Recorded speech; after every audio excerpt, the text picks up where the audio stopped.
Good morning, everyone. Bencos Health Solutions Private Limited and Genomic Analysis and Technology Conference are pleased to partner with World Health Summit Regional Meeting 2025 in New Delhi. This morning, we are happy to host a platform for dissemination and exchange of knowledge in the area of genomics in healthcare.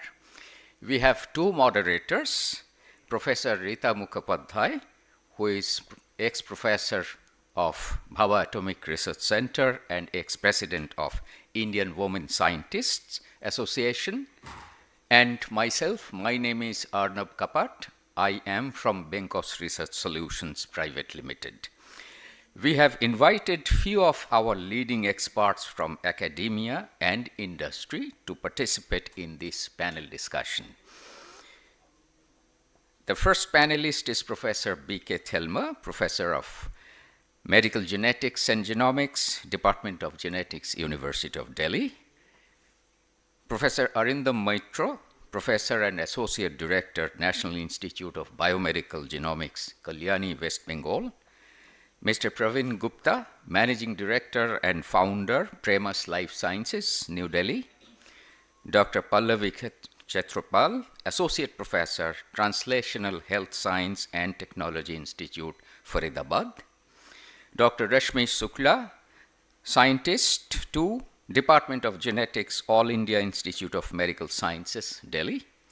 Dr. Prerana Jha, Director, Lab Operations, Bencos Healthcare Solutions Private Limited, Mumbai. May I now request all the panelists to sit on the dais, please. Thank you.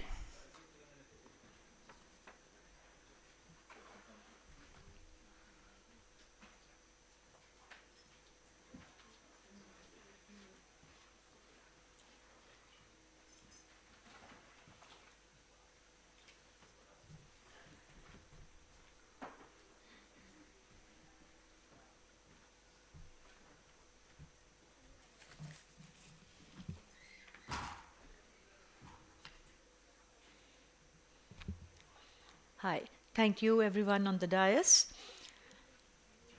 The panelists will explore on India's journey in the field of genomics research, national scale genomics initiatives, technological innovations, industry-driven technological interventions, and convergence to clinical implementation.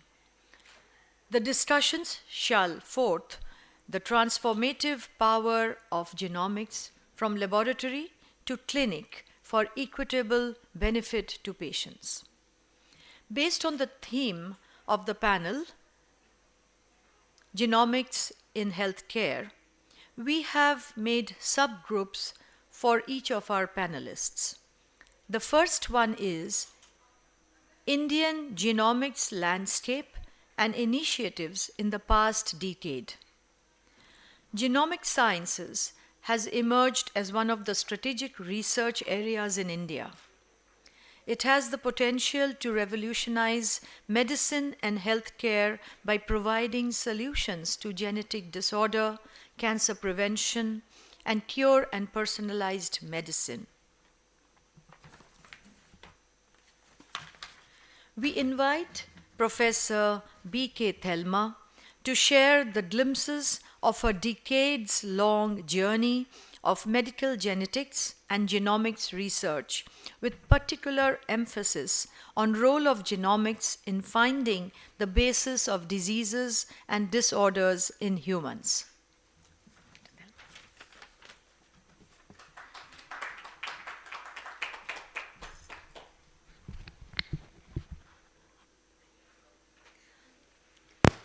A very good morning to all of you. At the outset, I really want to thank Bencos for having me here to share some of my thoughts, some experience, and to kind of tell you the excitement that the country is currently going through.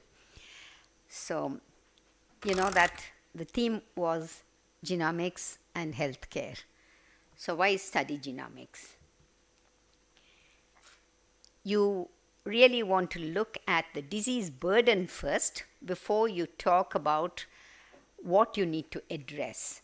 And for talking about the disease burden, you have to understand that there are communicable diseases and there are non-communicable diseases.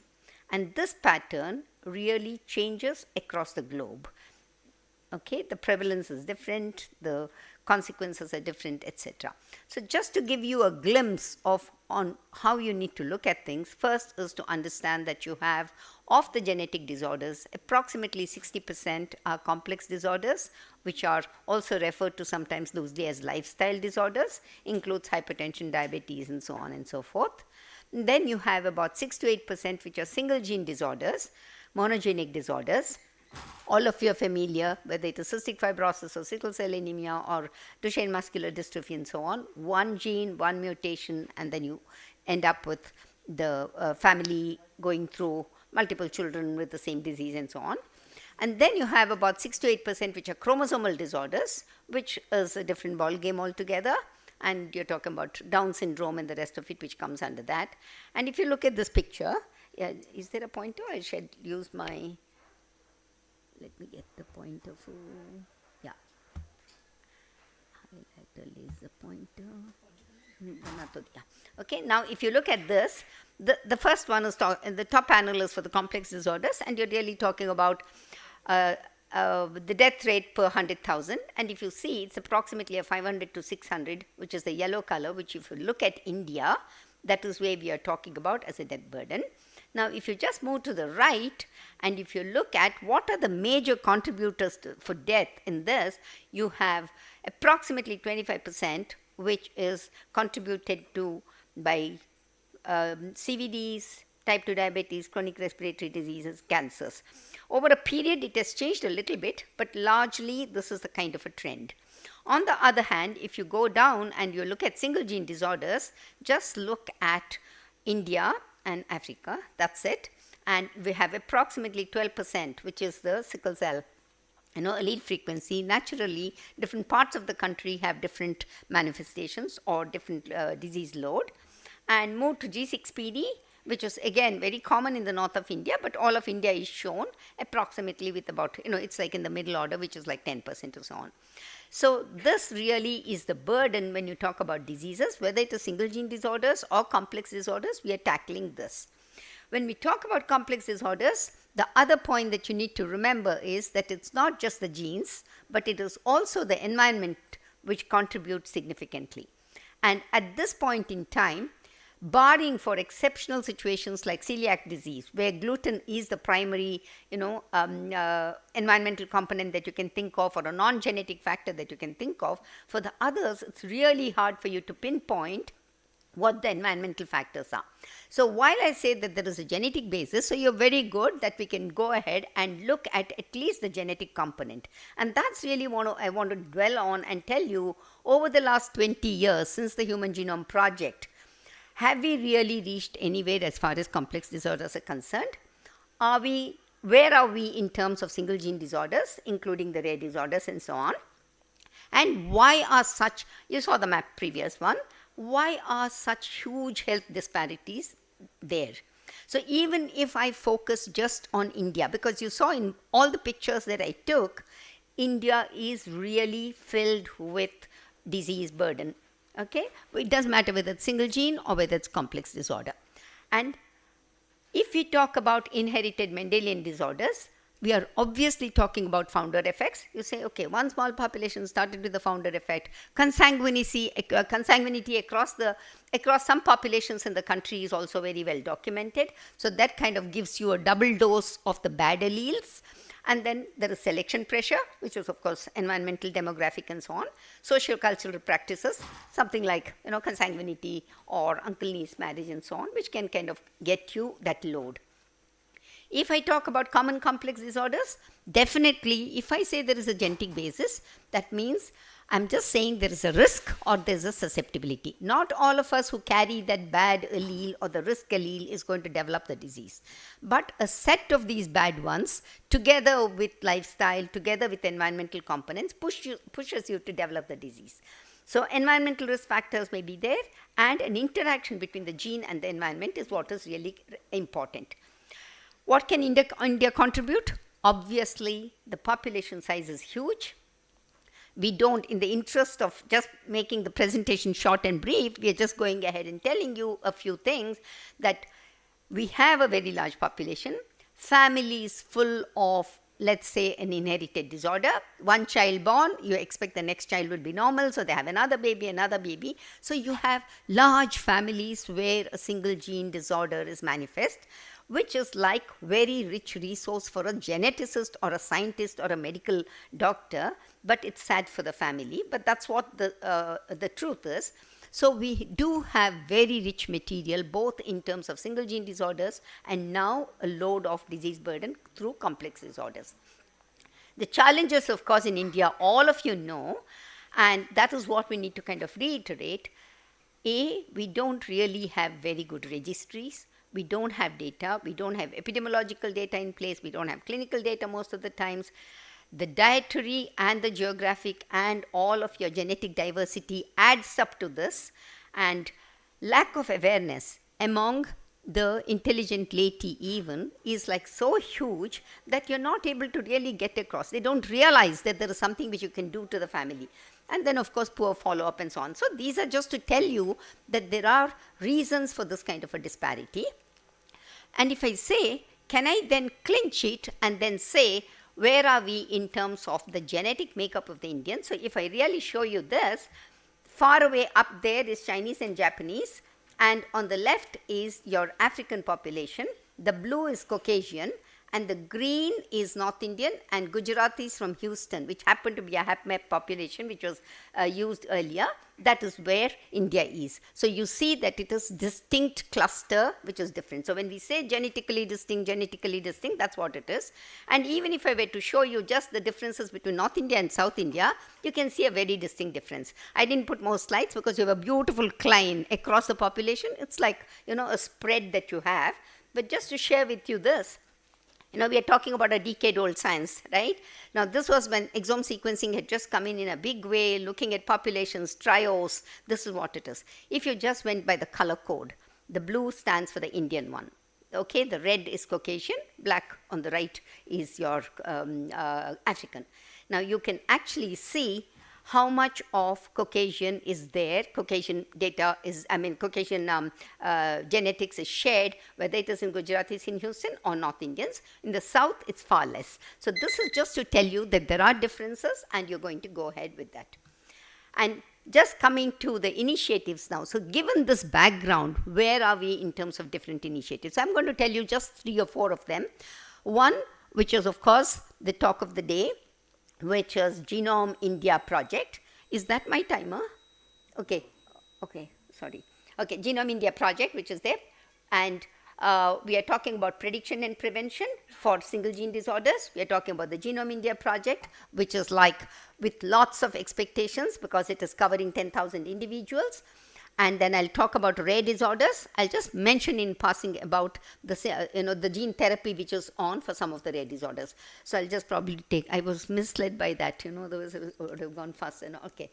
So when we talk about prediction and prevention, we're talking about Human Genome Project, which I referred exactly 22 years ago.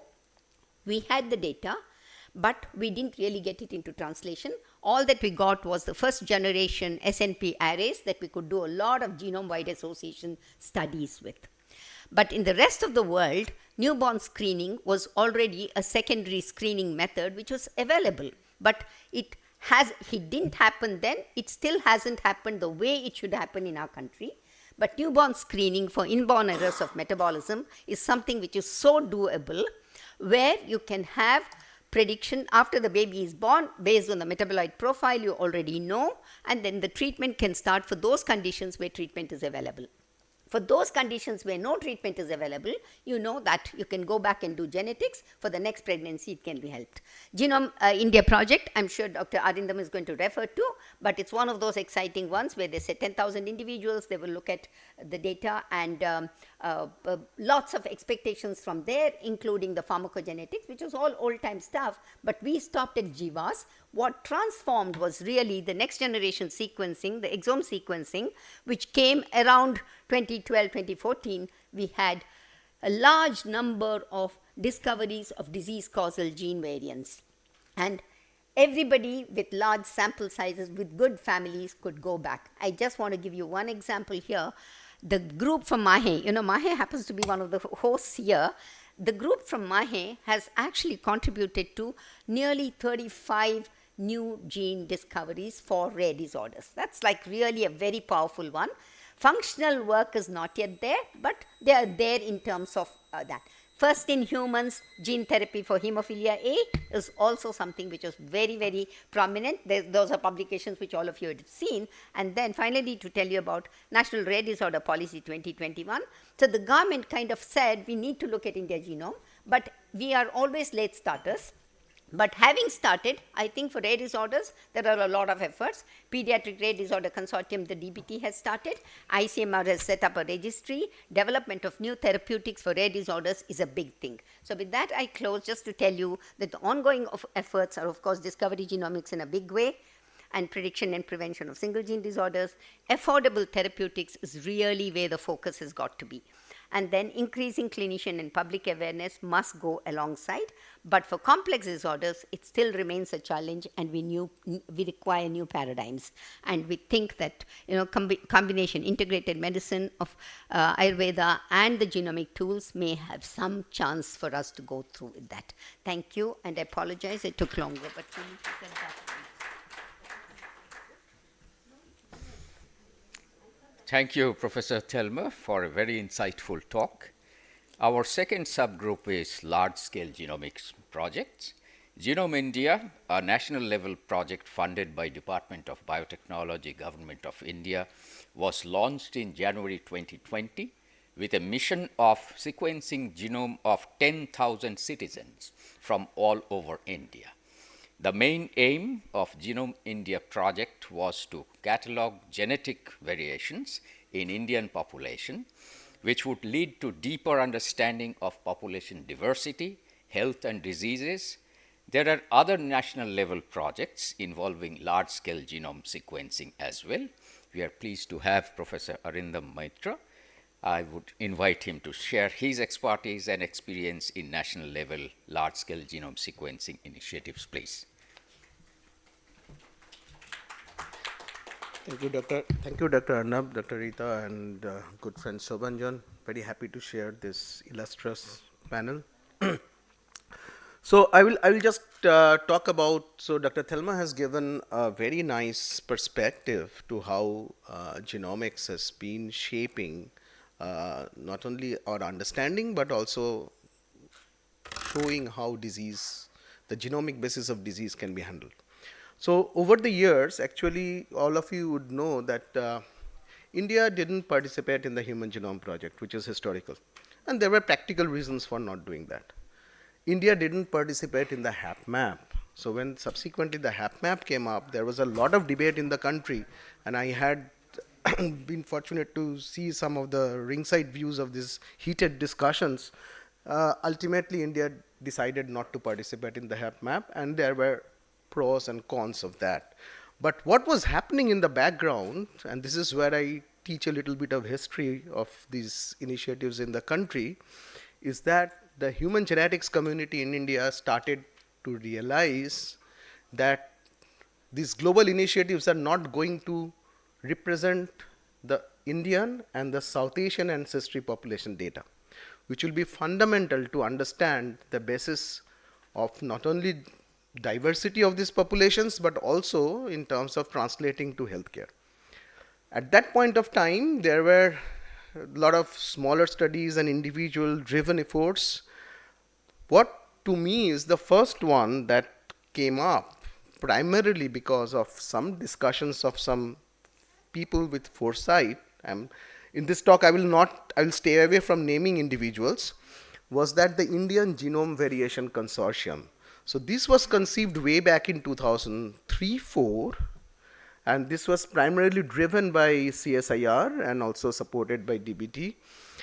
So recognizing that there are about 4,500 communities with various many endogamous groups and many languages and scripts in India, this was the first documented initiative to understand the genomic diversity of Indian populations. So the aim was to look at about greater than 1,000 genes in 15,000 individuals. Remember, we didn't have next generation sequencing then. We didn't have cost-effective whole genome profiling methods then.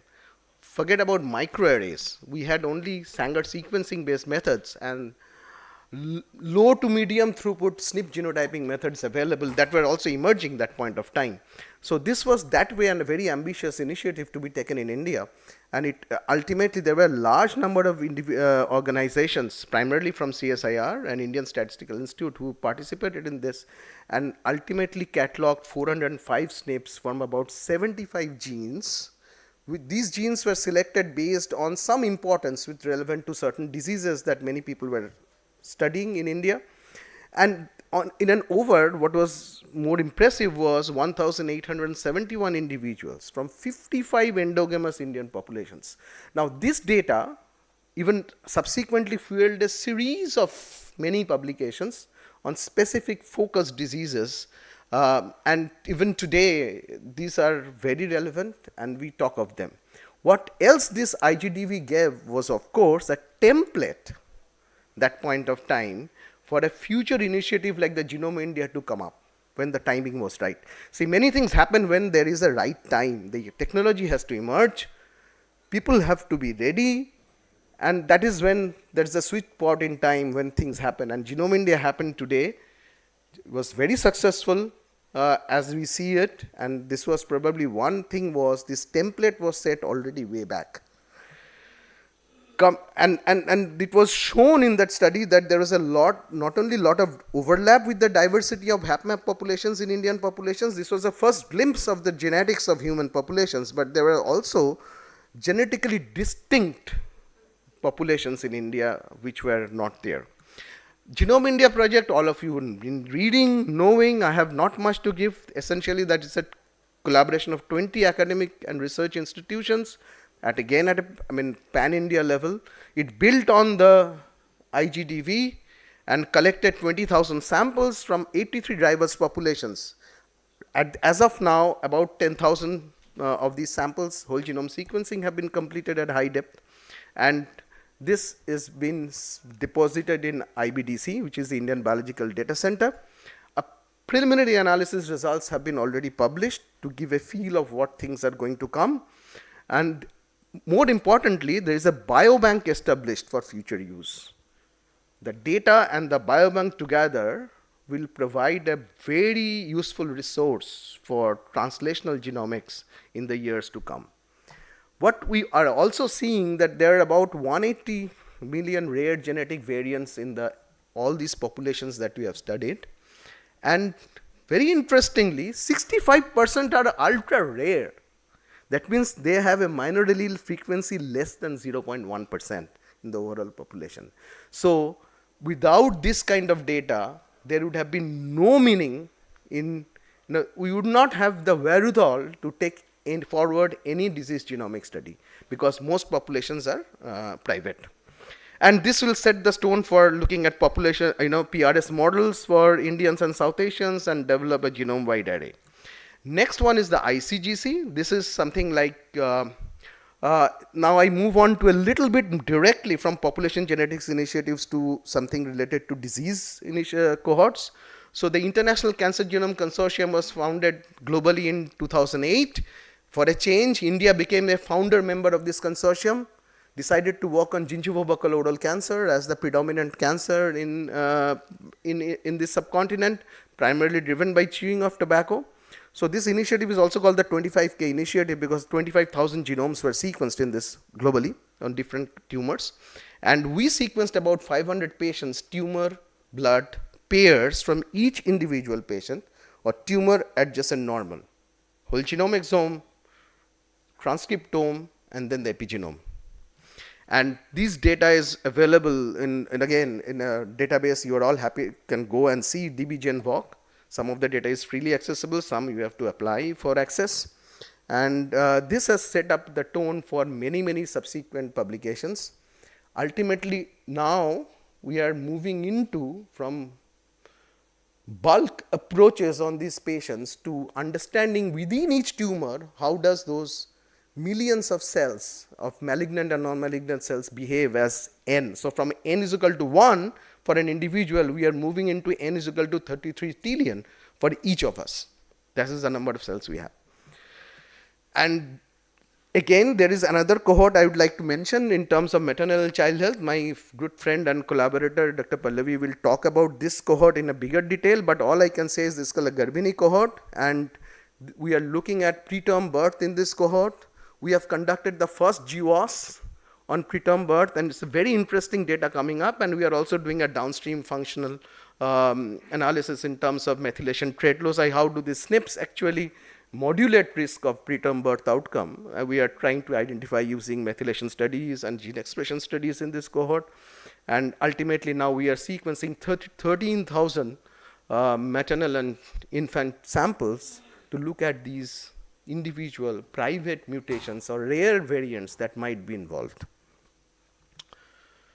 Again, as I told you, n is equal to 1 to n is equal to 33 trillion is a glowing example. So this is what I thought I will mention to you. This is called the Asian Immune Diversity Atlas. Over the last decade, single cell sequencing approaches are opening up doors to understanding disease genetics at a different level. And again, what happens is there is a, like why Genome India was done, there is a singular Eurocentricity, issue of Eurocentricity in all these data sets. Recognizing this, the group of countries a few organizations came together in East and South Asia, and we decided to do this Asian Immune Diversity Atlas, where we selected healthy individuals, isolated their peripheral blood cells, and did single cell transcriptomic and epigenomics to understand how these cell types behave. And it's fantastic results. The first paper is out in Cell, and many more things will happen. Finally, I will just mention two other studies and stop. One is, you have all been hearing about the INSACOG, Indian SARS-CoV-2 Genomics Consortium, during the pandemic when you were shut in your home in lockdown, or whether people were hospitalized. This consortium continued to work on a network of 67 sequencing laboratories in remote regions like Ladakh, like Mizoram, or at the heart of India, and 415 sentinel laboratories which continuously monitored the emergence of variations in SARS-CoV-2 genomes. And this paved the way now for various other studies where we are expanding now to the pathogen X. That's what we talk about for the next pandemic to happen. We are now expanding beyond SARS-CoV-2, trying to understand what are the different pathogens that are circulating in environmental samples, keeping in mind One Health and antimicrobial resistance, in integrating all these together, and that's the future that this country is continuing. Finally, the Indian Tuberculosis Genome Sequencing Consortium. So tuberculosis is a big problem in this area of the world. We have drug-resistant mutations emerging, directly affecting treatment. And as an initiative of this, the INTGS, which is directly emanating from the Dare to Errad TB program, we are sequencing 32,000 clinical strains from active TB patients across India, and trying to integrate the epidemiological and sequencing results. This is an ongoing initiative. We have already done almost 1/3 of the samples, and results are being analyzed in real time. And in all these, you can go and see. I think I will stop here. Thank you very much.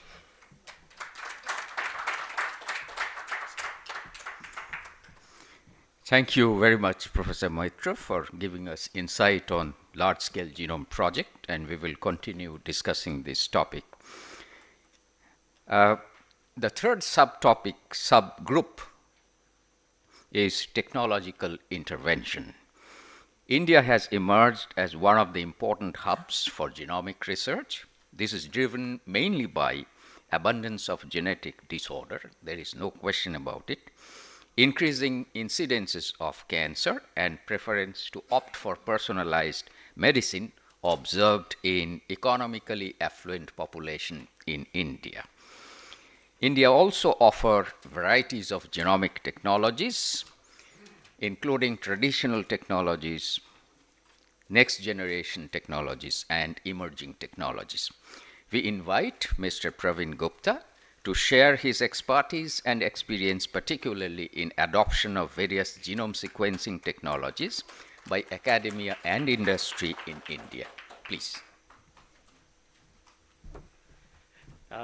Thank you, Dr. Arnab. Thank you, Dr. Rita. It's really a pleasure to be a part of this August panelist, and looking forward to having this interaction. I'm from the industry, so my whole idea is to give you a little glimpse of what technology interventions are possible. And as they say, technology basically moves where the science goes. So depending upon what your areas of expertise are, what your areas of science are, technology is basically providing solutions for that. I'm just giving a little glimpse of some of the large-scale studies which are announced just in 2025 globally. So as you can see, the trend is now that people are moving from just genomic studies to a multi-omic studies. So people are looking at both broader angles of biological data which is coming out, and people are also trying to look at deeper sciences. As Professor Arindam alluded that in IDA, when you're looking at immune diversity, you're looking at single cell basis. So both, there's a lot of focus towards going deeper and also going broader. And that's where technology is trying to basically follow to see how a cost-effective solutions can be provided in that space. Just a little glimpse. I know Genome India is not mentioned here, so already Arindam has already mentioned about this. There are already close to about 20 million genomes sequenced globally right now. So almost $4 billion have been spent globally in the genomic space. India has done Genome India. India has also started Phenome India. India has done ICGC. India has done a whole slew of amazing large-scale projects, and we are globally there with our data. And I think my personal feel is that the next phase would be more multi-omics in terms of looking at the complex data science which is coming out. And when you say multi-omics, basically these are the four major areas where people are looking at. You're looking at proteomics, transcriptomics, epigenomics, and genomics per se. And there are of course multi other factors which are coming up. Can the technology tomorrow provide solutions for these omics in a cost-effective manner is where science is moving towards. I'll just move this one and just show you that the whole right now, if you look at a key focus area is a common tool which is being used right now is a DNA sequencer. Can a DNA sequencer tomorrow answer all the multi-omic answers or questions which you have? So look at this. We are talking about the way science is moving towards is that a DNA sequencer can do not just DNA RNA sequencing, but imagine tomorrow protein detections. So already today you can detect up to 6,000 proteins using an NGS machine at a femto level sensitivity. So this is where the technology is moving, that one box or one technology can answer a multi-omic question which you have. And in terms of updates of what is happening, and this is a roadmap, and as a disclaimer, we are part of Illumina, so I'm just giving you a little glimpse of where some of the technology developments which are happening. So imagine tomorrow if you have a library prep which is on board a sequencer, so you don't have to do a library prep separately. So the way the technology is right now getting developed, Illumina is trying to develop a solution where on-board library prep can be done. Similarly, Illumina is trying to work on a 5-base chemistry. Tomorrow, if you want to do methylation in the same chemistry, you don't have to do a bisulfite sequencing or conversion part. So Illumina is trying to work on a 5-base chemistry. Third, people are always looking at long-read sequencing to basically resolve the structural variations. Can the same sequencer offer you both short reads and long reads? So that's where things are coming up. And of course, there is a lot of focus on the single cell side, which Illumina is looking at developing solutions towards single cell. This is my last slide. I just wanted to give you a little glimpse of what's happening in India. This is India. You will be pleasantly surprised that today in India alone, on just the high throughput genomics capacity, India today has a capacity to do approximately 1 million whole genome sequencing in a year. This is our current Indian capacity. And I've just given a little breakup here about the kind of sequences we have. But what is very heartening is that both public institutions and private institutions have participated in this investment. So you can imagine 63% of the capacity is in private institutions. So my request or my suggestion is that how do we foster a culture where large-scale projects can be done together with industry and academia, joining hands, because the capacity and the skill sets both are available. Thank you.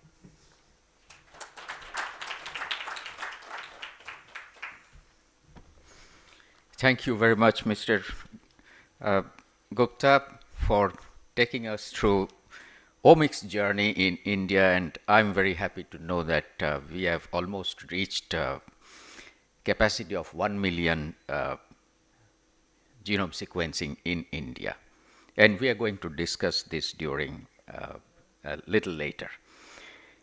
Now, the fourth subgroup of this discussion is economies of scale, building affordable solutions.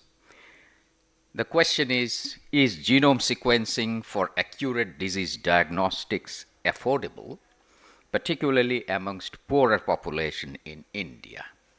We need to remember we have more than 1.4 billion people, and 800 million people still depends on government subsidy as far as food is concerned. Forget about healthcare. Scale up of genome sequencing and making it affordable for the entire population, irrespective of socio-economic status, requires technological advancement in genome sequencing, reduced cost of consumable, improved data analysis, and energy efficient data storage capabilities. We invite Dr. Prerana Jha to share her expertise, experience in industry, and insights on how to make genome sequencing for healthcare affordable in India.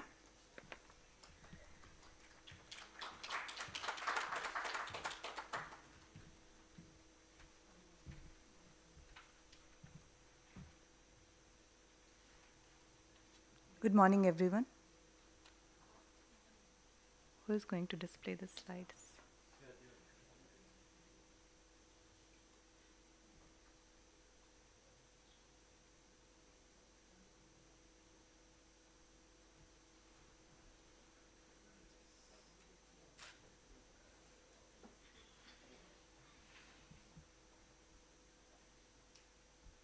Thank you so much. Good morning, everyone, and today it's a pleasure to be here and discuss on the prominent topic, how we can make genomics in healthcare accessible and affordable globally, and especially for LMICs, lower middle income groups. I'll be focusing and sharing some highlights, as Dr. Arnab already explained, on economics of scale and how to bring affordable and enable the solutions for larger populations with correct approaches.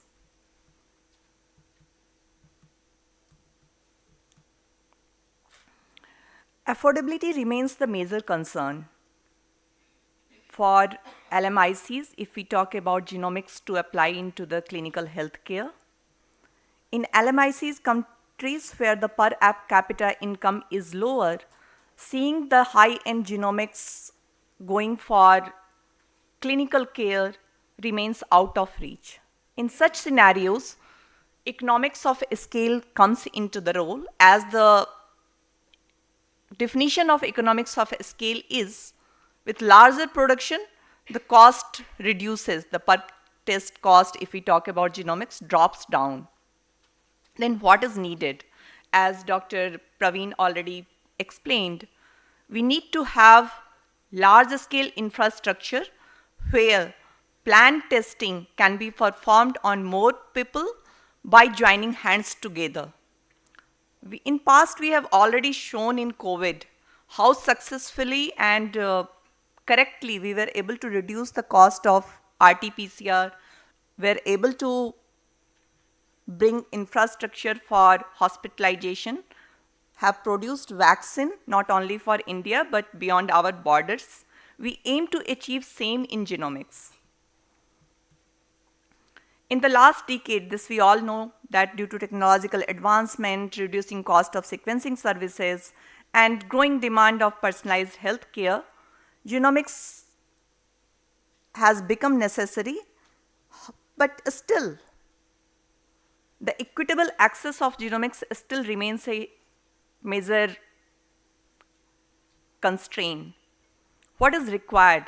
Required is government support for research and healthcare to drive the genomics globally for all.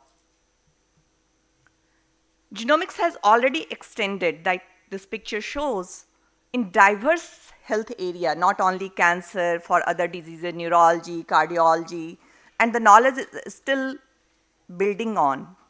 It is improving the healthcare management, changing the patient care practices by early diagnosis, bringing diagnostic confirmation, tailored treatment, improving outcomes.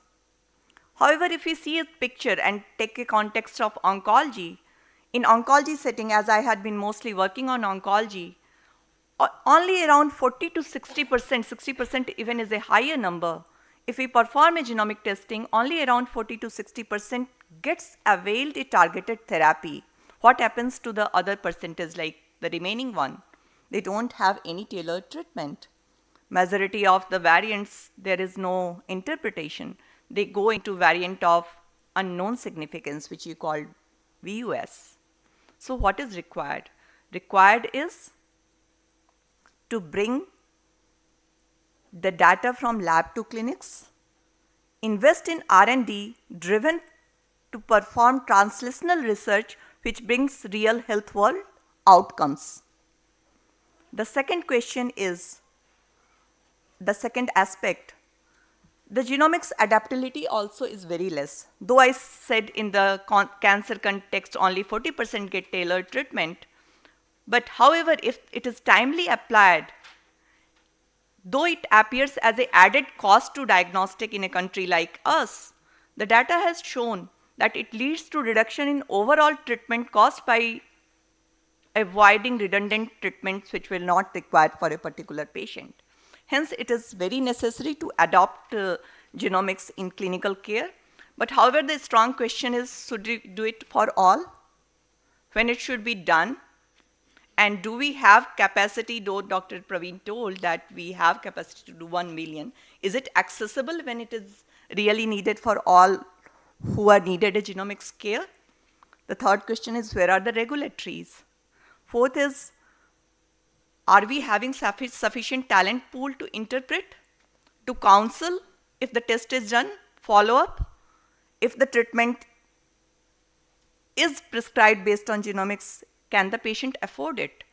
So the answer to most of them is still limited.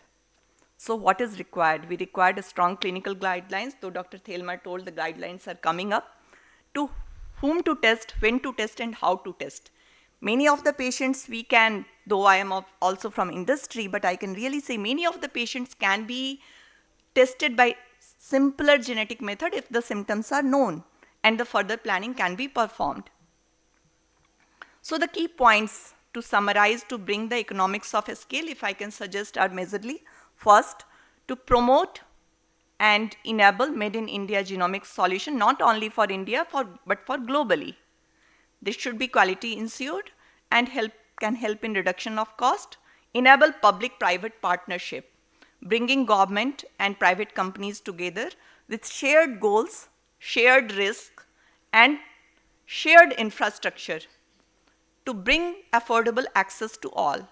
Third and most important is training and skill development, bring a talent pool who can be bioinformatic analytic capability, lab technicians, expert in understanding clinical genomics data, and can educate and bring more manpower capacity building. Fourth and other point is drug development and therapy availability. There is a strong need for targeted drug development on genetic diverse group, which we are in Indian already. We have plethora of genetic diversity to bring reduced time and cost for treatment. And fifth most important point is clinical trial. as the previous speaker already told, LMIC countries and country like India provides the best hub for clinical trials because of our clinical diversity, and it becomes important and it is of local relevance for treatment and added accessible healthcare. To summarize the economics of a scale, by public-private partnership, we can drive sustainable innovation in healthcare and genomics by reducing the high cost of investment, because already we have infrastructure lying in private and the government sector. We can induce automation to bring the capacity of holding larger sample, standardization by skill sharing, and with bulk processing clubbing the cases together, ultimately the lower per unit cost will become, and the broader access will enable the accessibility and affordability to all. Just to, in the same line, at Binkos Healthcare, I represent Binkos Healthcare, we are trying to build and bring affordable and accessible personalized health solution in diverse fields like pre-analytical solution, NGS solutions, and analytical support. We are in genomics services from more than a decade, and the main goal we want to do to build public-private partnership and participate in bringing this theme that genomics is not only for reachable, but it becomes for all. With that, this is a time for call to action. Let's collaborate, innovate, and scale to bring precision medicine to everyone and not just the privileged one. Let's bring it as for the next summit, we are here with the more data that we were able to achieve it like the COVID. Thank you.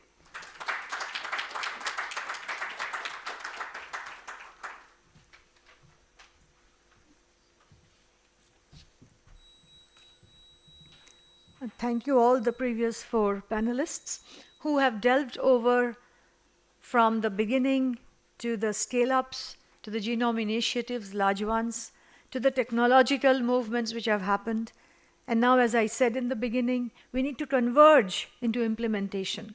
So our 2 panelists who will now come up to speak upon are the 5th subgroup we have done, which is reproductive and child health initiatives. Genomics plays a crucial role in reproductive and child health initiatives by offering tools for early diagnosis of the genetic conditions, prenatal diagnostics, for example, the anomalies of the chromosomes, newborn screening, and assisted reproductive and personalized treatment plans. So for this, we invite Dr. Pallavi Kshetrapal to share her expertise and experience in genome research pertaining to the reproductive health, maternal health, and child health.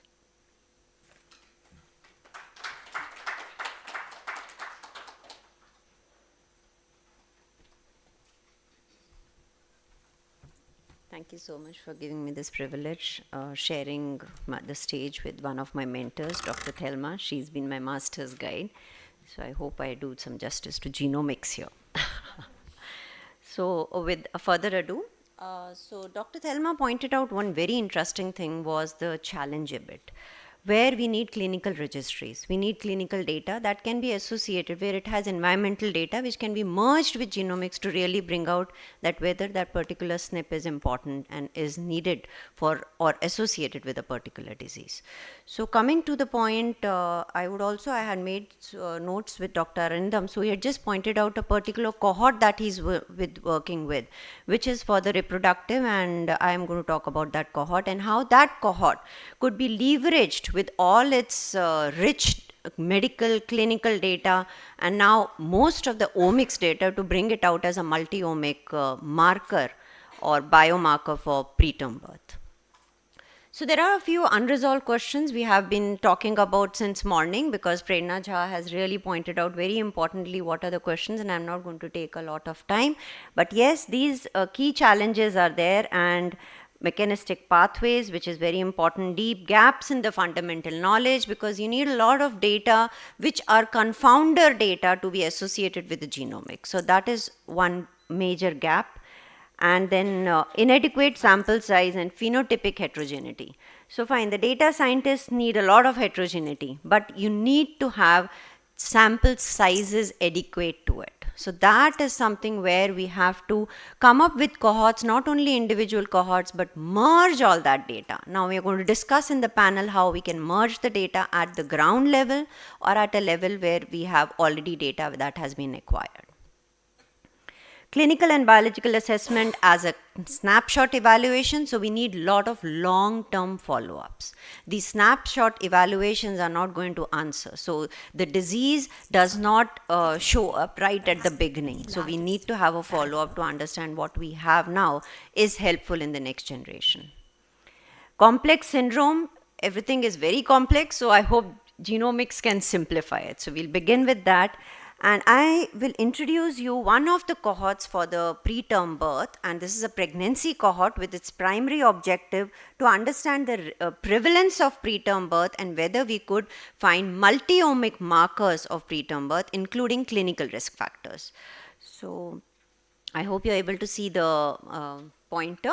So in this, we are doing this in collaboration, and THSTI at Faridabad is coordinating this cohort. We have two hospitals. One is the district hospital at Gurgaon and a referral hospital which is Safdarjung. So we have already enrolled 12,000 mothers, and how we are enrolling them is after dating ultrasound. So that is very important that you date according to the ultrasound, so you know that your primary objective, which is preterm birth, is according to a dating ultrasound. So it's a well phenotyped cohort, if we may say.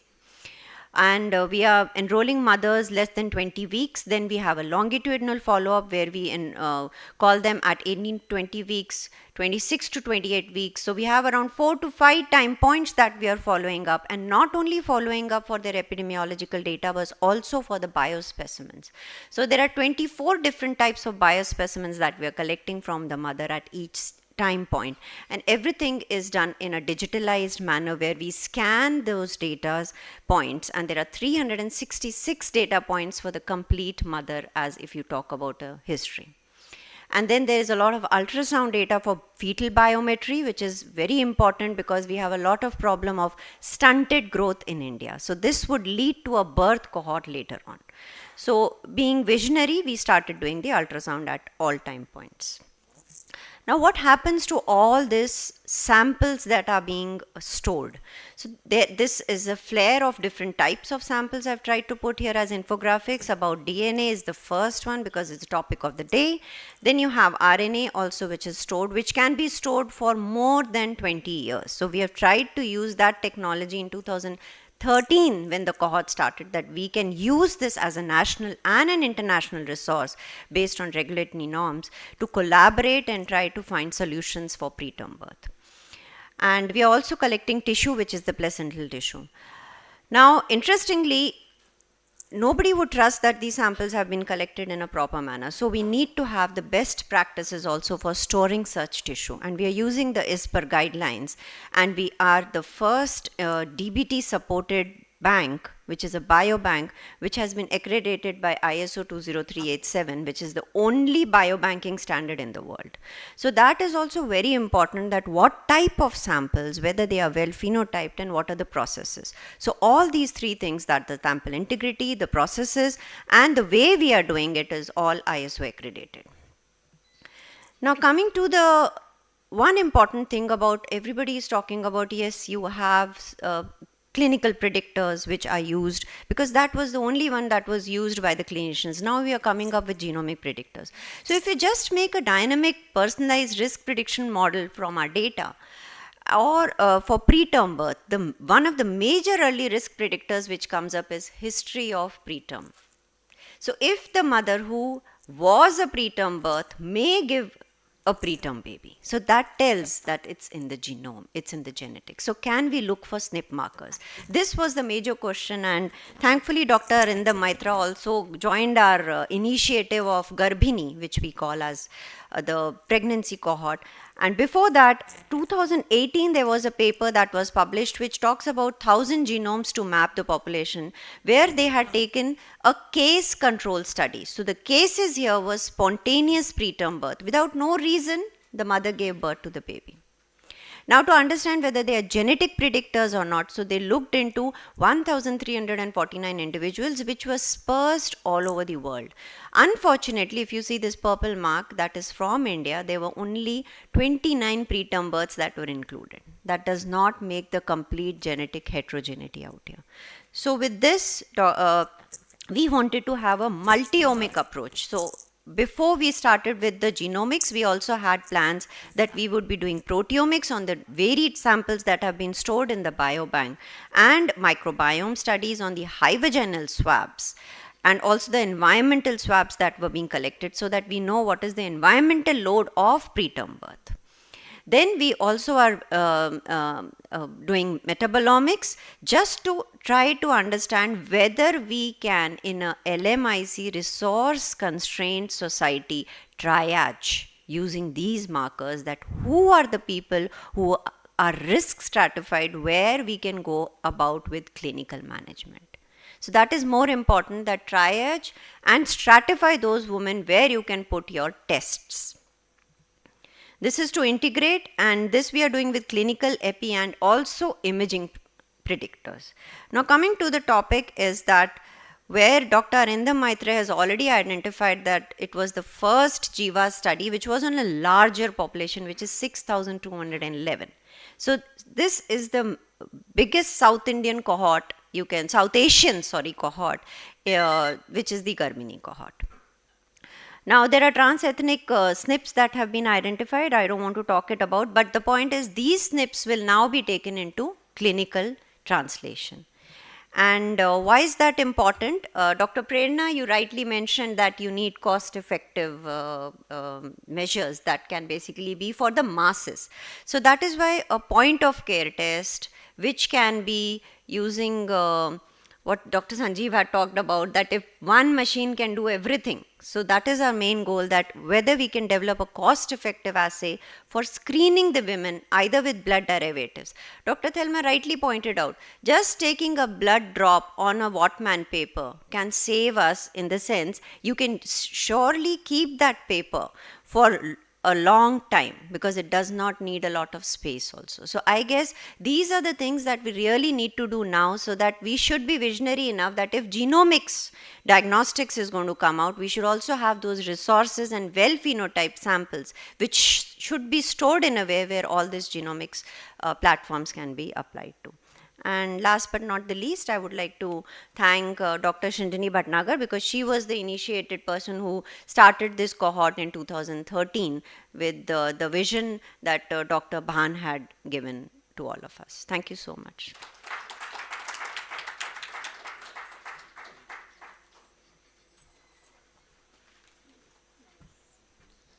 We are at our final panelist, and this will give us the clinician's perspective to all that what we were hearing from the past half hour. Genomics research offers several benefits to patients, including early detection of diseases, precision diagnostics, and personalized medicine. It also offers patients and families to make informal decisions. The role of clinicians and ethics come up very importantly in this area. We invite Dr. Rashmi Shukla to share the clinician's perspective on genomics research in the area of precision medicine and in healthcare at large. We request her to share her insights of evidence-based practice at the bench to bedside, and the concern related to application of this genomics research in medicine. Dr. Shukla.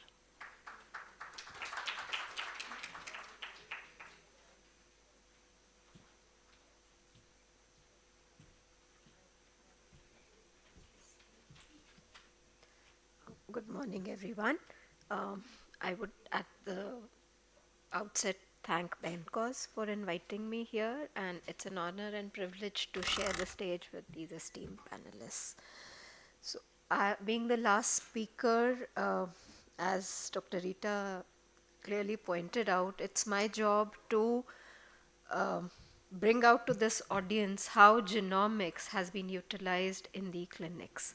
So although I'm not a clinical geneticist, I'm a laboratory geneticist, and I work at the interface of the clinicians and the patients.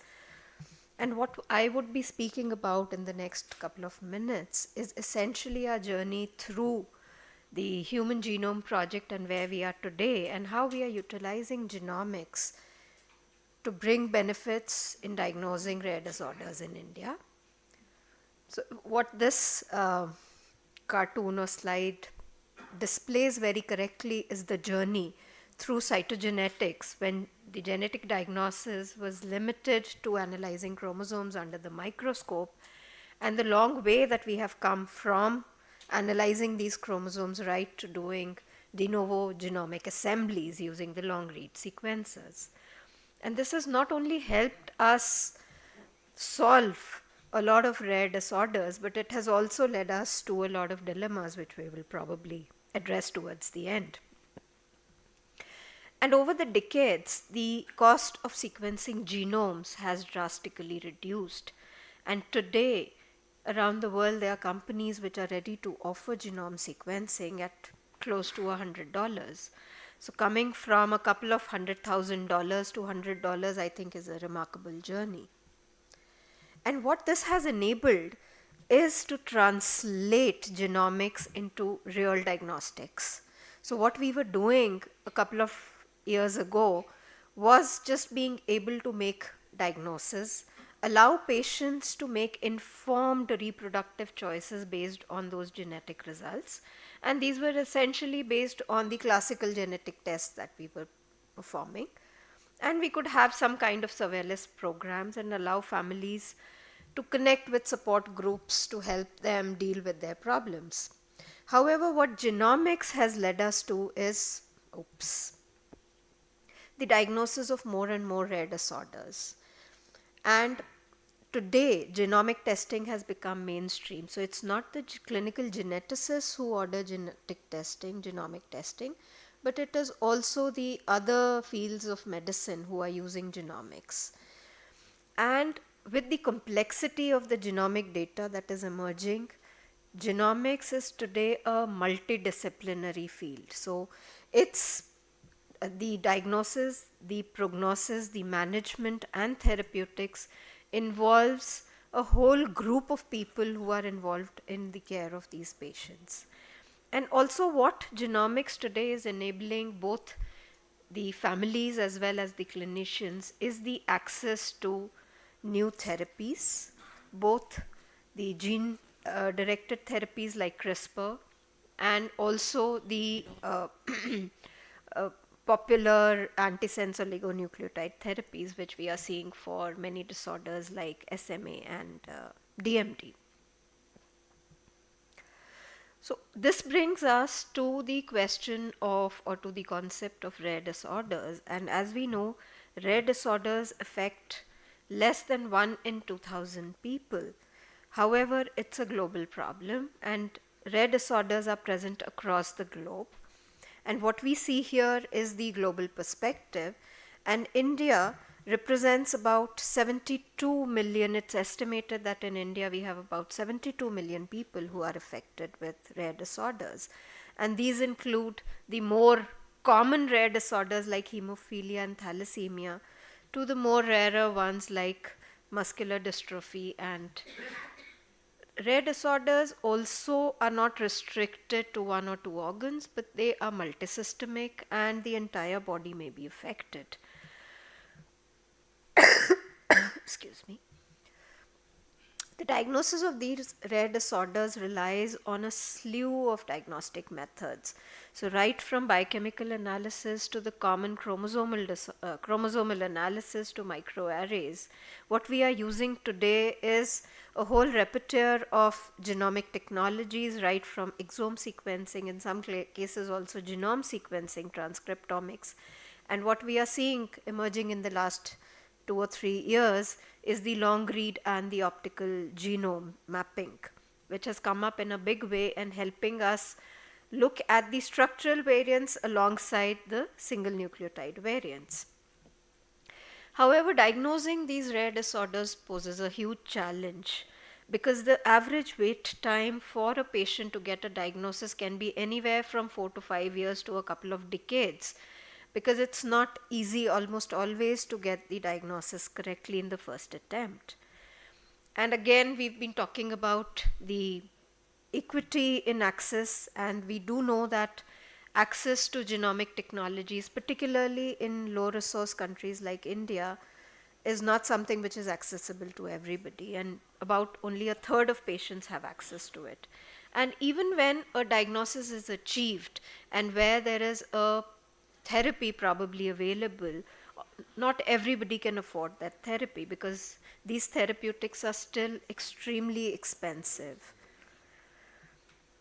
And also, it brings a lot of burden socially and economically, not just on the families but on the country itself. So what the government of India has done is initiated the rare disease policy in 2021, which Dr. Thelma also talked about. And the aim of this national rare disease policy is to focus on indigenous research and to develop therapeutics in India, which makes the diagnosis and therapy more accessible to more and more people across the country. And this has been achieved by means of these centers of excellence, which are 12 in number currently, spanning across the country. And they are the ones who are responsible for identifying and enrolling patients of rare genetic disorders. And ICMR has also brought in an initiative of developing these national registries, which give us a number about, which give us a perspective on the numbers of these rare diseases in the country and connects together researchers and industry to help them develop therapeutics. And one of the most important tasks of this consortium of centers of excellence is to be able to identify patients who can be enrolled for financial support from the government of India to receive these therapeutic interventions. So for this, there is a policy wherein the rare disease patients are categorized into 3 different groups as listed here, and based on which group they belong to, the decision about being able to support them with the financial grant for therapy is being taken. And also the government of India has taken initiatives to reduce the tax burden on some of these medicines and therapies which are being imported, so as to make them more accessible to patients in the country. And last year there was a initiative again launched by the Ministry of Health, wherein Indian pharmaceutical countries were on the forefront to develop Indian therapeutics at a fractional cost of what is available from imported companies right now. So currently there are 4 and more are in the pipeline. So towards the end, I would just like to highlight one of the programs which is supported by DBT, and this program is called the Mission Program on Pediatric Rare Genetic Diseases. This is spearheaded by Center for Diagnostics and Fingerprinting at Hyderabad, CDFD, and it has 15 partnering institutions across the country. So what, as you can see on the map here, and what these 15 institutions do is bring together undiagnosed patients of pediatric rare disorders, and these samples through various lines of investigations are tested for exome and genomic sequencing. As and when required, animal models are developed to do functional analysis of these rare discovered variants, and rare genes. And the idea in the end is to be able to develop affordable screening methods, therapeutic interventions, and this would also enable us to help develop a database for the Indian populations, particularly in conjunction with the Genome India project, which should shape in the rare disease research and diagnosis in the country in the big way. So with this, I would like to thank you for your attention. Didn't have time for the challenges and other things, but I think we can take it up later. Yeah, thank you. Thank you, Dr. Shukla, for sharing your insight. I convey my sincere gratitude to all panelists for sharing their experiences, wisdom, and insights with us. This was the first part of our panel discussion. The second part would be few questions asked to the panelists by the moderators. And the third part would be the session will be open to the audience. We will take few questions, and then the last part would be a wrap up by Professor Mukhopadhyay. So let us begin the question answer session with the moderators.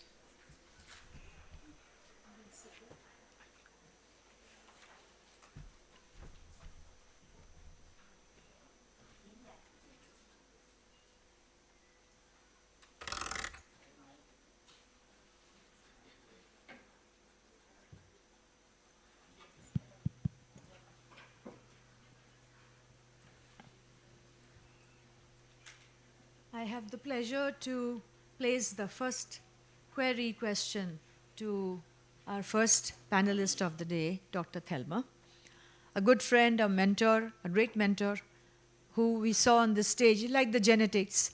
You begin with something which is the basic, and then you go up to multiomics. The same way, mentoring and the mentor's translational genetics person, we are on the same dais here. So I would like to know from Dr. Thelma, the breakthrough genomics and associated technologies and the current day artificial intelligence amalgamation.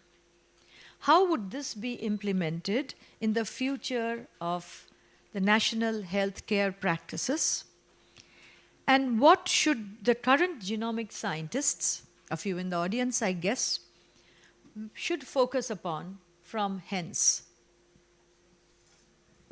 Thank you for that question, Rita. I'll start with the second part first to say what should the current day scientists focus on. So number one, I would say is you should be leaders and not followers.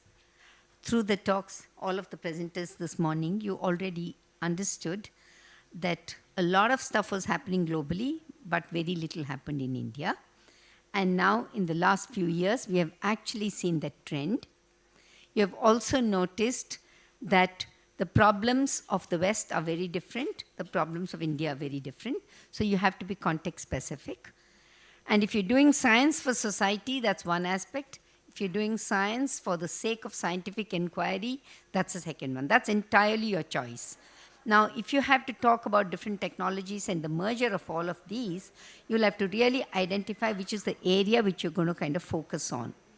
So today, in my opinion, considering we've gone through the last 20 years with various technological developments, and now we have all of multi-omics in place together with AI, at least in terms of basic disease gene discoveries, it's no more a challenge, because the technology is already there. For early prediction, yes, biomarker discovery is very important. So there the multi-omics will help. All of the multiple data sets will help you to utilize the AI as that aid which is already in your hand to go forward.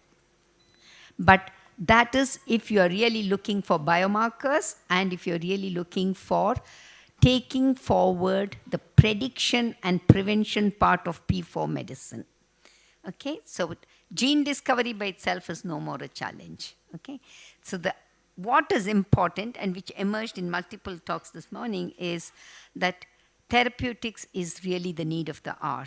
With increasing evidence for rare diseases being rather common in a country like ours, therapeutics being unaffordable, you really need to, so those of you who can take the challenge should really go forward with therapeutics, therapeutic development, and that you know, it's a question of numbers. Larger the scale, the cheaper it will work out, and I think there are multiple methods and multiple ways by which therapy can be addressed, whether it is ASOs or small molecules or gene therapy, as is the context, but more number of players getting into that would be a better thing. So prediction and prevention is one aspect, But considering cure and treatment is another part of that dogma, you should really look at probably the treatment aspect. So this is what I would say. So, you really need to, so it's really your call at the end of the day. What is it, where is your heart, and what is it that you want to take forward? And for complex disorders, no matter what we have done in the last 20 years, we haven't had any answers. We talked about polygenic risk scores based on all kinds of GWASs, which is being done, etc. But I think the phenotypic heterogeneity, or rather the genetic heterogeneity, needs to be addressed. So I'm more and more convinced that an integrated approach with all of the current day tools is the most important to address. And to me, as a person who's now doing this, I look at Ayurveda as one major, very, very good system of medicine, which has a way of looking at individual, uniqueness of the individual is what they use to do their diagnosis to start with. Their treatment is based on that. So if there can be an integrated approach of the medicine systems and all of the omics tools, I think that's the way to address the complex disorders. So I think that's what I would tell them. Thank you very much. Dr. Arnab. I'm going to ask few very short questions, and I request the panelists to give me a very short answer, because we still have to open the session to the audience. This question goes to Professor Arindam Maitra. What were most daunting challenges you faced in large-scale genome projects, and what were the ways you overcame these challenges? Really a tough question. But I'm saved by the fact that there is no single answer. So in perspective, so some of these large-scale genomic initiatives that I highlighted in the morning when I was talking to you, in all of them, let me tell you what was not a challenge. It was not a challenge to understand or identify the bigger goal, why we are doing it, or what is our end goal. That was never a question. But the problem, and we are as a scientific community, we are always trained to do this in a diversify our understanding, is that was what is the sampling strategy we should use? What are the experimental methods that should be prioritized? What should be the data analytics that should be applicable to answer set of questions? Now these are where there were enormous differences, and there will be enormous differences. But over the years, what we have learned, and what probably, if there is a next large-scale throughput that study that has to come up, is to harmonize. So many of these initiatives were successful because ultimately we were able to sit down, thrash things out together, and harmonize the optimal method of sampling, optimal experimental methods, optimal data analysis methods, and that ultimately resulted in achieving the end goal. I think that's the biggest result. Thank you, Professor Maitra. My next question goes to Mr. Praveen Gupta. Whatever machines you have shown us are not designed and manufactured by Indian companies. So the question is, how do you see the scope of designing and manufacturing NGS machines in India, and enlighten us if your company has made any progress in that front? Thank you. Thanks. That's a very important question. I'll divide the answer into two parts. There are some short-term solutions and there are some long-term solutions. To me, developing a sequencer per se, is a long-term process where I think unless we have technology institutions like IITs and other engineering colleges, which work very closely with the biological institutes like NIBMG or IGIB or AIMS, and they can tomorrow work towards developing a sequencer, that would be a nice aim to actually achieve at. China has done this. Why can't India do it? But in the short term, I think what is certainly possible is when there's a large population of sequencers which are already installed, can we look at least developing panels tomorrow, which are India specific, which could be cost effective, where the data or the markers can come from prestigious institutions like AIMS, NIBMG or IGIB. And tomorrow companies like us, and we've started a new initiative called Uncoded, where we are trying to develop cost-effective panels in India which can truly democratize clinical genomics to make it really cost-effective. So I think Benko's has also started something recently. So I think to me, I think short-term panels are like, we can do it now. Sequences will take time, honestly. Thank you. Thank you. That's a very important statement. Thank you, Mr. Gupta. My next question goes to Dr. Prerana Jha.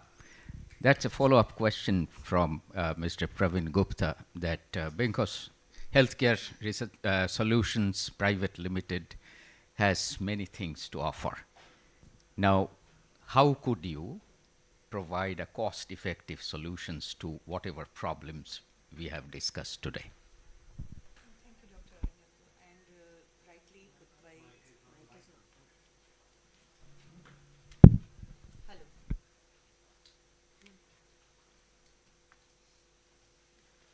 So rightly put by Praveen that short-term but very highly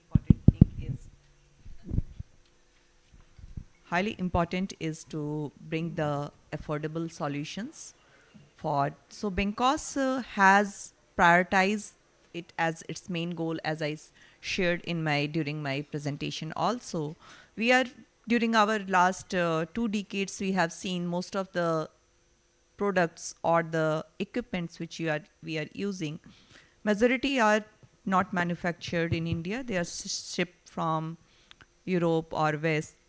The cost increases because of freight charges, the manufacturing outside. There are multiple steps of that. So we have prioritized on building the 360-degree solution, starting from the sample collection, pre-analytical extraction methods for all sample types, saying DNA, RNA, or cfDNA. We also has, as told Praveen already told, and we also showed the NGS solution to bring it cost effective for whole exome. We have various oncology panels and we provide custom solution. Not only that, we understand in our last journey and we have in day-to-day see, the most important becomes the analytic. Say it is secondary analysis or the tertiary. Correctly analyzing the reports. So we do support researcher as well as clinician in secondary analysis, in clinical variant interpretation. And third most is we are open for public and private partnership, capacity building program through our educational approaches. So the goal remains the same, to bring the genomics at accessible and affordable level for all, not only for India, for other LMICs and globally.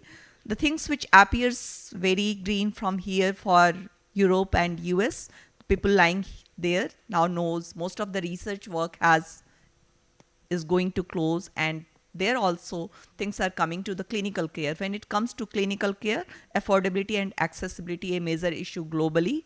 We seem that there it is more accessible, but not. So the main goal for Benkos is to bring affordable and accessible solution for genomics to all. Thank you, Doctor. Thank you, Dr. Prerana.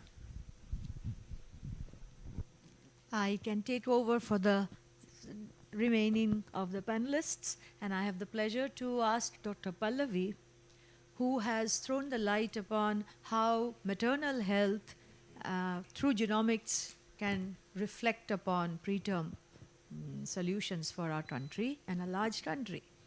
What do we do with the genetic data? We heard about biobanks as well. So I would specifically want you to throw some lights for the audience as to the policies and the practices which are laid on ground for researchers, for the technologists, for the industry in India, which will guide by the safety of genetics of our samples. So it's an upcoming question because all the genome data is now available and at the right time. So what I will just give about is that there are 3 main initiatives of the government, and I'd like to read them because they are tongue twisters. So one is Ayushman Bharat Digital Mission. The other is National Digital Health Blueprint.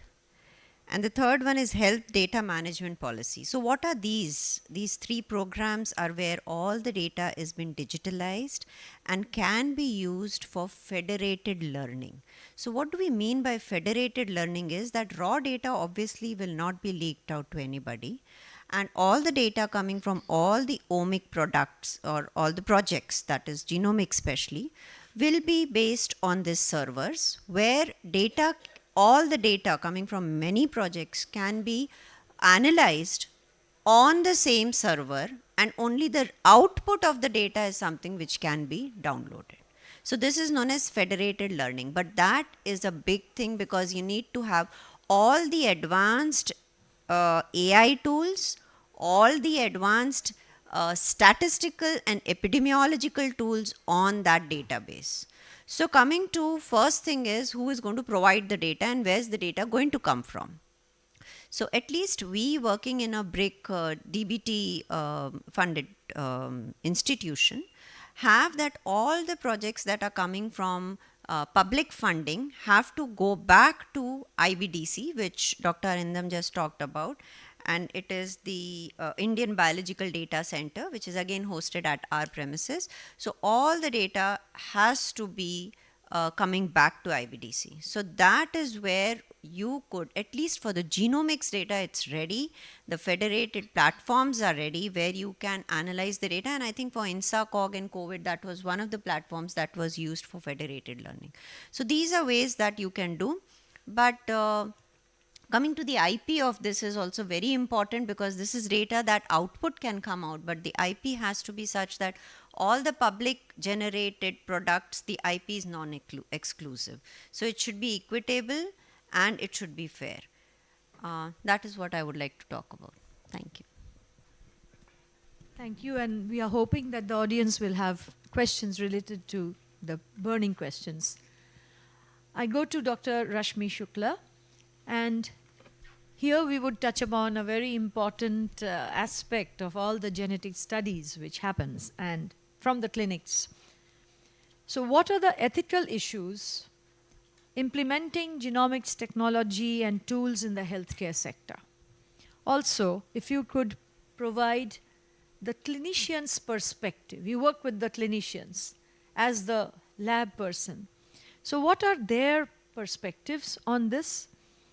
And if you could also lighten about the clinicians' conceptions of the actionability of genomic screening, meaning like their opinion and their view as to whether that will fulfill the need or they are the best judges at the clinics. So what are your views interacting with them? Yeah, thank you for the questions. A little complicated, but I'll try and address them one by one. So talking about the ethical issues in genomic testing, I think first and foremost is the concept of informed consent. So although now I think more and more centers do understand the meaning of informed consent, but in my experience, that aspect is still, it has a long way to go. Many a time, the families who are undergoing genomic or genetic testing are not really well informed about the outcomes of the test. And as we all know, genomics or genomic testing can come up with a wide variety of variants. And many a times it so happens then that even after undergoing a expensive test like whole exome sequencing, the results or the outcome of the test may not really be actionable, as was asked in one of the questions as well. So the informed consent in this case is very important, and pre-test counseling which is offered to the families becomes extremely important, that they understand the scope of the test, the limitations of the test, and the possible outcomes that would have implications on both the diagnosis and future management. Next, I would probably take up the question about actionability, because that is kind of related to this.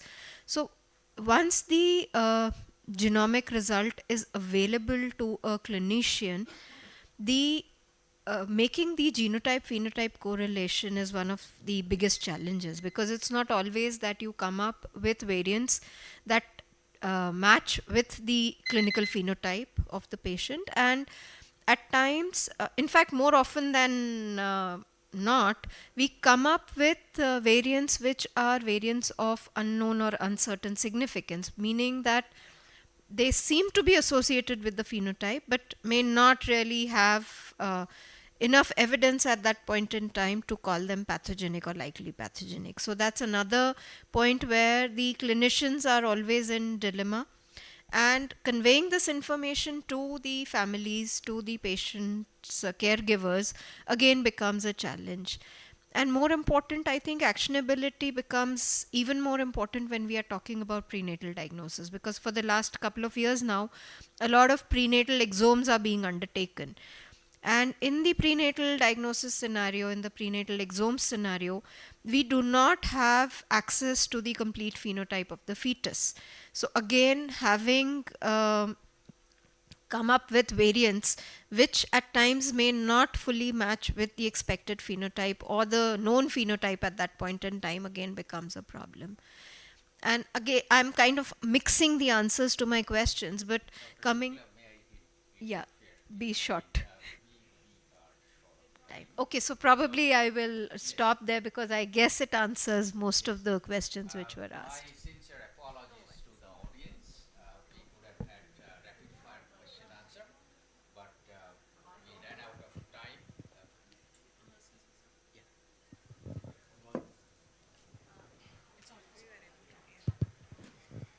One rapid fire question. Short question, short answer, please. I'm Dr. O.P. Kansal. I'm from World Bank, Delhi. And I'm here as a learner only.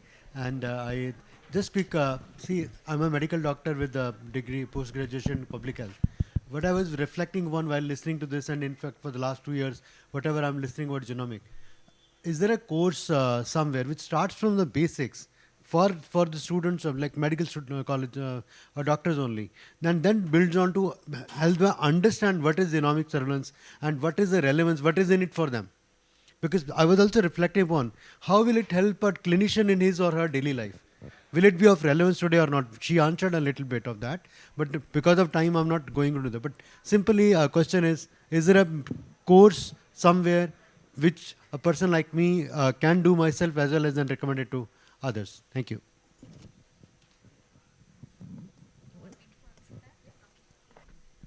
Thank you for that question. So yes, there are courses at various levels available, and there are a lot of short-term training programs being conducted. So for example, at AIIMS, in the Department of Pediatrics, the genetics subdivision, we run a program for the physicians who come from the background of either MD Pediatrics or obstetrics and gynecology. They can undergo a 3-year fellowship program called the DM in medical genetics, which equips them to become clinical geneticists. That's for the medical background people.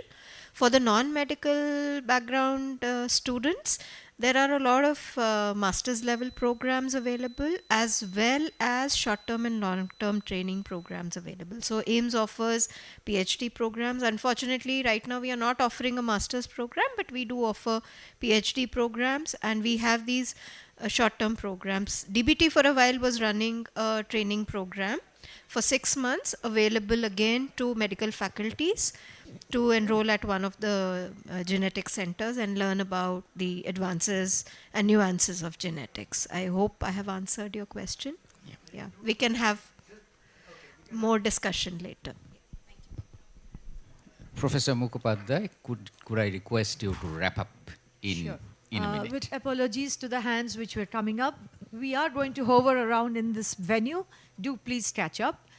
It was an amazing learning process from the genotyping days to the genome-wide association studies, then moving on with those data into transcriptomics, genomics, in between was microarrays. For those students who are following up the path of genomics learning.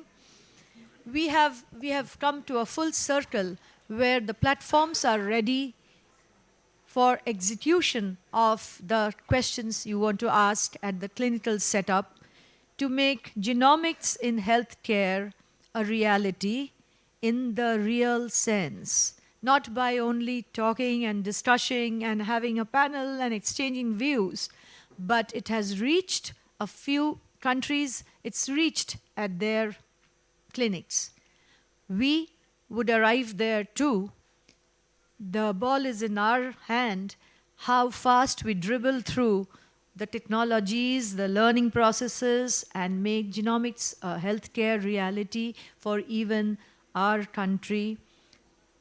As early as possible is a very harsh way of ending a session, but to end this session with the hope that it has arrived and it is in our hands and in the hands of the future genomics researchers to be able to grasp the opportunity and put it to the bedside. With this, and the next panel is going to begin shortly. We have taken some time into that. I would thank all our distinguished panelists who spared their times to fly into the city for this very special, first time, I guess, a WHS summit, regional one happening in this country, Delhi. So thank you all who have come and joined hands with us. Benkos and Genomic Analysis and Technology Conferences, which I represent as part of the foundation. And these are the conferences and this type of work we keeps on happening annually. And we would like all of you to follow the LinkedIn page of GATC so that you know when we are appearing in front of all of you again in the next future. Thank you very much, and let us applaud.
करते हैं फिर बीच में time मिलता है उसका अच्छे breakfast use कर लेंगे ना ऐसे भी तो बैठे रहते हैं ना यही बस ये 5 ही है देख लें लिस्ट मिला है कौन लेके आऊँ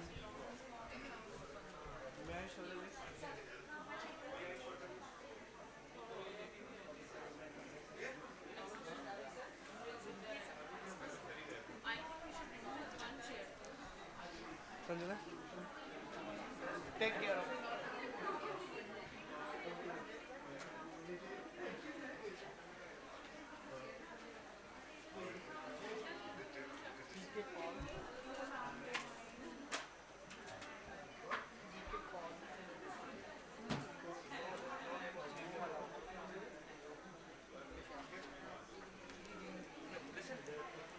take this also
dupatta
Good morning, everyone. We begin shortly. I request all the audiences to please settle down.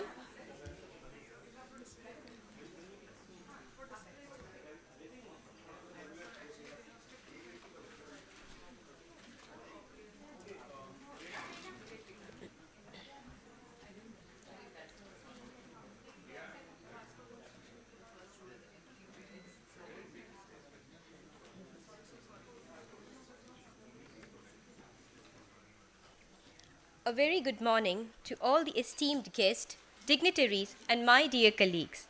It is my absolute pleasure to welcome you all to this pivotal panel discussion in the World Health Summit Regional Meeting on rethinking health financing from cost to sustainable investments. I'm Dr. Anushri, and I'm delighted to welcome you all to this conversation on behalf of our organizing partners, ADB, and from HSTP. We could not be more timely and more urgent to discuss such a pressing issue. Before we begin, I would like to briefly introduce Health System Transformation Platform to you all. HSTP, formally registered as the Forum for Health System Design and Transformation under the Section 8 and incubated by Tata Trust, is a not-for-profit organization dedicated for generating and applying evidence to inform and support health policy and systems reform in India. The organization works closely with several state governments, including Karnataka, Odisha, Madhya Pradesh, and Meghalaya, across a wide range of thematic areas such as the urban health, health financing, human resources for health, non-communicable diseases, and health insurance. Amongst its recent initiatives, HSTP is leading the Samagra Mother and Child Health Project in Mysuru with the support from the Infosys Foundation, and we are also conducting in-depth research to strengthen urban primary healthcare systems in Mysuru, Bhopal, and Bhubaneswar, backed by Gates Foundation. Notably, HSTP has also played a key role in conceptualizing the Healthy City Action Plan for Bhopal, a first-of-its-kind initiative to address the urban health challenges. In Odisha, HSTP continues to provide strategic and technical support to the government's flagship insurance program. The organization is also working to build capacities across the health workforce, rolling out competency-based trainings for pharmacists, lab technicians, and CHOs, and also developing leadership programs for senior health officials in collaboration with IIM. As we gather here today, our goal is very clear: to explore how can we transform health financing from a burden to a strategic investment, one that not only improves access and affordability, but also builds resilient, equitable, and climate-conscious health systems. The session is co-hosted by HSTP and the Asian Development Banks and brings together some of the most experienced and innovative minds in the global health financing, from public agencies and multilateral institutions to the private sector. And now, to set the context and officially open the discussion, I'm pleased to invite our today's chair for the session, Dr. Indu Bhushan, founding CEO of the National Health Authority, to please take this position on the dais. Indu Bhushan sir, President from iLeap, promoted by the Pehle India Foundation, also a senior associate with Bloomberg School of Public Health at Johns Hopkins Institute, and a senior advisor Asia Pacific with the BCG. He is also the founding CEO of the NHA and Ayushman Bharat PMJ. I would also now like to welcome Dr. Sudha Chandrasekhar, advisor from HSTP. She is the moderator for our session. She collaborates extensively with the Ministry of Health, the Department of Health from Government of Karnataka, and multiple state governments including Odisha, Meghalaya, Madhya Pradesh, and Kerala. Ma'am is actively engaged in advancing universal health coverage with a specific emphasis on Ayushman Bharat Pradhan Mantri Jan Arogya Yojana and its crucial linkages to the Ayushman Bharat Health and Wellness Centers. To move forward with the session, I would request Dr. Sudha Chandrasekhar ma'am to take the lead. Over to you, ma'am. Thank you. I'd like to now welcome Dr. Dinesh Arora sir, Principal Health Specialist, Asian Development Bank. He has served as the founder, Deputy CEO of India's NHA and spearheaded the launch of the Ayushman Bharat PMJY and laid the groundwork for the Ayushman Bharat Digital Mission. He has held the position of Director Health at Niti Aayog, focusing on health equity initiatives for aspirational districts and public-private partnerships in health. He has led extensively in health sector reforms in state of Kerala as Mission Director Health and establishing the Kerala Medical Services Corporation and Food Safety Commission and implementing quality accreditation for public hospitals. We welcome you, Dr. Dinesh. I'd like to invite Shri Kiran Gopal sir, who is the current additional CEO of NHA, previously served as, where's Kiran sir's, Deepthi, Kiran sir's, this one, make it, kept it there. Sir, please, join. Yeah. He has previously served as Managing Director for the Madhya Pradesh Purv Kshetra Vidyut Vitran Company Limited and worked in the government of Madhya Pradesh as Mission Director for the National Health Mission, leading initiatives related to maternal and child health.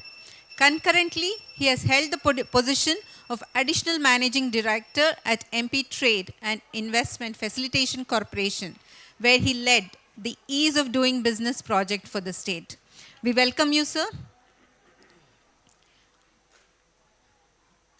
I'd like to invite on stage Ms. Jyoti Yadav, Joint Secretary, National Health Authority, a senior IAS officer who has proven track record in public administration, policy formulation, and international trade negotiation. She has held multiple leadership positions in the government of Uttarakhand, including Additional Secretary for Tourism and Culture, concurrently served as MD GMVNL and CEO UTDB. Previous roles in Uttarakhand include Managing Director of the Seats and Tarai Development Corporation, Director of the Renewable Energy Development Agency, and District Magistrate, and has been the Collector of Tehri District. We welcome you, ma'am. I'd like to call upon Ms. Sheena Chabra, Senior Health Specialist, who served from the World Bank for global practice on health, nutrition, population, operating within the South Asia region. She leads the World Bank's technical advisory services for the National Health Financing Program, which supports the Government of India's flagship Ayushman Bharat PMJY, and also has managed operations related to India's Enhanced Service Delivery Program and the Uttarakhand Health System Development Project. Welcome, Sheena.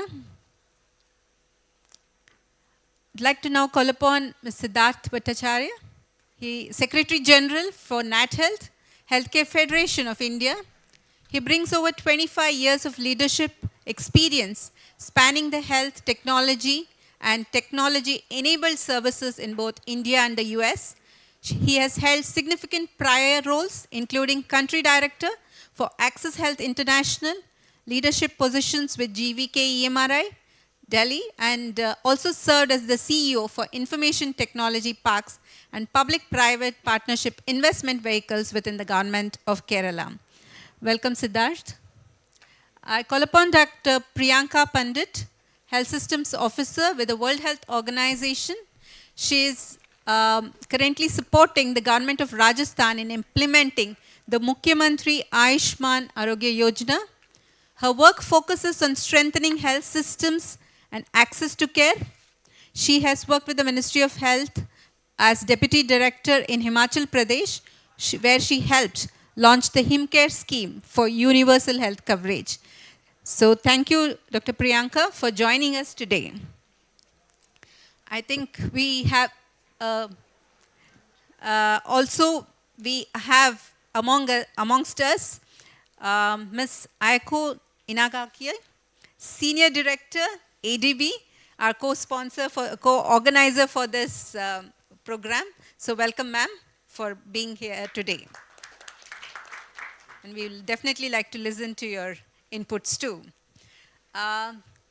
So as we start this deliberations, I invite my chair, Indubhushan sir to set the stage and initiate the discussions for today. So thank you very much, Sudha, and thank you very much ADB and HSTP for asking me to join this panel. For those of you who are standing out, there are some seats here, so you can come up and use those seats, unless you want to stand. So, and thank you, because this is a subject which is really close to my heart, and health financing, as I mentioned in session earlier in the summit, is actually become extremely important in these days when financing is going down, and donors are asking for value for money, that how we are using the money in a best way. Not only more money for health, but more health for money has been sought. And I'm also very pleased that I'm in a panel which has some of the best minds, not only in India, but globally, in terms of how to use money and how to provide health financing. And 4 of us here, sitting here, had started this scheme 7 years ago. Dinesh, Sudha, Sheena, and I were the founding team of Ayushman Bharat in 2018, when we started with a 2-pager. And also, I'm glad to see that the next generation, which is taking this forward, is also here, both Kiran and Jyoti.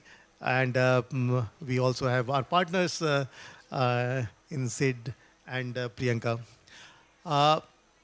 So when we were starting the scheme, we had some questions for which actually we were seeking answers. The questions were that how should we get private sector involved? How should we get not only any private sector, but a quality private sector involved? And once we involve them, how much should we pay them? And that was always the issue, and it still is the issue. And after getting them on board, the question was that how should we ensure that they provide good quality services? Because not only we need to provide services to poor people, but also ensure that they are getting good quality services. And after that, how to prevent fraud and abuse. And so those questions are still there. And now the good thing is that for responding to those questions, we are enriched by the experience that we've had in 7 years, but also technology. Technology has improved, and we have panelists here who would be able to throw lights on these important questions. And of course, there are people on the audience as well who can enrich this discussion further. So with that, I thank you again and welcome all of you to this session, and I hope it will be useful for you, and I'm sure it will be useful for me. So over back to you, Sudha, and let's start the discussion. Thank you, sir, for those opening remarks. I think, as you said, we have the founding team members, so I'll start with them. Dr. Dinesh, I think 7 years ago when you started, I think the focus was more on how do we enroll, how do we make people utilize. The volume was the main target. How many pre-auths we are doing, how many treatments we are doing. So especially what kind of critical move towards quality of care, and how do we finance quality of care at different levels of healthcare delivery will become an issue. So your thoughts on that? Well, thank you, Indu sir, and I'd like to add a 5th member also. Nishant is also sitting there. So just to acknowledge that, this 4, 5, and Kiran was in the other room. So 6 of us, maybe under your guidance, sir, we just started it. And it's like blossomed like such a important pillar. And I have on my right side sitting the new in charge of the PMJY, the Joint Secretary. On the left side is Kiran, who is actually holding the Ayushman Bharat Digital Health Mission. Absolutely. Let me put in a perspective the continuum of health financing. Sorry. So as I understand, it's access, quality, and then perhaps community resilience, which should also be part. And I'm taking this further to a climate resilience. How can health financing incentivize climate resilience? But let's understand, now we are at a cusp, and Jyoti is sitting next to me, where access has to be met with quality.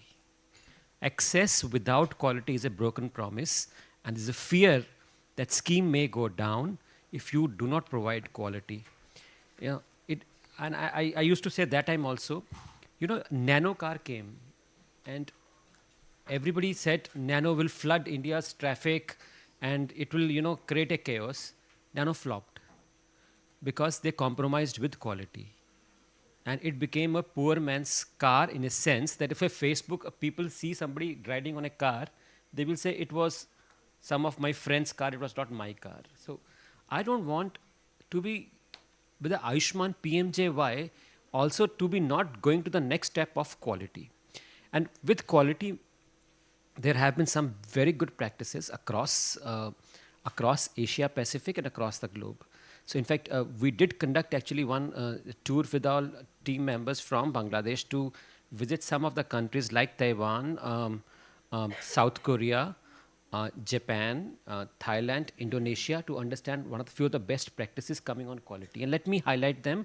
We may need to customize them if we work on different specs, but one of them, the first most important, I think, criteria is strategic purchasing now linked to health outcomes. So Thailand has come up with what is called as quality and outcome framework, where actually they incentivize hospitals on readmissions, re-hospital admissions, how many strictures had to become forward once the surgery was done.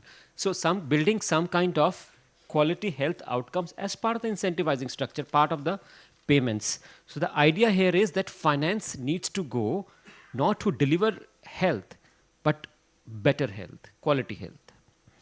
The second is, how do you tailor payments for different tiers of services? And PhilHealth actually stands out here.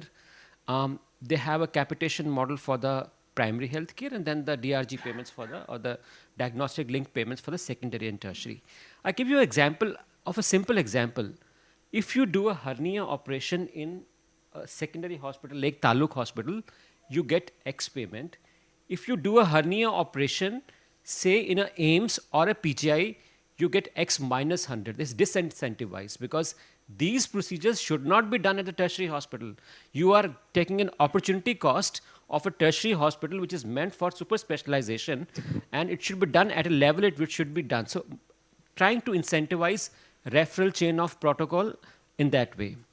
The third quality parameters which is being seen across the world is data-driven monitoring and incentivizing.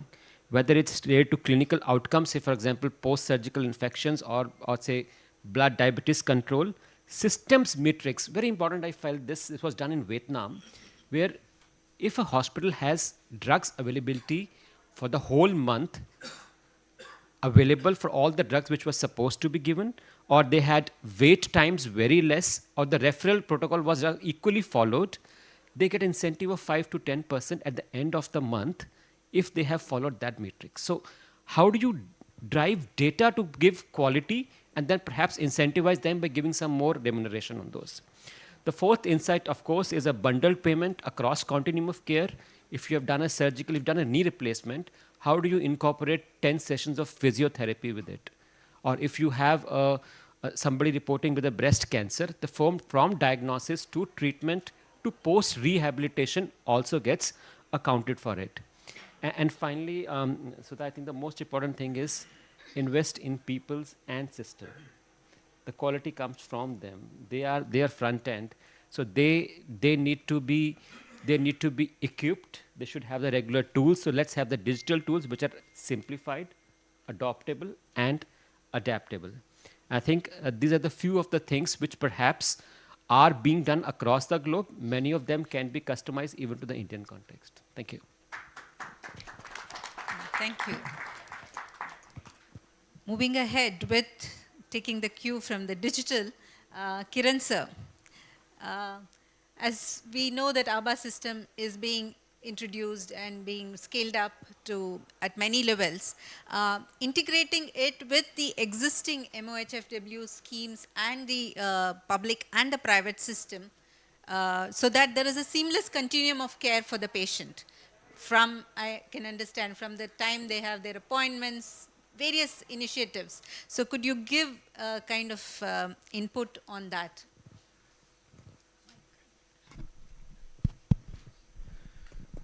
Thank you, Dr. Sudha.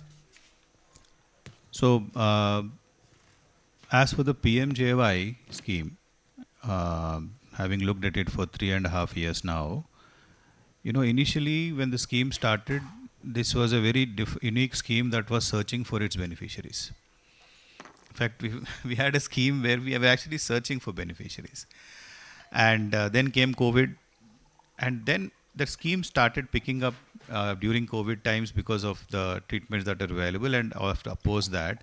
And if you really look at the curve of Ayushman card creation and the treatments that have gone, they actually follow each other. So now I think we are at a stage where with more than 40 crore cards created, we are at a stage where, there is a good enough beneficiary base that is getting served. Now the next problem or the next more important thing that we are now looking at vis-a-vis PMJY is how do we ensure that PMJY fits in properly into the remaining programs of Government of India. I'll give you an example, a number. There is a scheme called non-communicable diseases under the NHM, under which frontline workers go house to house, screening people for diabetes, hypertension, cancer, etc., etc. Now that particular scheme is, or the program or the system is integrated with the Ayushman Bharat Digital Mission. That means every person who is getting screened is given an ABHA or that unique ID. And at the same time, every person who is a PMJY beneficiary is also given an ABHA. Obviously both are same. If same person is a beneficiary of PMJY and a same person is also screened for, let's say, diabetes, both have that same ABHA. What we did, a simple exercise was, we just did a intersection of these two databases. We found that of all the people those have been screened, 550 million people are common to both the databases. Either they could have had either diabetes or hypertension or cancer, plus they were also PMJY beneficiaries. Now, if even 1% of those beneficiaries had a chronic issue and needed a secondary or a tertiary care intervention required, it would be extremely efficient if we have a referral system from that ground level to PMJY, and PMJY now is waiting for the patient to turn up.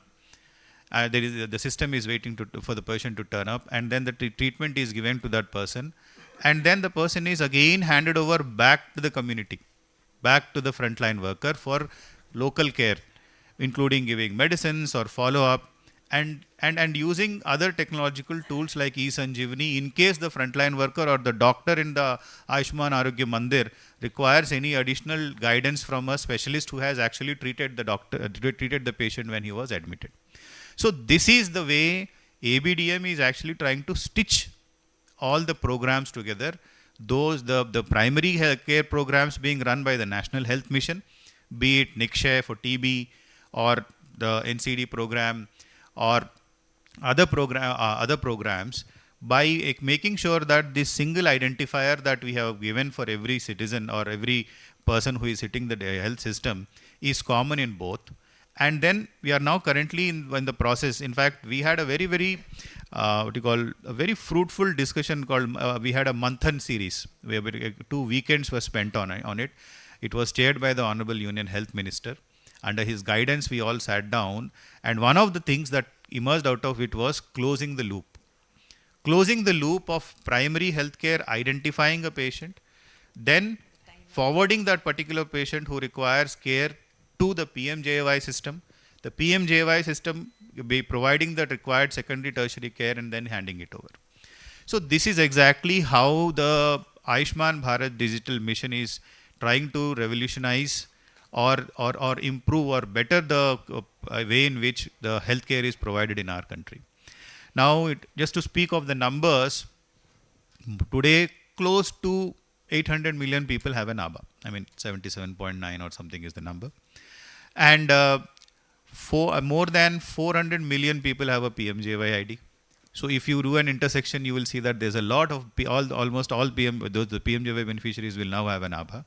And then this referral system that is currently we are now what you call building the framework or how this referral system would look like. And to begin with, they will be, of course, bringing in all the PMJY empaneled hospitals into this referral system so that a patient is identified at the Ayushman Arogya Mandir level. It is referred upwards, treatment is given and then referred downwards. And the ABDM will actually ensure that the health records are actually transferred digitally. There would be no additional requirement of the patient to actually carry physical records to forward, and also the recommendations and the prescriptions and other advice given by the doctor specialist is also forwarded accordingly. So this is how the digital mission is trying to plug this gap. And this is, I would say, this we are hoping that this system should be live with at least with 1 or 2 programs within the next 6 months. That is a target we are having. And in terms of bringing the larger private sector into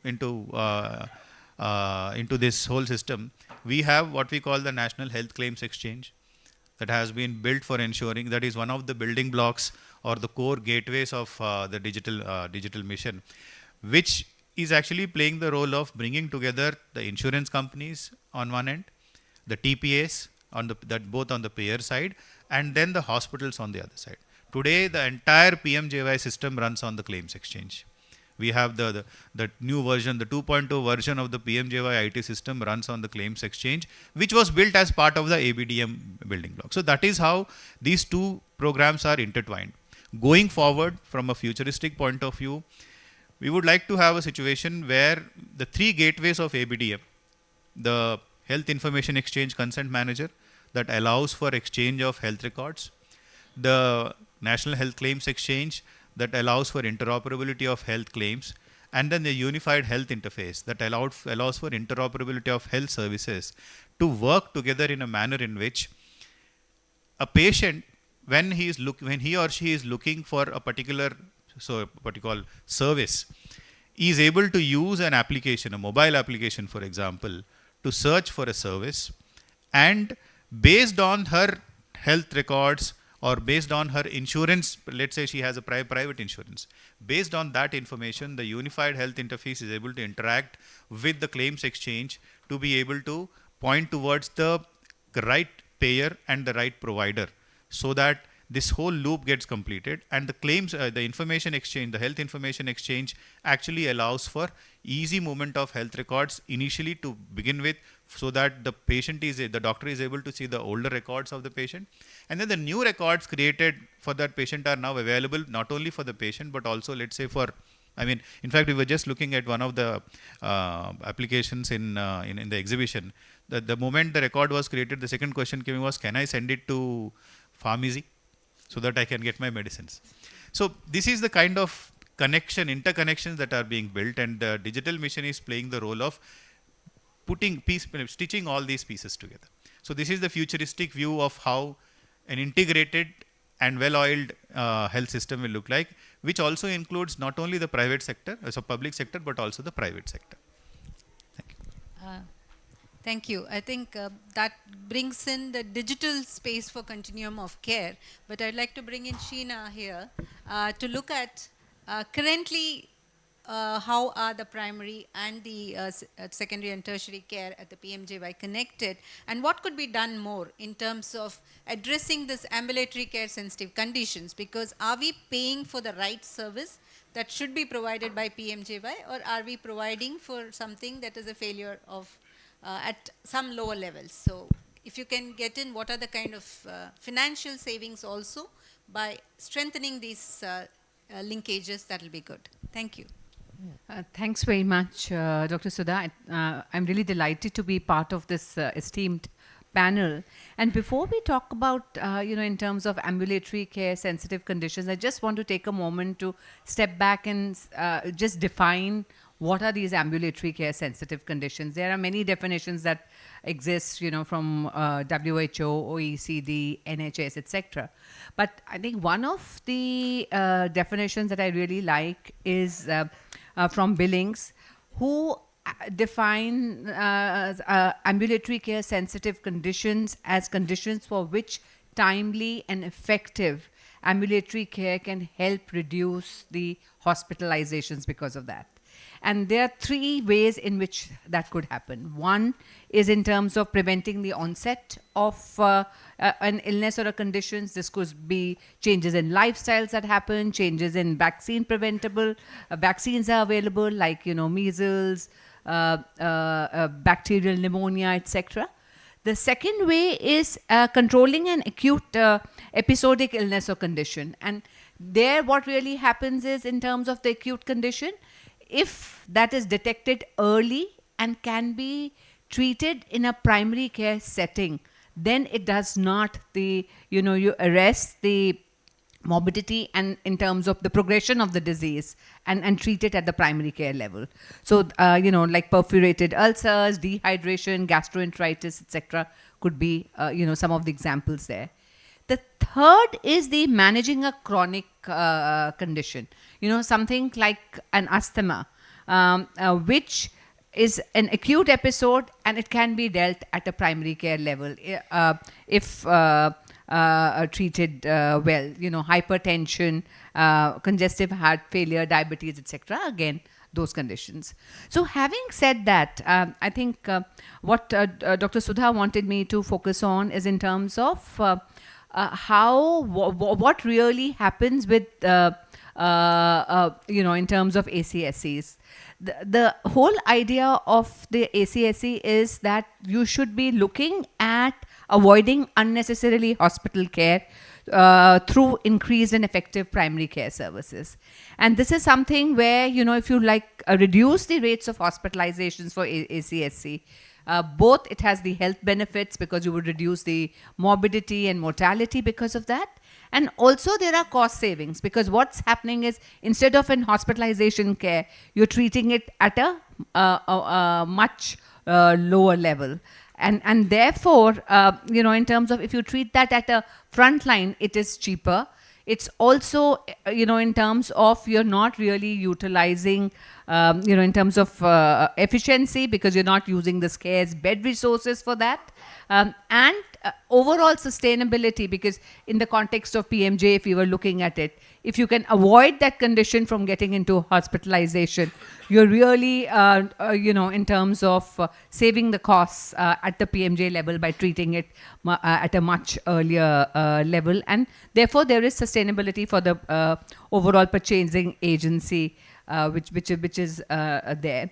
So, and I think also from the patient perspective, this becomes important because unnecessarily, if you can avoid the hospitalizations, you can avoid hospital-acquired infections, etc., which also becomes very important. And globally, if we look at it, it's estimated that about 5 to 20% of all hospitalizations are potentially preventable due to ACSEs, and it becomes a huge thing. Yeah, we are doing a study also for PMJ, looking at ambulatory care sensitive conditions, looking at quantifying this, and also looking at what is the resultant savings that could have accrued. I'm not going to currently cite that data because that's something which is under finalization, and once NHA releases the work, I think it would be in the public domain. But what is important is that globally, as Dr. Dinesh was talking about the quality of care, ACSEs are becoming a very important matrix for looking at how effective is primary health care. Preventive, promotive, and primary health care, and it's a very good measure for that. And that's something which I think the examples that also Dr. Dinesh gave were in terms of if there are conditions, because even at the PMJ level, there are many conditions which could be avoided if you had robust primary care systems in place. And from PMJ perspective, it's also, if you have hospital, if you have admissions that have happened, it's also depends on what kind of post follow-up that you have. in terms of to ensure that in terms of the post care that you need after the procedure and hospitalization is followed through. And those also become important parameters. So I'll give you another example. Like in the case of Indonesia, what's happening is they're looking at ambulatory care sensitive conditions, and they identified 10 conditions which really contributed to 82% of the ACSCs. And they have dashboards for that which are available.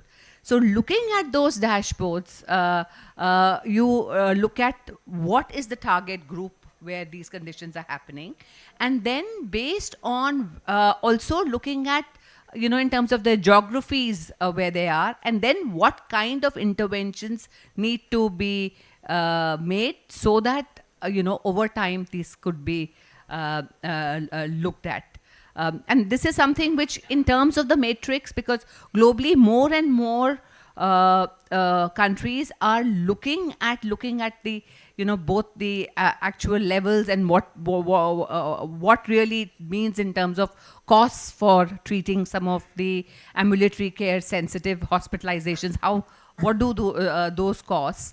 And this is becoming an important KPI, a key performance indicator, which can be applied to both the hospitals, it can be applied to various geographies. I'll give you another example, like in the case of US Medicare, which is social health insurance for 65, for the elderly, 65 plus. They're looking at readmission rates of ACSCs, and if within 30 days of discharge, for a ACSC related condition which did not require an unplanned readmission, if the patient comes back, there are penalties that are set. So I think there are different kinds of measures that can be looked at. One is the overall tracking of, in PMJ, which tells you the robustness of the primary healthcare setting, focusing on some of the key ACSCs that are there. It's not necessary to look at all the conditions. I think like in the case of Vietnam, what I shared, focusing on some of the key things which are causing most of these ambulatory care sensitive hospitalizations, looking at what needs to be done. Also, the whole example, I think Dr. Kiran was alluding it very well in terms of the continuum of care and how that is working, and actually looking at incentives and disincentives in the system to look at how well that continuum of care in terms of referrals and follow-up, comprehensive follow-up is working. I think those are the kinds of things which can be looked at in terms of PMJ. So I'll stop here. Thank you. And also to add in, now states are also looking at it, because financial sustainability for these kind of unnecessary hospitalization is an issue. So in that way, they're looking at coming up with some of the top conditions like COPD and other things which can be avoidable, and which is actually now bleeding them in terms of treating for hospitalization. So yes, that's a critical point, Sheena, and I think we need to take it up further. I think as we move on to, why after so many years also the private sector participation is a key, both for PMJY and also for the ABDM. So I would put in both for you, Siddharth, looking at what are the challenges in ensuring much broader private sector participation than what's happening currently. Understanding that private sector services are being utilized by majority of the population. So I'm on the hot seat. Thank you. This is a very important discussion, and privileged to be part of a very distinguished panel. I think as per the topic of this panel, which is in terms of moving health financing, moving from costs to sustainable investments, I'll broadly limit my comments in 4 areas, having worked in private sector for a very long time. In terms of really what is it that private sector looks at when they decide to create, let's say, new capacity, as you have a health financing scheme, and this is not only PMJY. It could be CGHS, it could be GIPSA, it could be private insurance. So my comments are broadly in the ambit of the entire health financing spectrum. And while the topic of profitability, sustainability, costs do come up, but I will kind of keep it at the end of my comments. I think there are lower hanging fruits to really look at, which really could create accelerated demand uptick and more risk-taking appetite for private sector to, let's say, take a loan for 10, 15 years at 10, 12%, current capital costs, and still hopefully be able to, create dedicated capacity to serve both the APL and the BPL, the below poverty line customers in India, or the beneficiaries in India. I think the first point I will touch upon is really in terms of convenience. And there is a great opportunity to bring down, to kind of harness the ecosystem around private sector, to bring down the cost of service delivery. And this could be through multiple channels, could be through pooled procurements. There could be ways, for example, recently in Nat Health, we undertook an exercise to map out, all the compliances that a private sector has to go through at a central, at a state, at a municipal or a sub-state level.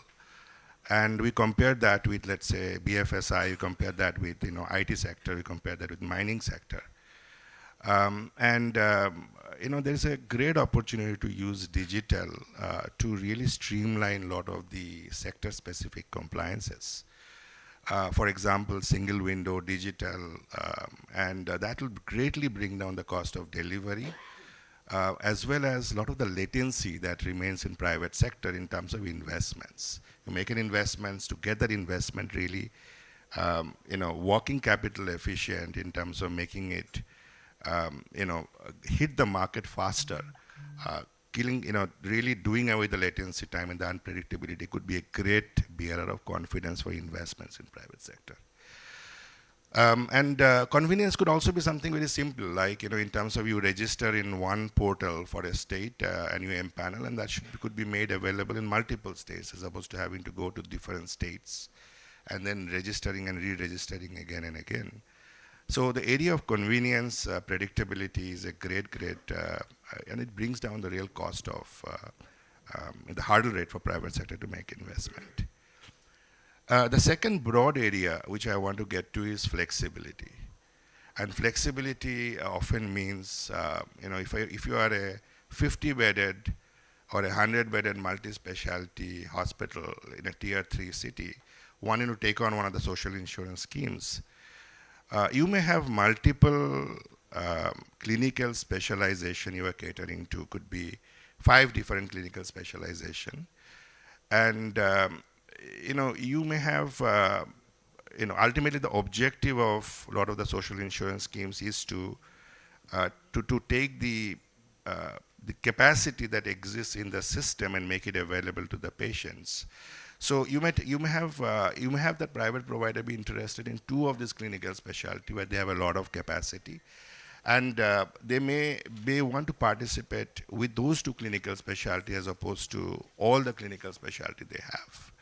So being able to empanel at a subspecialty, at a infrastructure level with few specialties, where somebody is trying to build up a certain clinical discipline for private sector is a great way to kind of let them utilize the working capital and bring down again the hurdle of taking that investment risk.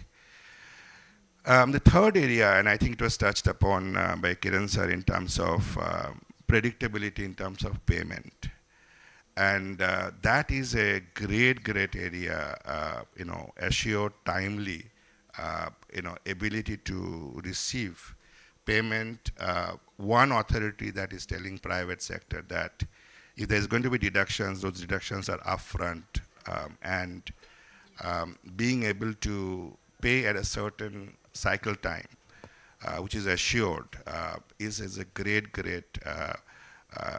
let's say it'll be a great stimulant to private sector to take risks, because cash flows, working capital to service working capital, especially for smaller providers, it always comes with trade-offs in terms of salaries, in terms of consumables, in terms of other areas where working capital is required. So again, a transparency in terms of being able to really get the payments on time is a great confidence booster. Now let me take, so I've covered convenience, flexibility, and flexibility, predictability, and convenience. So let me talk about sustainability for a minute.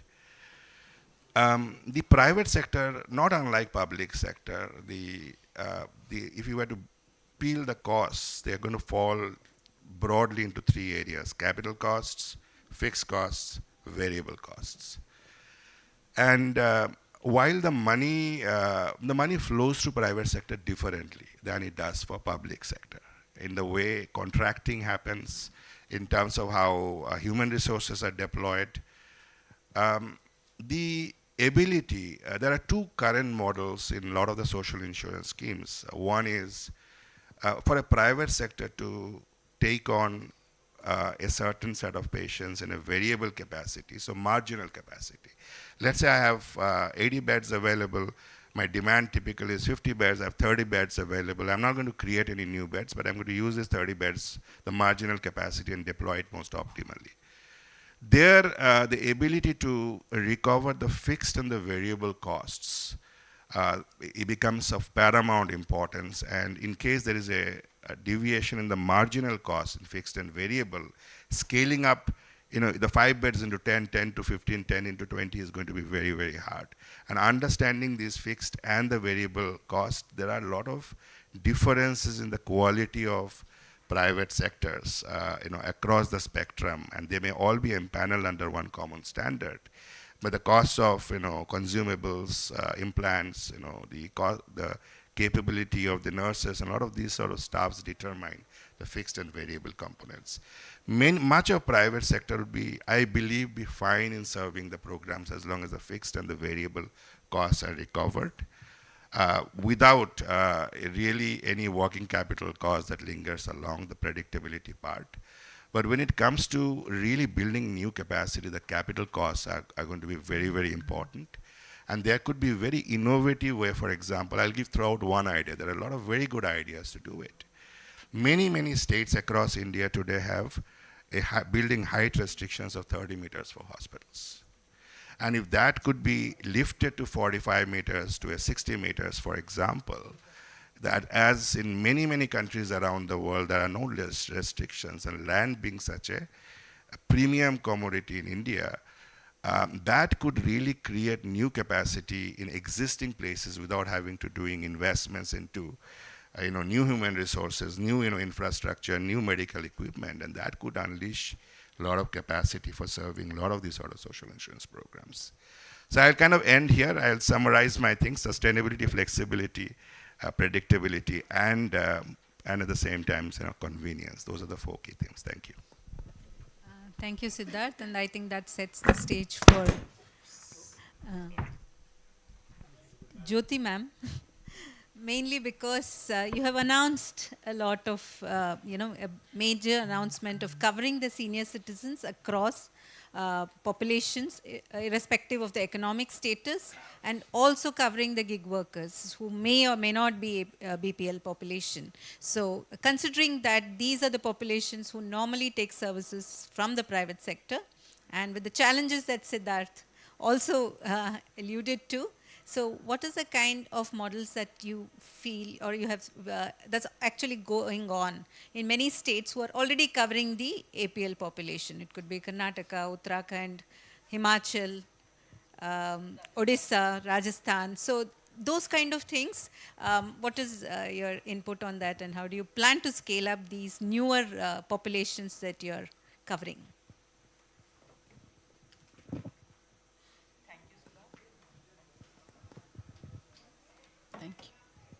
Thank you, Sudha, and thank you for having me. So, the topic that you have touched upon is basically very close to the missing middle that we always talk about, and the missing middle is I won't say it's a complex problem, but yes, it requires a lot of brainstorming to come out with a solution that suits it. So I'll just try to define the problem statement, if we can call it a missing middle, and then some of the ideas that are available, and some thought on the ideas, and obviously I'll touch upon the Vevandana scheme and the gig worker scheme that you have highlighted. So if we talk about the characteristic of this particular set of people which we should have some kind of a health coverage is, it's a heterogeneous group, and that has its pluses and challenges also. And another thing that we should not forget is this group has the paying capacity also, so that's lessen the burden on the government exchequer to some extent, that can be taken care of. And there is no denying this fact that there are some group among this missing middle for which it is essential that governments has to step in, where the scheme of Vevandana and gig workers, and last year government also announced the scheme for ASHA, Anganwadi helpers and workers. So that is kind of a step up to take care of this gap of the missing middle also. So that's kind of a broad characteristic, and there are various options that are available for bridging this gap. And I am of the view that if the government does the risk pooling at its level, so that can really lower down the cost of premium for all the beneficiaries, whosoever is. But that obviously does not mean that government has to bear all the cost. But yes, it has to be contributory by the family who is planning to come on board. And secondly, as the previous speaker and Dinesh Arora sir also mentioned, that the value should be the value in the care, in the health care, should be incentivized.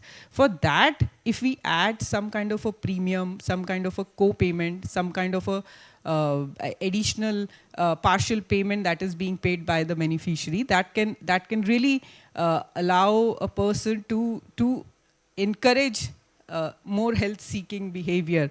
So that's kind of a nudge for that particular person, because if I pay higher, I am getting a direct benefit or an extra or an additional value for my money. So that encourages the beneficiary to take an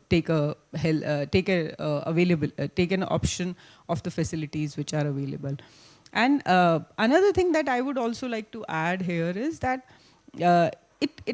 it has to be a comprehensive coverage, because when we talk about only the secondary and tertiary, I think the outpatient is something that has huge out-of-pocket expenditure. So that also something that we need to also consider. And when we take care of the outpatient, it reduces the burden on the secondary and tertiary. So as is a well-established principle in healthcare, that it has to be a continuum of care. It can't be one thing and not another thing, or only part of the solution. So having said this, the continuum of care, and government is encouraged by this idea, and that's why the Vevandana scheme could come, and that's why the Anganwadi worker scheme has come. And ABPMJY, I think all my previous speakers have talked about ABPMJY, and why ABPMJY is talked, because if we minus ABPMJY from the scene, I think we cannot talk about the missing middle, because that provides the basic infrastructure, whether it is IT, whether it is hospital, whether it is NAFU, whether it is hospital empanelment, whether it is health packages. Because without ABPMJY, none of the things that are now outcome of ABPMJY or whatever we are thinking ahead of ABPMJY would not have been possible without the ABPMJY. So that standardized form of template which has been provided by ABPMJY is allowing all of us to now think ahead and take a step forward. So I was very happy when I was given this opportunity. Before that, I was not even aware of what Ayushman Bharat is. Even in the state, I have not handled this subject. But yes, when I got to know, I thought that without ABPMJY, I think majority of the developing countries which have this kind of a health insurance where it is going towards universalization has not happened without some kind of a ABPMJY in their own countries. So I think now we are at a stage where ABPMJY has established itself. So every scheme has scope for improvement. That's a continuous part of the process. But yes, the infrastructure is at a stage where more schemes can be built upon the ABPMJY platform. So thank you, Sudha. I hope I could answer your question. Thank you. Thank you, ma'am. Yes, as we are looking at expanding to, APL population and universalizing healthcare, I'll turn to Priyanka to give an insight on what have been the financing models for UHC in a global perspective, from being, from the WHO and looking at many UHC programs.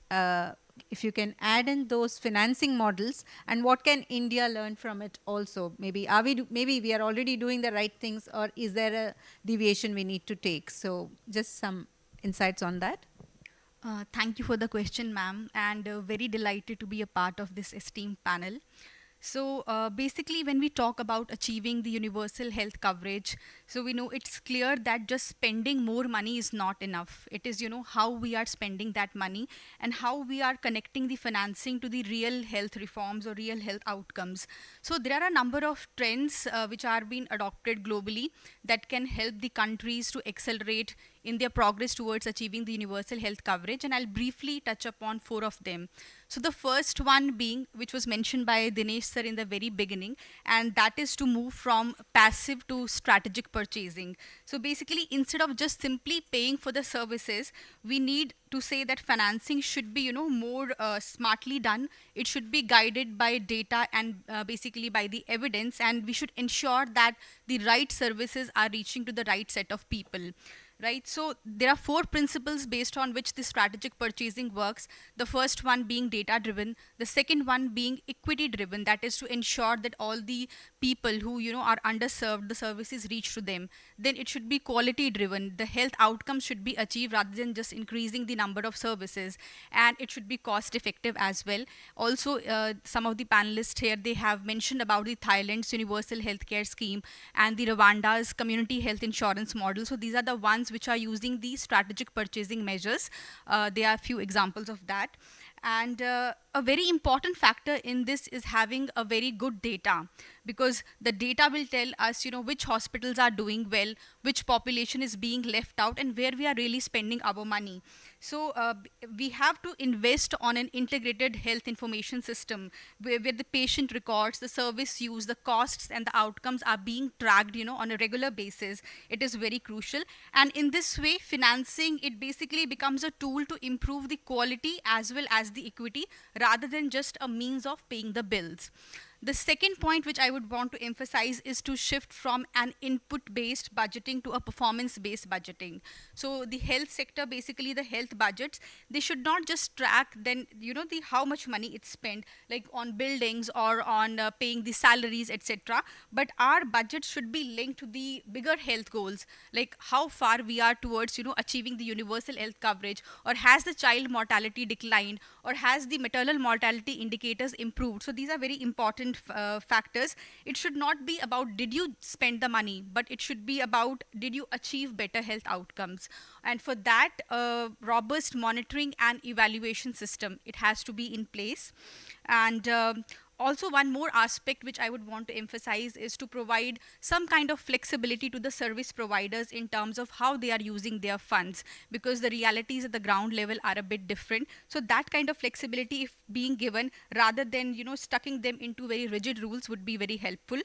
The third one would be moving from volume to value-based care. So it is not about the number of patients treated or the number of services, but it is about giving the best care for patients. So care, it should be patient-centered, it should be clinically effective, as well as it should be very well coordinated, especially for the patients who are having multiple health problems. So the patient should be made felt like he is being treated as a whole person and not just being tossed from one department to the other.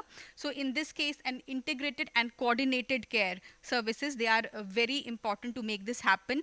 And lastly, also I would like to mention what Sheena ma'am has told. We should rethink about how people access care, especially like for the ambulatory services we were talking about. So many cases, the most effective, the cost effective way to treat a patient, it would be at the primary healthcare level and not in the hospitals. So strengthening our outpatient care at the local level, it will reduce the unnecessary hospitalizations, it will lower the cost and improve the outcomes. So the 4 points which I summarized that would help the countries move forward to achieve the UHC would be smarter purchasing, performance linked budgeting, value based care, and strong primary health care. And we should start looking into financing as an investment rather than just a cost, and in this way we can help build a very strong and resilient health system for our future. I would just stop here, ma'am. Thank you. Yeah. Thank you, Priyanka. I think we have come to one round, and after a late night Ricky Cage concert and a full house today on a Sunday morning, I want to pass on that benefit of asking questions to the audience. So lots, so I don't even have to touch my next round questions. So if you can help pass on the mics, please. So I will take around 7 questions or 8 questions, and we will just prioritize that. Please. Madam, Okay. you rightly Once. mentioned the volume to value based services. Yes, sir. Quality services, rather than the number of patients attended. It's very, very important subject. And most important is the financing. One of the sir, they mentioned about the financing. If you see the latest news, more than 600 hospitals, they are opting out of this PMJY Yojana. Reason, they are delaying payment and the package. The difference between hospital says this is the package for this treatment, and because the hospital knows the cost of consumables, the treatment, this is very important. And this thing, yes, reforms, healthcare reforms, very, very needed for improve efficiency, quality of services, and access to services. The reason is I am going to the hospital. The moment I say I have the card, doctor is not available, bed is not available. So the board should be there in each and every hospital. Doctor is available and what time, on which date, how many beds are available. That's very important. When the parking area, the 600 parking, Please 200 direct the question. Direct the question. In each crisp and every question, hospital, please. the board should be there. The doctor is available on which date and on which day, and how many beds are available. And last, my question is air ambulance to reach timely the traffic congestion. Thank you.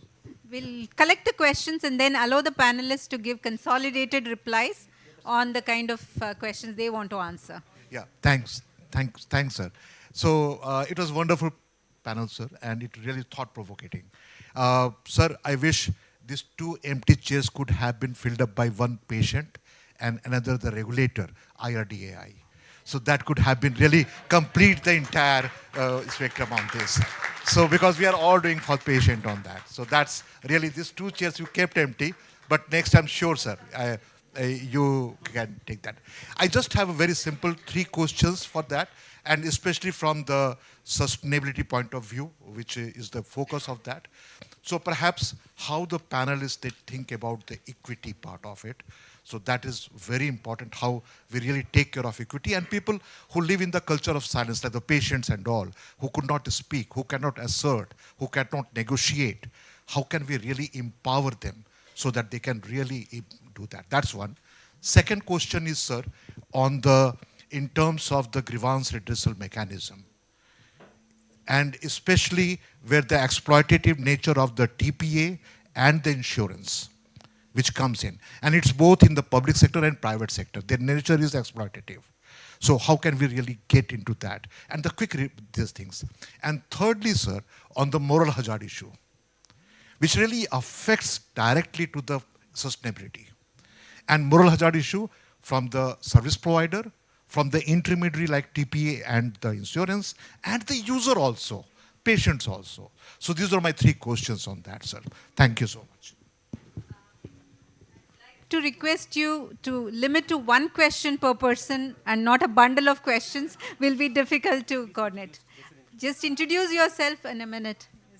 Sanjay Pandey from the Global Health Advocacy Institute. So let's take 3 more questions and then we'll respond. Otherwise, we'll forget the questions. Yeah.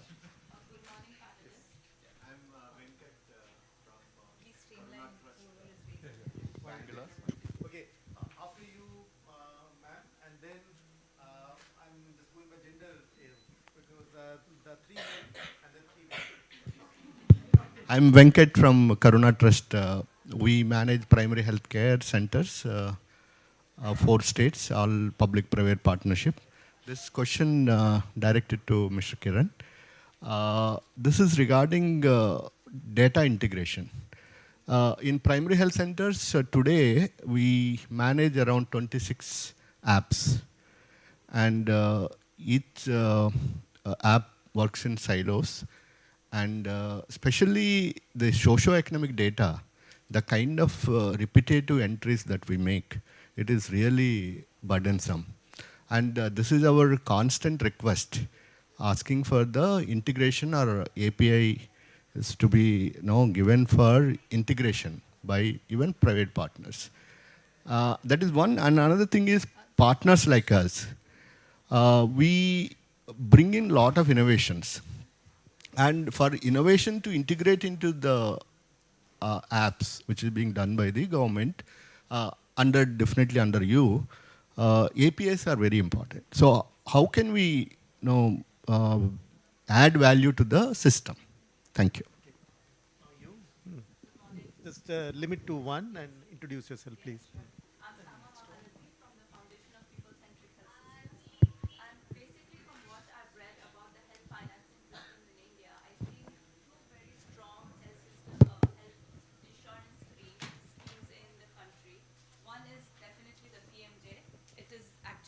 Upon by the whole world, and the other is the ESI. So I wanted your thoughts. What do you think? What are your thoughts about cross-subsidization between PMJ and ESI? Do you think ESI has the capacity in terms of funds, infrastructure, in bridging the gap that PMJ has so that the whole health financing system can be more equitable, it could be strengthened, and we are able to achieve the universal health coverage cube, which is increasing the population coverage, increasing the service delivery coverage, and increasing the finances that are available. Do you think that is a possibility in the future? Excellent question. Yes. I think 2 more and then we'll go. Yeah.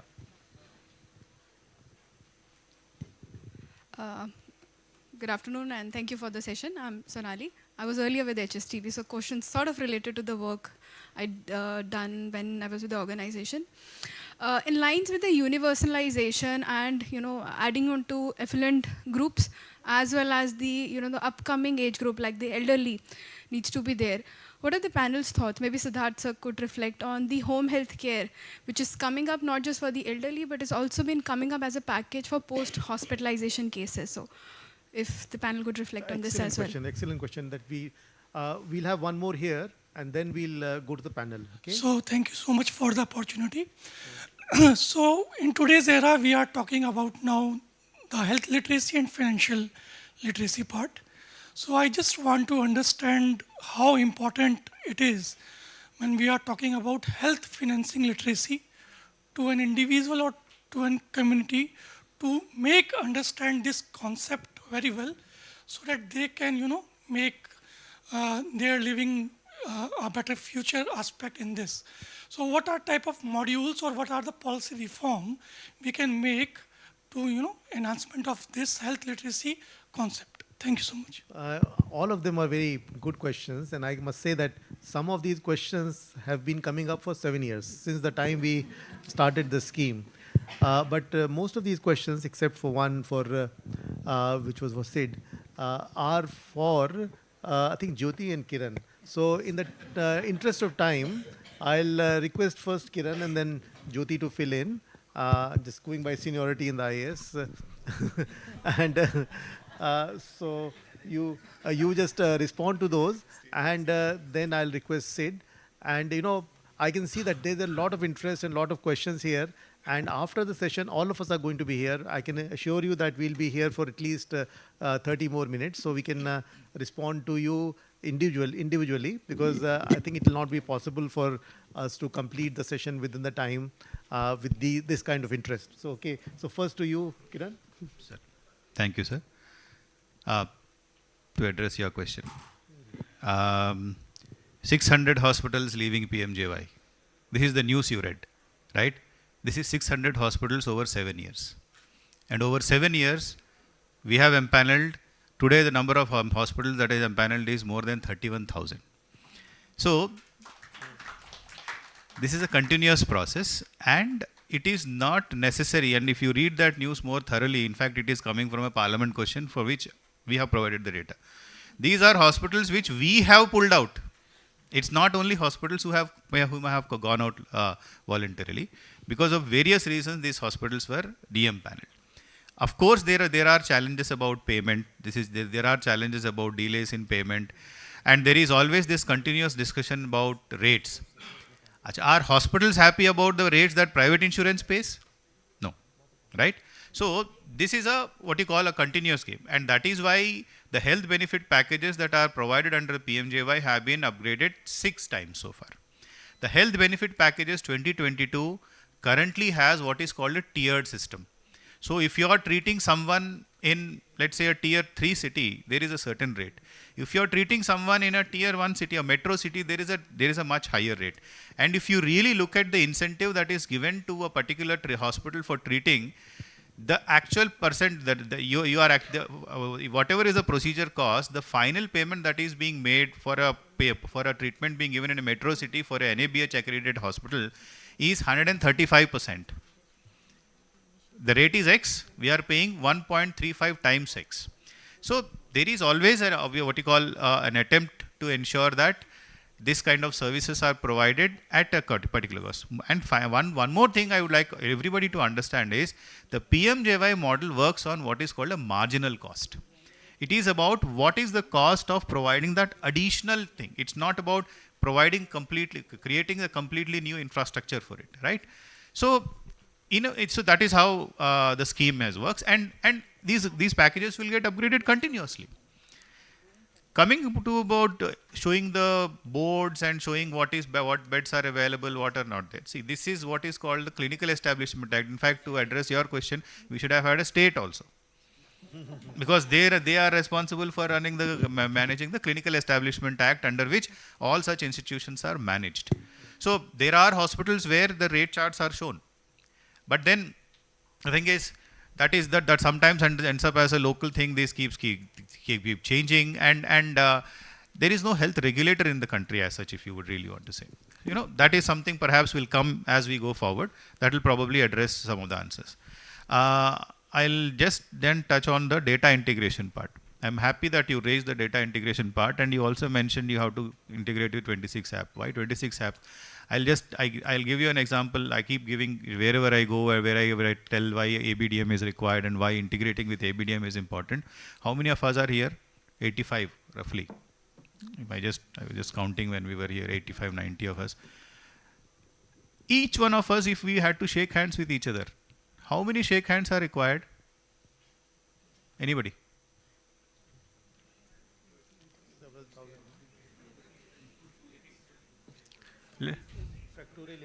Sigma n minus 1. Yeah. Sigma n minus 1. That means 84 plus 83 plus 82 and so on. So if every app tries to integrate with every app, that is what is we are going to end up with, and that will never end.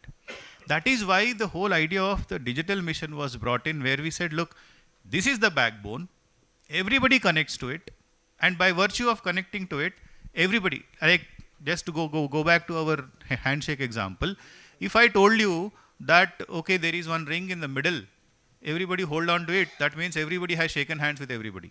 How many shake hands are required? 85. All of us have to do it only once, right?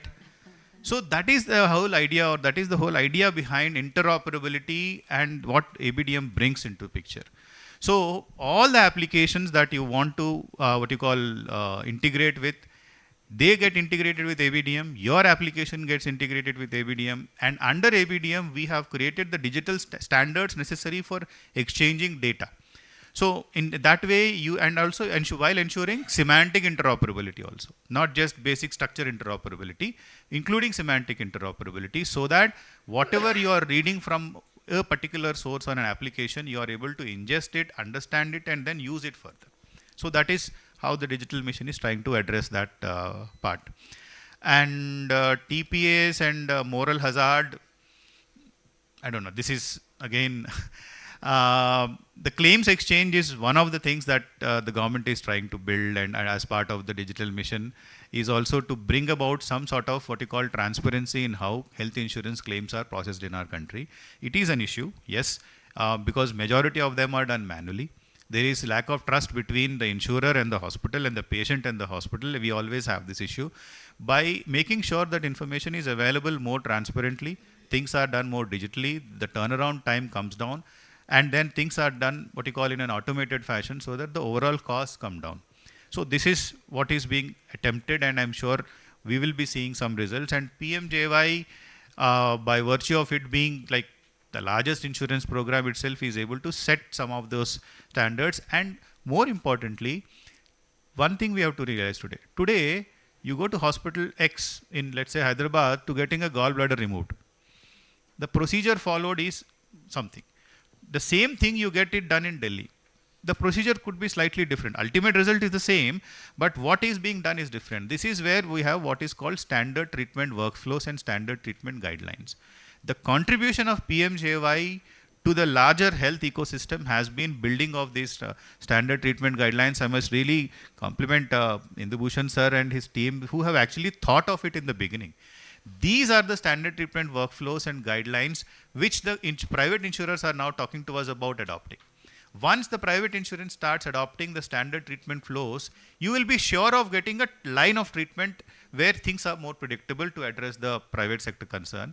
And also the citizen also is aware that, okay, I will not be overcharged, or I will not be like expected to stay on the bed for more than the required number of days or things like that.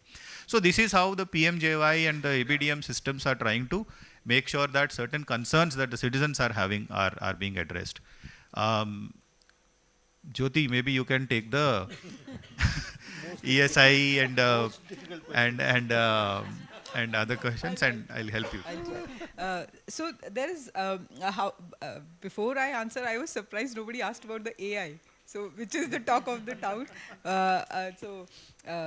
One thing is the grievance redressal. I think the gentleman there raised that, and I rather than answering that, I'll just give an example. I was shopping something, and then I read the feedback book on that particular shop.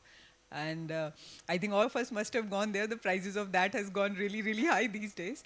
So I was like, all are negative. And it was like I was about to bill. So I asked that lady there, and I said, everybody has written so bad about you. I'm doubting now whether I should buy this or not. So she said, and she told me, she said, ma'am, जिसका खराब होगा ना वो ज़रूर लिखेगा, but जिसका अच्छा होगा वो कभी नहीं लिखेगा. So it's the same thing for, I think, you, that no matter how hard we try, but the person who has a grievance will definitely come to our call center and register. But the person who has a positive experience with our system, we will have to go and ask that person and find out and get a positive feedback from them.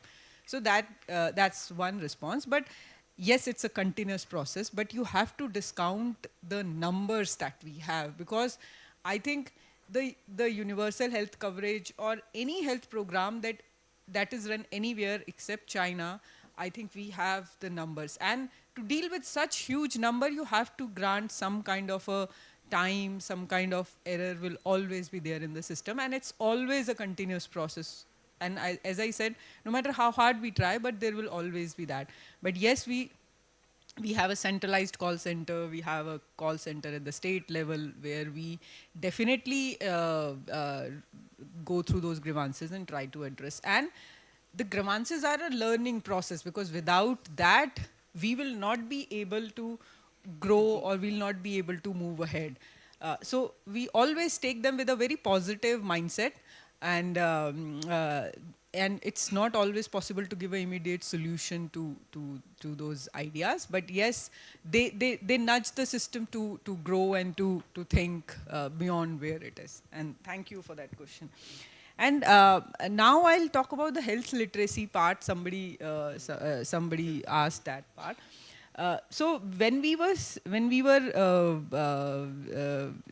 looking at the data where average amount of claim utilized by each of the state, so I'm sure it's easy guess.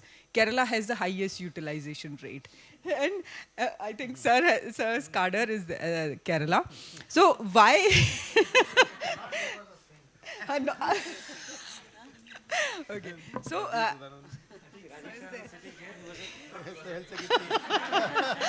Empty NHM sitting from Kerala also. And the reason for that is because the health-seeking behavior there is very, very high. And if you see that in other states, the health-seeking behavior is not so high. So it takes time, though, to know that, okay, I have ABPMJY card, but to see it as an entitlement, it will take time for a mindset to change that, okay, I can go to the hospital and get myself treated well. So that's a behavioral change, and it will take time. Then somebody also talked about air ambulances. So this is something that is there in certain states like MP, it's there. Andaman Nicobar, it's very much required because it's away from the mainland and not all secondary and tertiary care treatments are available. So in some way or the other, it's there in the state programs, or it's there in how the states are planning to deal with it. But yes, that's also one of the area where we need to have certain kind of availability of options, which is affordable and which is available also, so that patients can utilize that. But yes, that's one area where we have a lot of requests or ideas coming up, and we are still struggling to find a perfect or a good way out. Yes. And then you talked about cross-subsidization. I think without that, it won't be possible to have a universal health care. And I think that's the norm universally, because no government is rich enough and say that, okay, I will pay for everybody. I was just reading it, and I think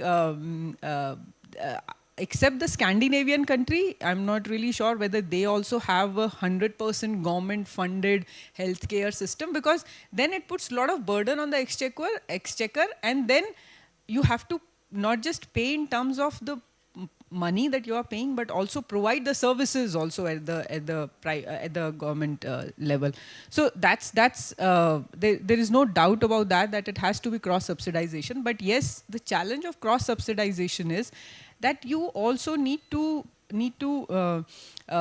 have a payment system which is suited to that particular clientele or group of people. You can't overburden that particular person who is paying, so that he or she is discouraged from adopting the or co-opting the health benefit that is given. So that is the challenge. But yes, it cannot happen without cross-subsidization. And another thing that I would like to add is ABPMJY. Again, I'm coming to ABPMJY. Why? Because without that, there are so many state schemes also which are being run on the IT system or on the ABPMJY platform. And why? Because the model is so scalable.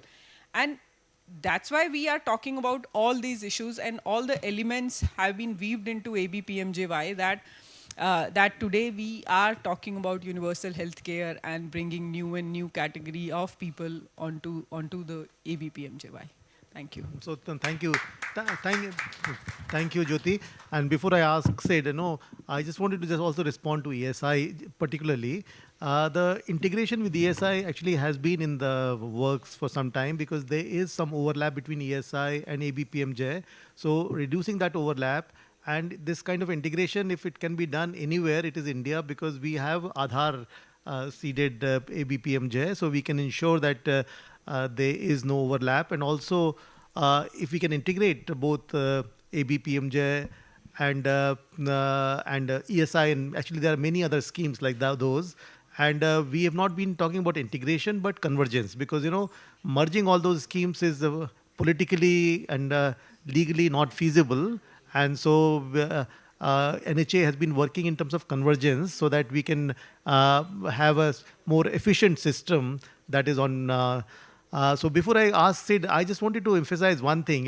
ABPMJ right now currently is providing more than 20 lakh treatments, 2 million treatments every month. And most of them, more than 50% of them are private sector. So there's something good going on about this scheme, right? So it can't be that, the rates are low and it's not being done well. So I think in that sense, maybe we should give the due where it is due. We should give the credit where it is due. Okay, Sid, after you, then maybe I'll go back to all the panelists if they have to say something.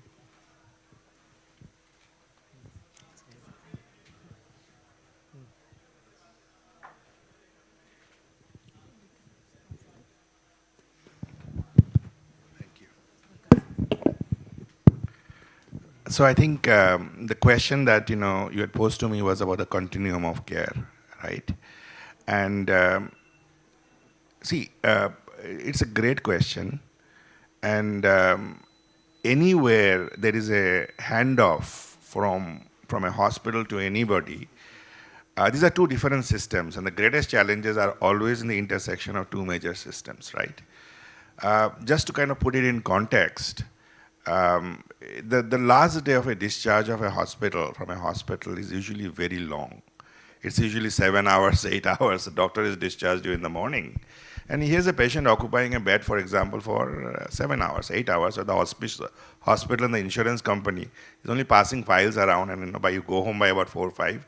Loved ones are kind of waiting for you to come home. They're constantly calling.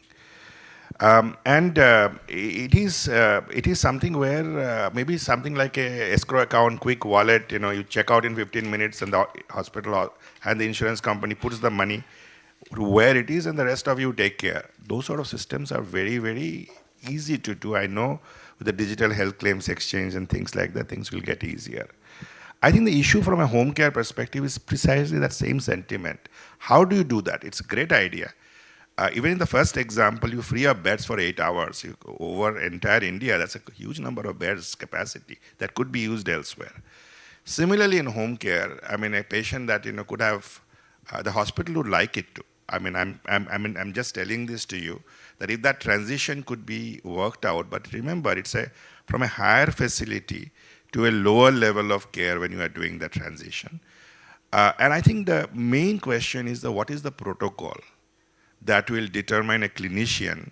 We live in a world of Consumer Protection Act, and anytime you are taking the patient from a higher to a lower, I think this is an area where if NHA and others were to work along with private sector, there could be really, in some areas, for example, orthopedics, after you do a knee replacement surgery, what could be the number of days and how it could be covered, the continuum could be covered.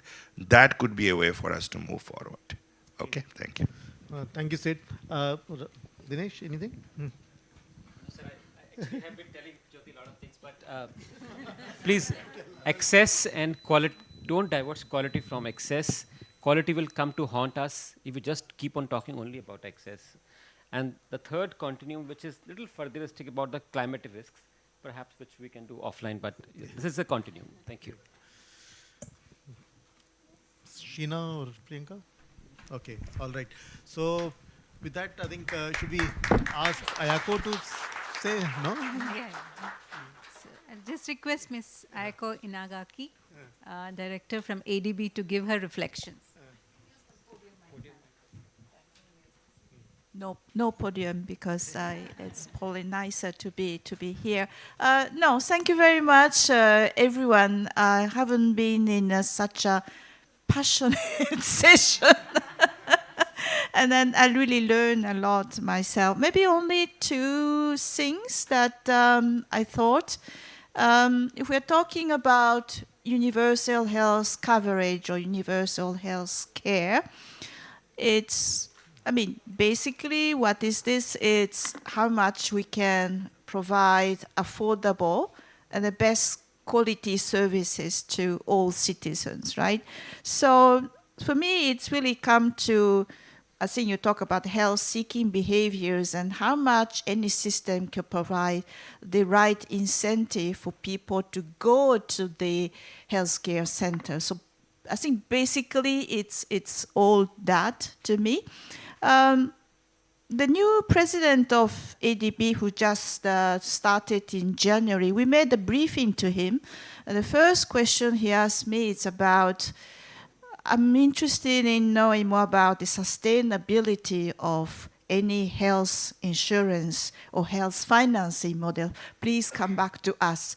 So in a sense, I think if we could bring the whole team to ADB next time, so that and he's coming from the perspective, obviously, of a banker, but also with somebody who really does really think about populations, how institutions such as ADB really contribute to the well-being of the most vulnerable populations. I think it would be great to have that.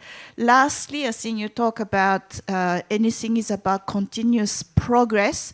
And I know that it's such a complex system. There's a lot of issues, but just mind ourselves that, was it in 2014, this is the first time I came to India to talk about health, and I think I asked about health financing, health insurance schemes, and probably we could not, at that time, we could not have that kind of conversation that I'm witnessing today. So congratulations to everyone that you made such a progress, and it's about continuous progress. Yeah, thank you. So yeah, and I also want to put my thanks to all the panelists.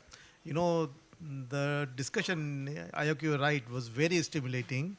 And they identified two major issues here. One is fragmentation. Fragmentation meaning we are working in silos in terms of primary, secondary, tertiary. And we are working in silos in public and private. And second is quality. And quality has been uneven. And as I think Dinesh alluded to, that not using services sometimes is better than using a bad quality service. So how to improve quality? And so identifying problem is always easy, but what was most important in today's panel was that we also identified solutions, and solutions not only from India but from outside. And solutions came in terms of how we can provide incentives. For example, what Dinesh mentioned, that we have a system in Thailand where they are incentivizing quality, and we have systems other places where by tiered payment systems, by other methods, quality is being incentivized. And we also had a presentation from Kiran that how IT and technology is helping us in integrating the issue of integrating public, primary and secondary care, and closing the loop, as he called, has been being tried for last 7 years. Now with ABDBM, it is easier and we can do it. And like Jyoti mentioned that ABPMJ has provided the framework for universal health coverage. Similarly, ABDM has provided a framework for digital health. So both of them together will make sure that integration, this fragmentation that we have right now, can be bridged.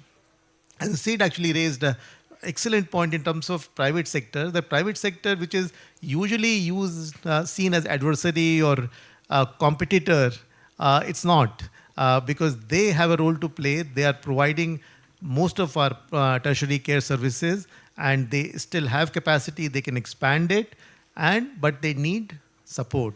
They need support in terms of ease of doing business. They need support in terms of transparency and accountability, and also in terms of predictability, that they should be, then they can be a good and a better partner with the public sector.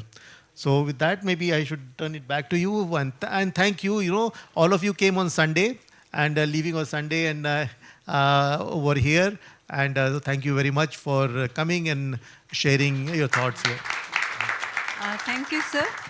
I think continuing some of the key points, I think with regard to the value-based care, we have a release of the value-based care landscape manual, which has been done with WHO, and that is the outcome of some of the policy papers that we wrote for NHA, and also some of the pilot. I think we have done one pilot with Kerala, I think, for value-based care for valvular heart disease, so linking both the patient perspective and also the clinical assessment and the treatment perspective. So that was actually released in Kerala only. But as a part of this, as a landscape document across countries and initiatives, we are just releasing some document with the World Health Organization. I pass it on to Anushri to present the slide and the details about it. And we have Priyanka representing WHO. Sorry, Grace could not make it, but we have Priyanka here. Thank you, ma'am. And first of all, I'm really glad we not only have such a dynamic and vibrant panel, but also such an insightful and interesting audience. So thank you so much for being a wonderful audience to this session.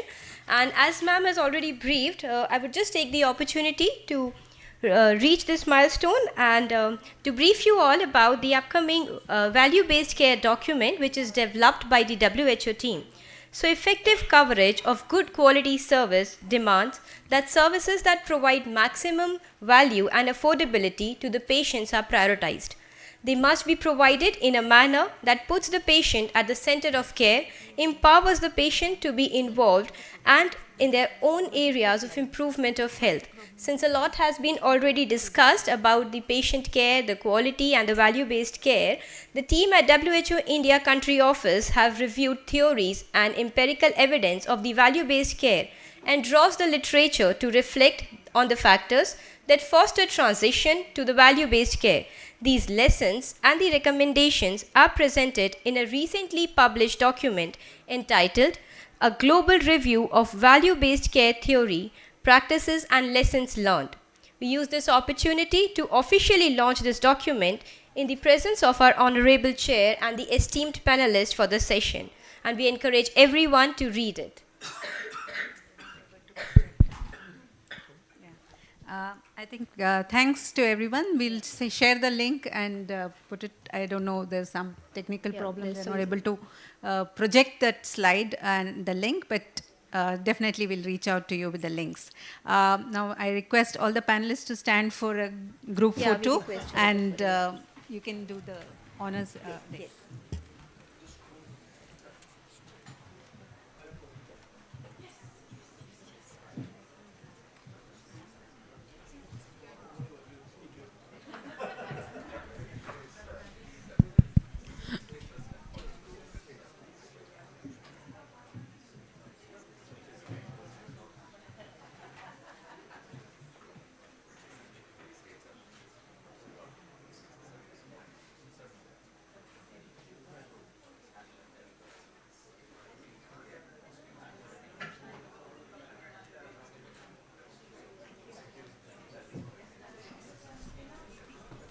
I now request our moderator for this session, Sudha ma'am, to kindly hand over a small token of thanks to our chair, Indu Bhushan sir.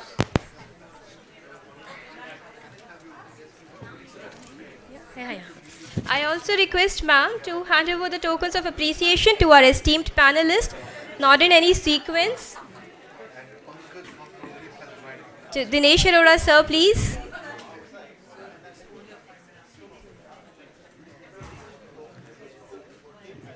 Kiran Gopal sir.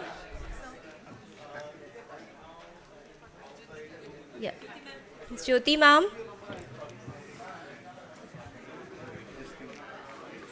Sheena Chabra ma'am.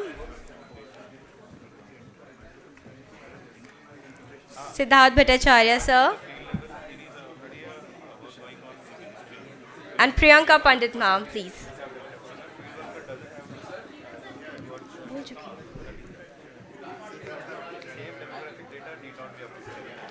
So,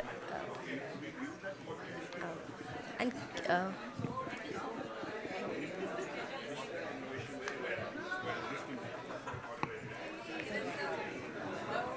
Ma'am Kiran sir as well, yeah. Thank you so much everyone, thank you.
survey data. Then we also had the micronutrient survey 2022 data, which showed that the prevalence of stunting, wasting were quite high among the children aged 10 to 17, and there was increase in overweight and obesity as well. Then the young people's perspective on food environment and food choices in South Asia, which was done by the UNICEF's ROSA office. In the Sri Lankan context, it showed that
So the main assessment is this nutrition environment assessment of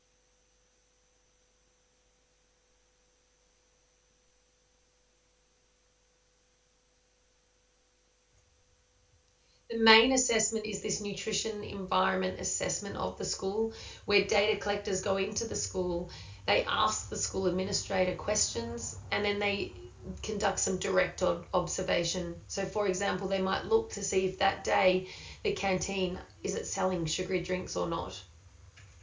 And then there's 2 optional surveys with students, or focus groups with students, really trying to bring in that student voice, understanding what they want, what they need, and how that might be used for advocacy and understanding.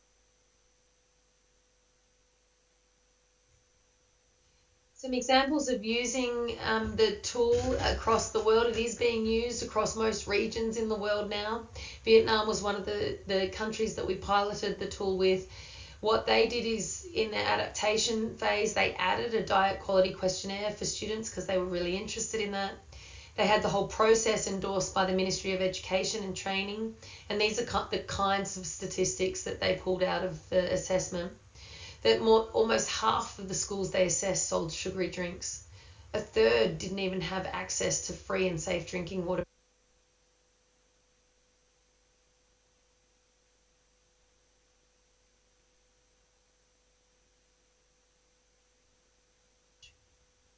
An example, in Mongolia, they were really interested in school meals, so they added more questions for school meals.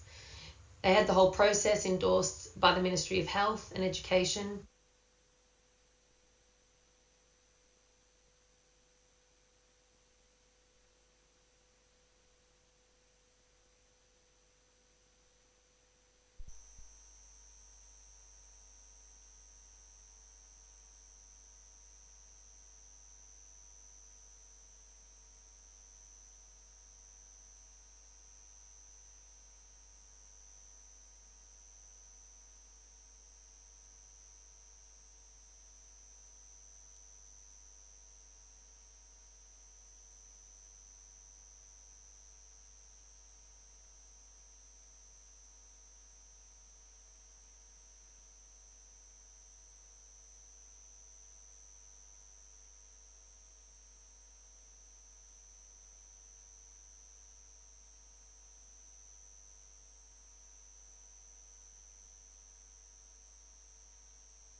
and obesity has been one of the major growing health concerns, especially among adolescents. If they are more involved in eating processed food, junk foods, sometimes takeout instead of home cooked meals.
the major growing health concerns, especially among adolescents, if they are more involved in eating processed food.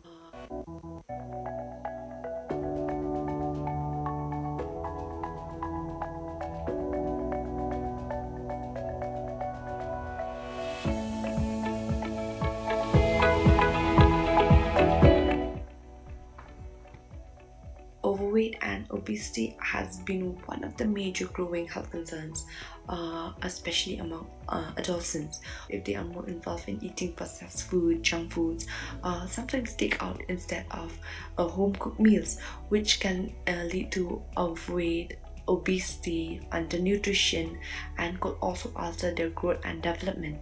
When they consume too much of junk food, processed food, or any other types of unhealthy foods, this puts them at a greater risk in getting cardiovascular diseases, type 2 diabetes, and other forms of non-communicable diseases when they become an adult, or maybe when they reach an old stage of life, since these foods are higher in calories and lower in nutritional values.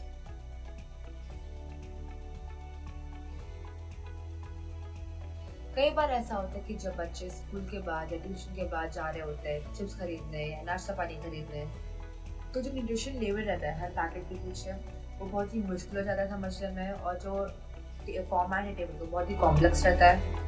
और अगर वो बच्चे को किसी चीज़ से allergy है और उसको पता भी नहीं क्या है उसके अंदर और उसने खा लिया वो चीज़, तो उसके सेहत के लिए बहुत ही खतरनाक हो सकता है।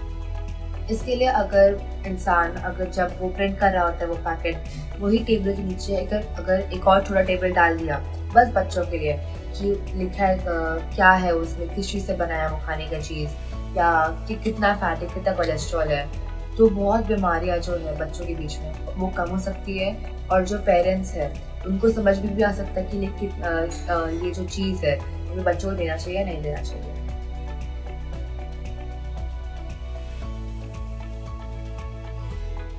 All this prepacked food, which are high in sugar, salt and fat content, with their very bright and manipulative covers and crazy discounts and offers written on them, can really affect an individual into choosing what type of food they want to consume. Advertisement which promotes the use and consuming unhealthy products and foods should be banned. And also, they are one of the major contributor to non-communicable disease like cardiovascular disease and obesity. It's time for a change, and banning such advertisement is a start, and what those targeted adolescents face now will determine what type of adults they will become.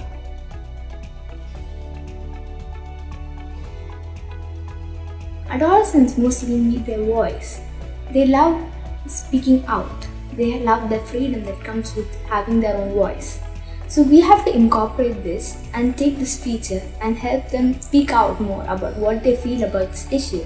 Because maybe they have so many opinions about this and things that they want to change, things that they regret about not following a healthy diet. So this is why we need to give them voice. But also, you know that adolescents are more tech savvy. They make more use of the media than their parents.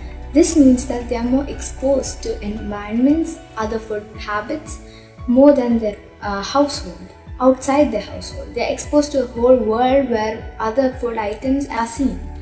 This can also impact them badly, but what if they are taught to make the right choice? Can't they influence their families, their relatives, their friends to make the better choice? Adolescents have the power to change things, especially about their food.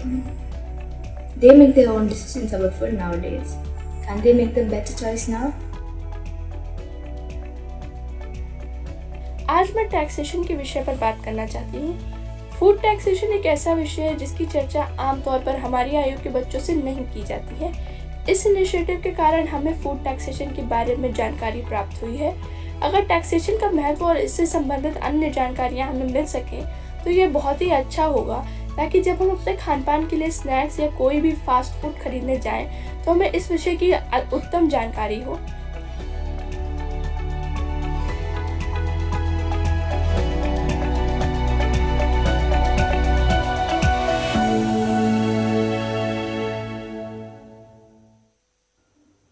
Hello everyone, greetings from Sri Lanka. So I'll be presenting today on the adaptation and validation of the Nutrition Environment Assessment Tool for schools, which is also called the NEET test, which we are doing for Sri Lanka. So why NEET test for Sri Lanka? So we have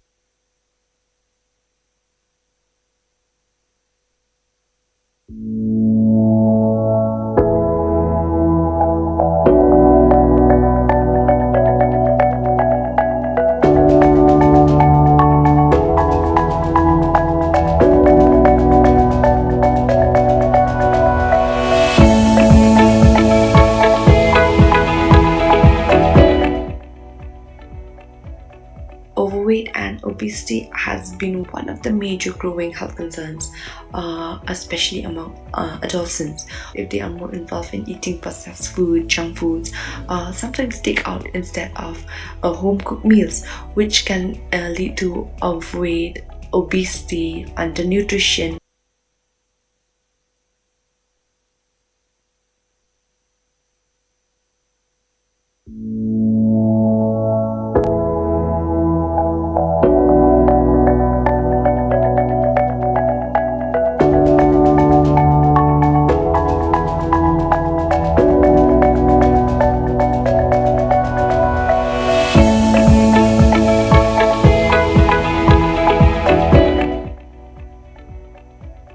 Overweight and obesity has been one of the major growing health concerns, especially among adolescents. If they are more involved in eating processed food, junk foods, sometimes takeout instead of home cooked meals, which can lead to overweight, obesity, undernutrition, and could also alter their growth and development.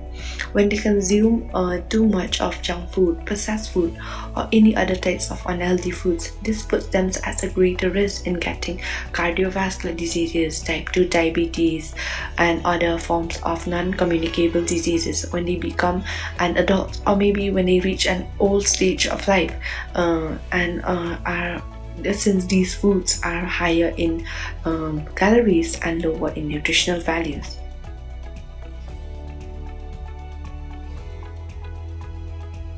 कई बार ऐसा होता है कि जब बच्चे school के बाद या ट्यूशन के बाद जा रहे होते हैं चिप्स खरीदने या नाश्ता पानी खरीदने, तो जो न्यूट्रिशन लेवल रहता है हर पैकेट के पीछे वो बहुत ही मुश्किल हो जाता है समझने में, और जो फॉर्मेट है टेबल को बहुत ही कॉम्प्लेक्स रहता है। और अगर वो बच्चे को किसी चीज़ से एलर्जी है और उसको पता भी नहीं क्या है उसके अंदर और उसने खा लिया वो चीज़, तो उसके सेहत के लिए बहुत ही खतरनाक हो सकता है। इसके लिए अगर जब वो प्रिंट कर रहा होता है वो पैकेट वही टेबल के नीचे अगर एक और थोड़ा टेबल डाल दिया बस बच्चों के लिए कि लिखा है क्या है उसमें, किस चीज़ से बनाया वो खाने का चीज़, या कि कितना फैट है, कितना कोलेस्ट्रॉल है, तो बहुत बीमारियां जो है बच्चों के बीच में वो कम हो सकती है। और जो पेरेंट्स है उनको समझ भी आ सकता है कि ये जो चीज़ है वो बच्चों को देना चाहिए या नहीं देना चाहिए।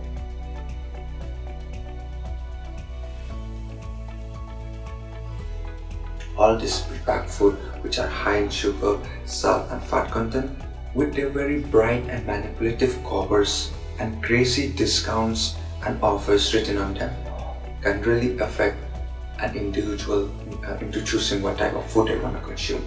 Advertisement which promotes the use and consuming unhealthy products and foods should be banned, and also they are one of the major contributor to non-communicable disease like cardiovascular disease and obesity. It's time for a change, and banning such advertisement is a start, and what those targeted adolescents face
obesity has been one of the major growing health concerns, especially among adolescents. If they are more involved in eating processed food, junk foods, sometimes takeout instead of home cooked meals, which can lead to overweight, obesity, undernutrition, and could also alter their growth and development.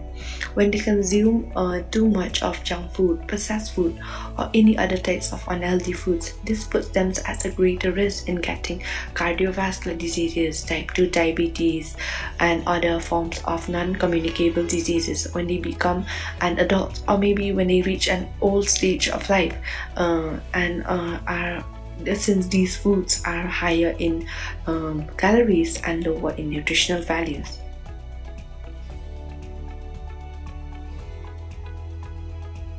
कई बार ऐसा होता है कि जब बच्चे school के बाद या ट्यूशन के बाद जा रहे होते हैं चिप्स खरीदने या नाश्ता पानी खरीदने, तो जो न्यूट्रिशन लेवल रहता है हर पैकेट के पीछे वो बहुत ही मुश्किल हो जाता है समझने में, और जो फॉर्मेट है टेबल का बहुत ही कॉम्प्लेक्स रहता है।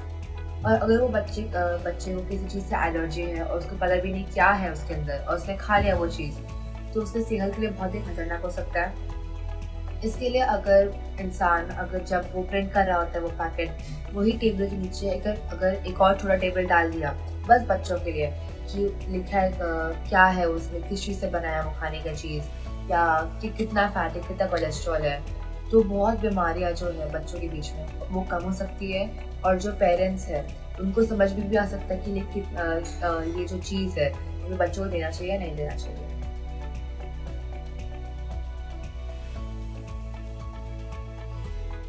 All this prepacked food which are high in sugar, salt and fat content, with their very bright and manipulative covers and crazy discounts and offers written on them, can really affect an individual into choosing what type of food they want to consume.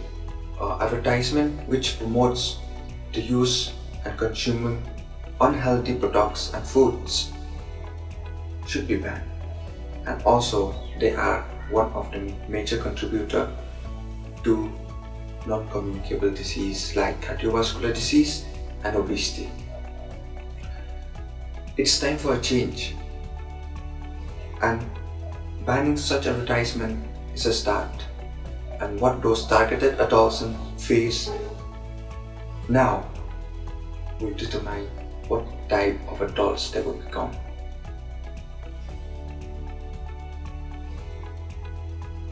Adolescents mostly need their voice.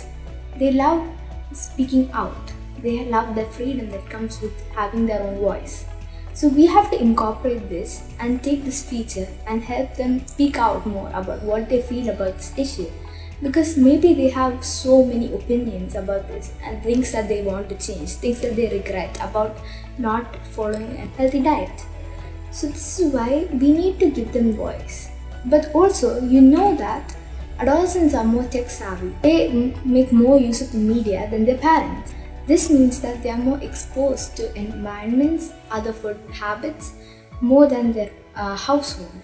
Outside their household, they are exposed to a whole world where other food items are seen. This can also impact them badly, but what if they are taught to make the right choice?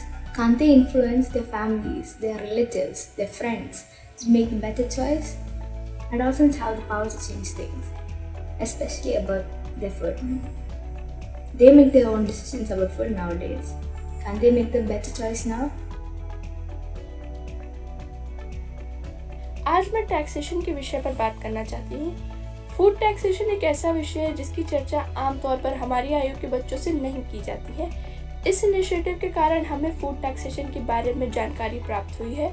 अगर taxation का महत्व और इससे संबंधित अन्य जानकारियाँ हमें मिल सकें तो ये बहुत ही अच्छा होगा, ताकि जब हम अपने खान पान के लिए स्नैक्स या कोई भी फास्ट फूड खरीदने जाएं तो हमें इस विषय की उत्तम जानकारी हो।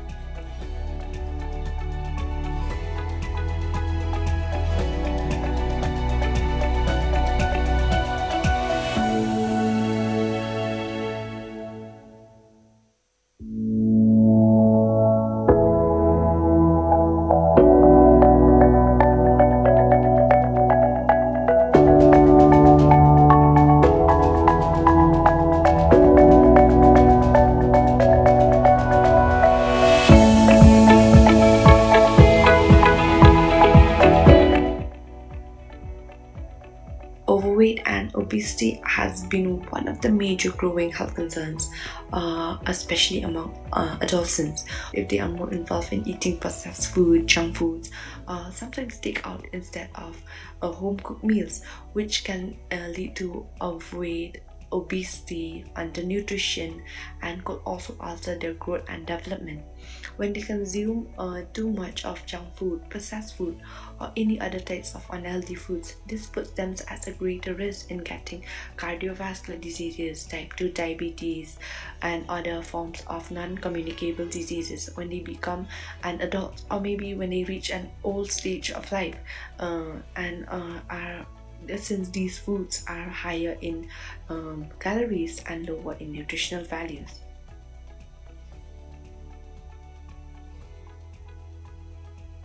कई बार ऐसा होता है कि जब बच्चे स्कूल के बाद या ट्यूशन के बाद जा रहे होते हैं चिप्स खरीदने या नाश्ता पानी खरीदने, तो जो न्यूट्रिशन लेवल रहता है हर पैकेट के पीछे वो बहुत ही मुश्किल हो जाता है समझने में, और जो फॉर्मेट है टेबल को बहुत ही कॉम्प्लेक्स रहता है। और अगर वो बच्चे को किसी चीज़ से एलर्जी है और उसको पता भी नहीं क्या है उसके अंदर और उसने खा लिया वो चीज़, तो उसके सेहत के लिए बहुत ही खतरनाक हो सकता है। इसके लिए अगर जब वो प्रिंट कर रहा होता है वो पैकेट वही टेबल के नीचे अगर एक और थोड़ा टेबल डाल दिया बस बच्चों के लिए कि लिखा है क्या है उसमें, किस चीज़ से बनाया वो खाने का चीज़, या कि कितना फैट है, कितना कोलेस्ट्रॉल है, तो बहुत बीमारियाँ जो है बच्चों के बीच में वो कम हो सकती है। और जो पेरेंट्स है उनको समझ भी आ सकता है कि ये जो चीज़ है वो बच्चों को देना चाहिए या नहीं देना चाहिए।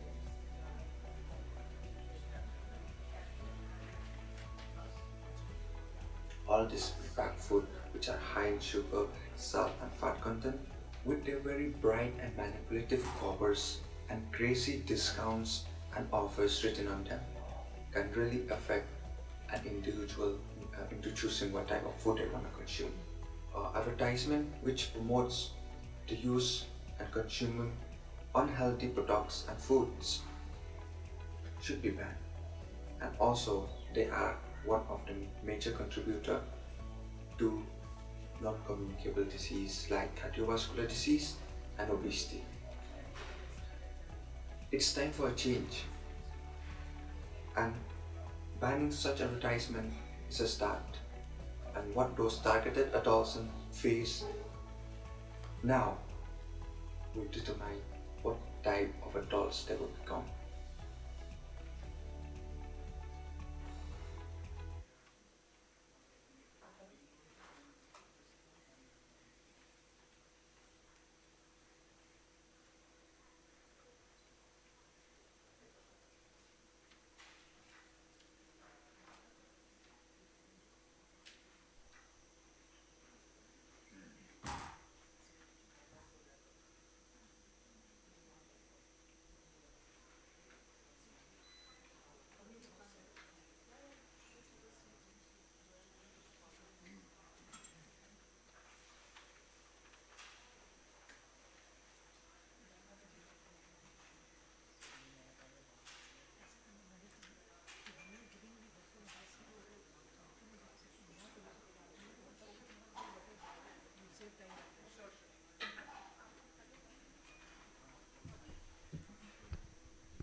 Good afternoon, everyone. Thank you very much for joining this collaborative session between Public Health Foundation of India, ICMR National Institute of Nutrition, UNICEF, and many other consortium partners who have helped us reach where we are today. And we would be presenting this journey of the last 3 years on promoting a very healthy environment for adolescents in India and now in the region as well, where you will hear what are the progress that are happening in different countries of the region.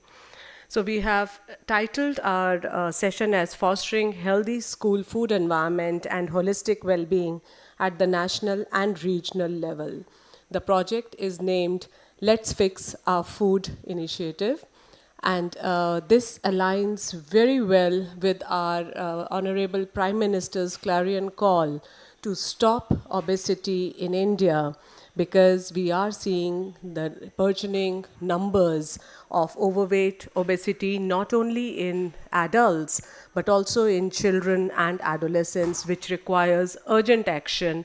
As we all know, prevention is the best way to proceed because the amount of burden that these numbers would pose on our health system would be very difficult with any amount of investment to be able to address the increasing overweight, obesity in young adults and in adolescents.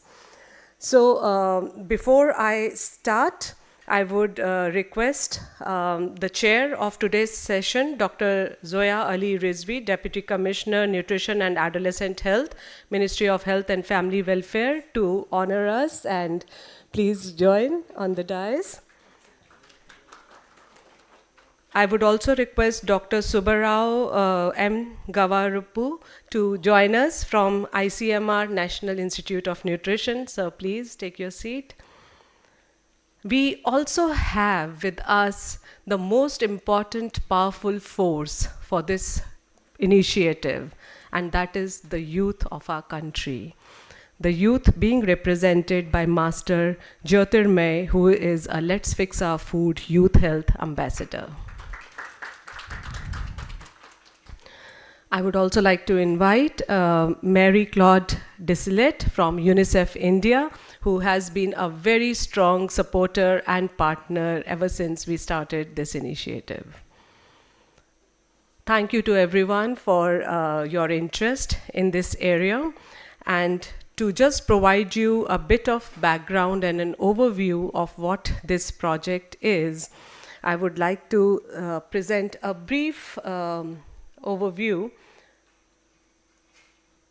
Do we have the slides? Okay, thanks. So as I said, Let's Fix Our Food initiative started 3 years back. And there were a lot of discussions going on, and in the region and in the country, we all know the burden of undernutrition is huge. But we were also seeing the rising numbers of overweight, obesity. So we started doing some secondary data analysis, and this is data from our National Family Health Survey, very clearly pointing when we compare the 2 rounds of NFHS, each state in India is seeing an increase in overweight, obesity among children. And also around the same time, we had Obesity Atlas from World Obesity Federation, which was pointing for each country what the projections would be.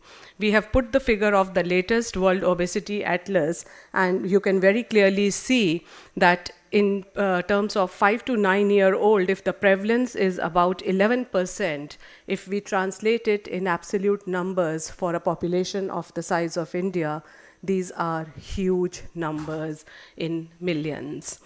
And in terms of 10 to 19, these numbers increase. So definitely pointing us that we need to start an urgent action. So for any public health issue, the prevention guidelines are the first point of attack that we can do for the problem. Then would be secondary prevention, where management comes in. But third is where we need clinics. And now there is a lot of discussion with the launch of various drugs on whether it is safe to take those drugs or not.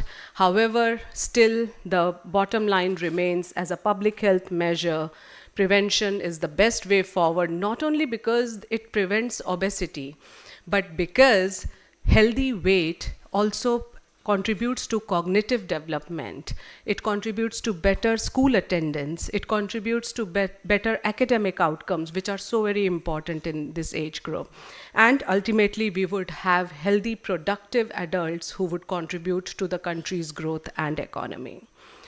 So quickly, again, data very clearly highlighting that school-going children are having risk factors like pre-diabetes, diabetes, very high HbA1c levels, high cholesterol, which were unheard of if we talk about a decade back.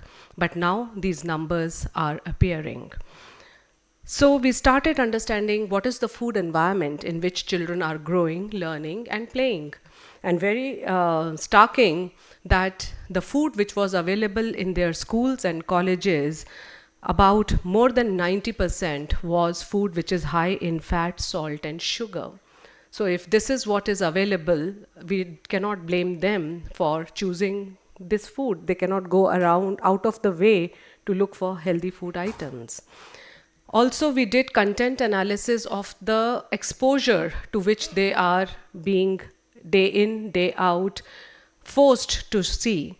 And when we did content analysis of the food advertisements in children channels and youth channels, you can see the spikes at the time when children are watching these channels. The advertising exposure of all the advertisements, 80% were advertisements of food high in fat, salt, and sugar. And this exposure was much higher in children channels as compared to youth channels, which means the industry is targeting them to start their products early on and become their loyal customers. So all of these led to thinking about what can be done at individual behavior change level, changing the behavior at the family and the community level, but also changing it at the policy level, because policy provides that enabling environment, and government support is essential to bring about that change. Fortunately, at that time, Niti Aayog called a high-level dialogue on prevention of maternal, adolescent, and childhood obesity. And 7 ministries from the Government of India were invited to discuss. Public Health Foundation of India was designated to be the secretariat to lead this work. And the 5 areas on which we were mandated to work on was double duty action, taxation of foods high in fat, salt, and sugar, front of pack labeling, nutrition literacy, and regulating media advertising. Not just PHFI, UNICEF, NIN, many other groups got together, and this ecosystem was formed with various government sectors, various civil society, academia, everybody joining forces to this campaign.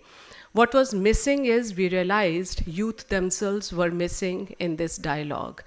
And in this day and age, when we say nothing for us without us, we could not have done without their inputs. So they were brought in, 50 youth ambassadors from around the country, all 35 states and union territories participated in this training, and 50 youth ambassadors were trained on changing their food environment. They started going back, changing their school canteen policies, changing their family food habits, talking about kitchen gardens. Some multiple community activities were initiated. And this ecosystem was then complete with enabling partners like WHO, World Food Programme, UNICEF, knowledge partners, implementation partners, adolescents as partners, leaders, and beneficiaries. So our results framework is we are aiming to reduce consumption of foods which are high in fat, salt, and sugar. Our Honorable Prime Minister's clarion call is that we should reduce consumption of fat for every individual in every household. Increase in physical activity and decreasing screen time, which we all realize now is the new risk factor. And increase in consumption of healthy diets wherever they are available. And these need not be high-cost healthy diets, but low-cost solutions. Youth started a lot of social media activities in the urban setup, but also in rural setup, doing community activities like Nukkad Nataks and things where messages could be disseminated. Scientific publications are now all available. There are kits available. My colleagues will be distributing around to each one of you. All the scientific publications and policy briefs are available. So when we talked about regulating food advertising, it was proposed that a robust regulatory framework is needed to protect children from HFSS food marketing. And this is very much a best practice. Countries like Singapore have a strict restriction that no food advertisement can be appearing on any children's channels. So very much something which countries world over are now implementing and wanting to protect children. Key asks, we looked at all the policies that are existing, and there are also laws which talk about misleading advertisement guidelines. So they can be invoked because many a times these advertisements do claim to be healthy food items without declaring what is in the product. So with that, front of pack labeling becomes very important, which is easily understood by adolescents. We just don't have to see that adults can read it, but children, what can they make out of it? Scoping review on social behavior change communication pointed out that we need a comprehensive strategy. So all the government programs have communication component in it, and if they can be aligned. Health tax gave recommendation that increase in sugar-sweetened beverage prices by 20% may lead to reduction in consumption of around 20%. So with demand and supply, these projections were made. And finally, all of these policy briefs that you see in your hand have been released at an event where Indian Council of Medical Research Director General Secretary to Government of India, Dr. Rajiv Behel, and Dr. V.K. Paul, member Niti Aayog, released these outcomes, very clearly pointing out that government is committed to this cause and will take action. And also we had all the ministry support in that meeting. We will hear more from Dr. Zoya Rizvi about what Ministry of Health and Family Welfare has planned to be able to protect adolescents from this increasing burden of overweight obesity. Thank you.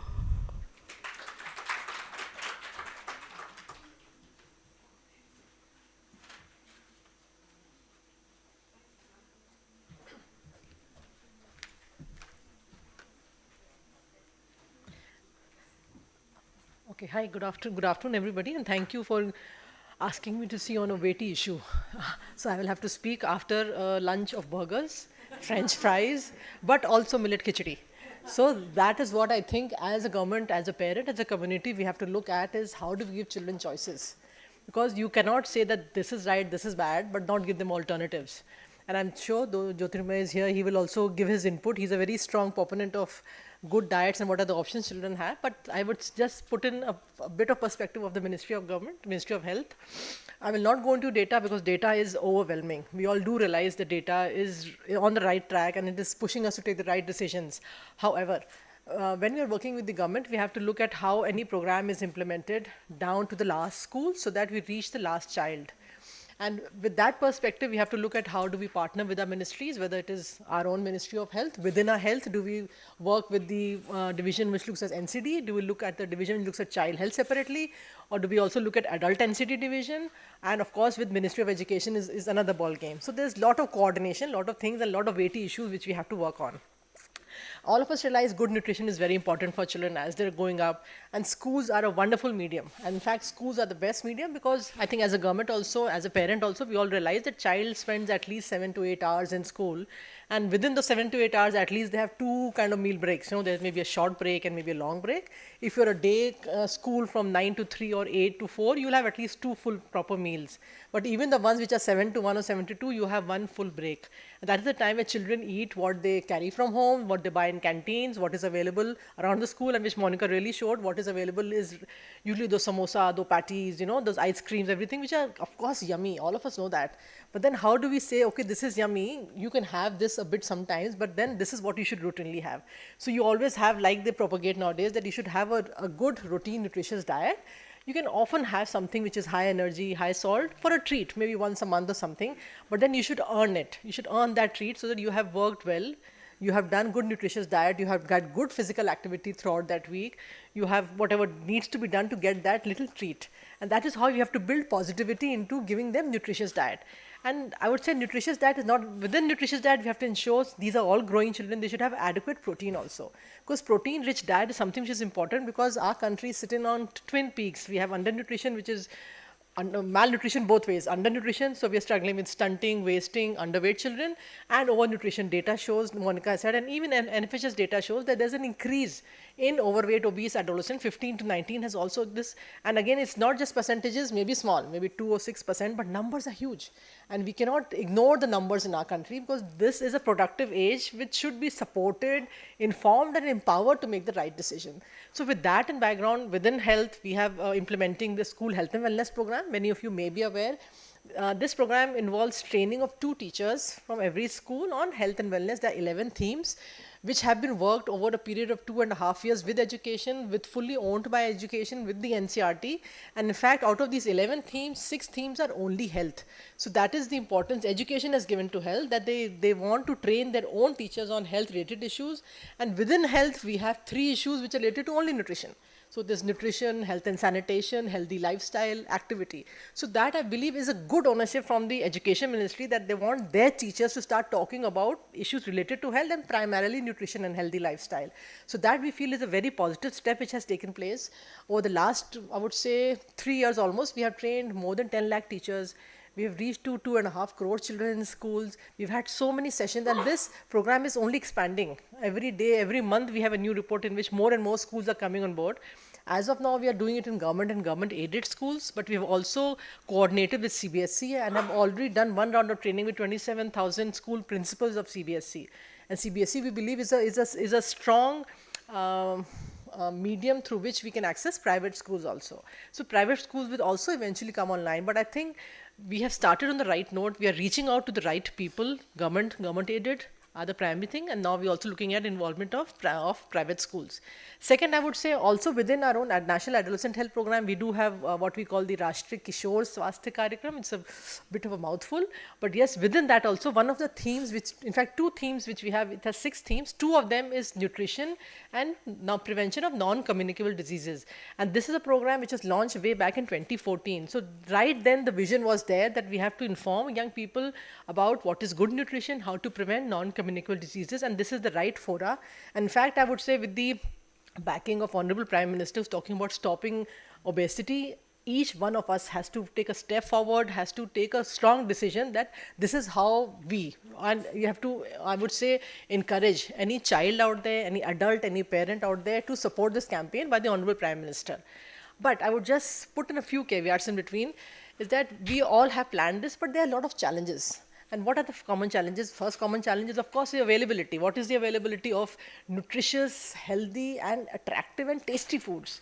So that is something which we, I would say, as a society, as a parent, as a responsible citizen, for us to start thinking.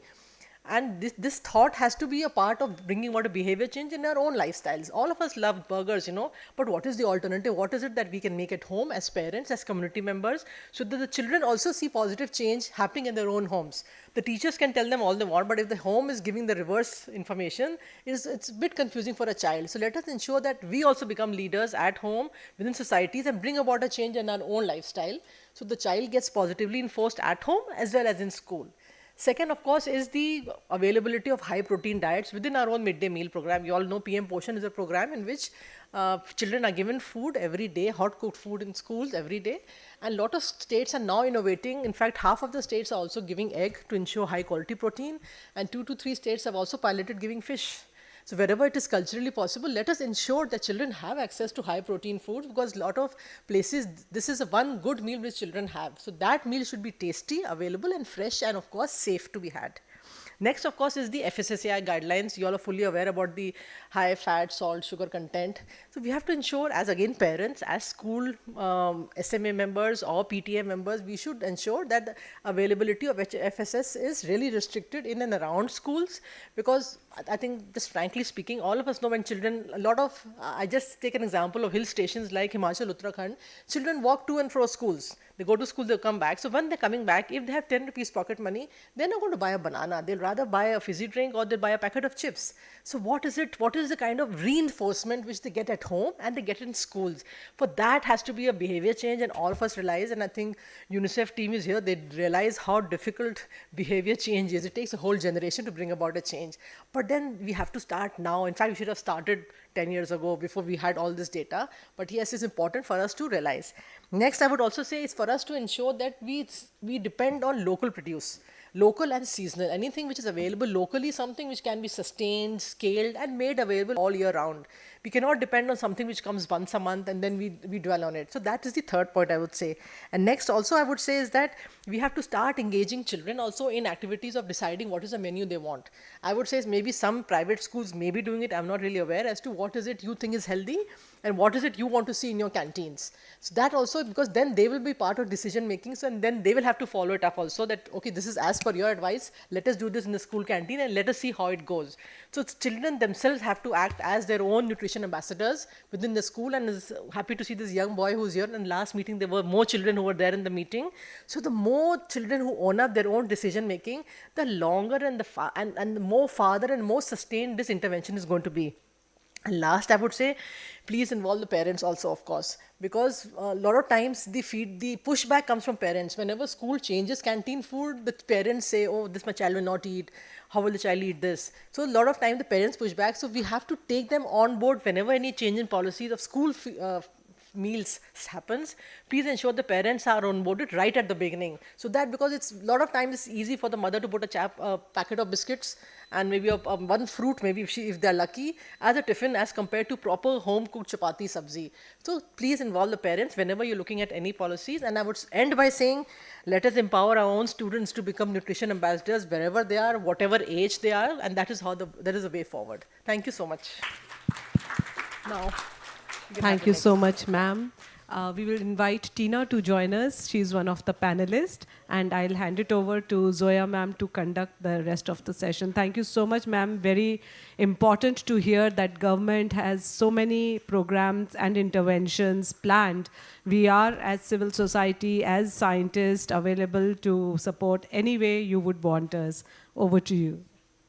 Yeah, thank you. And I keep reiterating in all the fora is that government can do only so much. The last mile, there have to be partnerships with the researchers, with the academia, with the young people themselves. That has to be done. And of course, the other partners who are working in the field to ensure success as well as sustainability. Now, I would start by requesting Dr. Catherine, I think she's joining online. There's a video to talk about development of the NEAT-S tool. She's from the Deacon's University. Hi, thanks for having me. It's really great to be here. My name is Catherine Backola, and I'll be presenting to you today on school nutrition environments. So I want to start with a series, a BMJ series, a collection of papers that was recently published in the BMJ between us at Deakin University and UNICEF, the Regional Office for South Asia, which was entitled Tackling the Triple Burden of Adolescent Girls' Malnutrition. We published a number of papers in this collection where we asked questions around what are the obstacles to implementing policies to improve the nutrition of adolescent girls in South Asia and how can they be overcome. We looked at systemic exclusion and gender norms and how that affects nutritional outcomes for adolescent girls. We looked at how legal measures can be used to support nutrition for adolescent girls in the region, and what are the policy actors, or how can policy actors be supported to reduce anemia across South Asia. And lastly, we looked at food environments, including the environment at home, school, and the retail environment, and how these environments can influence obesity and weight gain. And so what I really want to make the point here is that there are so many different influences on nutrition across the world for adolescents, for children, and we need to act on many, many levels. But one key area is the school environment. And this is because children and adolescents have catch-up growth in the establishment of lifelong healthy diet and nutrition practices as they age.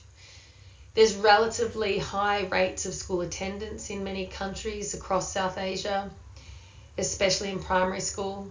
There's increasing autonomy among school-aged children where they purchase their own foods. And we all know we need to build back better from COVID, which really revealed the vulnerabilities within our food systems. So we've conducted some work with UNICEF where we had a survey out with adolescents right across South Asia with 7 different countries to ask them about their food environments. One of the questions was, what type of foods are available at the food service facilities in your school? And the results came back really strong, that more than half said that sugary drinks were available and fast foods were available, but less so meat, beans, lentils, or fruits and vegetables. 47 reported that brands or logos for unhealthy foods are available within their school grounds, and 2/3 believe that this should not be happening. So there's this real mandate from adolescents themselves that their school food environments are unhealthy and they want to improve them. UNICEF has a minimum package for nutrition in schools that is around nutritious school meals, healthy food environments, micronutrient supplementation and deworming, nutrition lifestyle education, and ensuring there's special care for those particularly at risk. And so schools, when you think about schools, you can actually assess them across all these criteria. And that's exactly what the School Nutrition Environment Assessment Toolkit aims to do. It's really a low resource tool. We developed it with the East Asia Pacific office, a low resource tool that can be used for 2 key purposes. That is to provide individual schools with an understanding of the healthiness of their school nutrition environment, and then to use that data collectively to show policymakers where the gaps and the opportunities are for action. It does, as I said, touch on all the relevant areas of priority for school nutrition. That is, it has questions around school meals and snacks and how healthy they are, whether there's local supply chains that are used to obtain food, whether there's marketing of unhealthy foods in and around schools, is there access to safe and free drinking water, is there sufficient space for physical activity,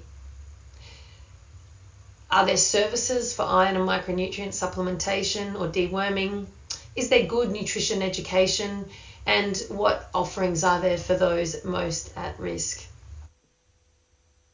So importantly, the toolkit is really conducted in 3 stages, and the first is what we call the preparation phase. And this is in recognition that no country is exactly the same, and the first stage is taking the tool and adapting it to the country context. Once it's been adapted to that country context, either by adding or removing or modifying questions, the assessment is conducted, and then the results are aggregated and reported on in stage 3.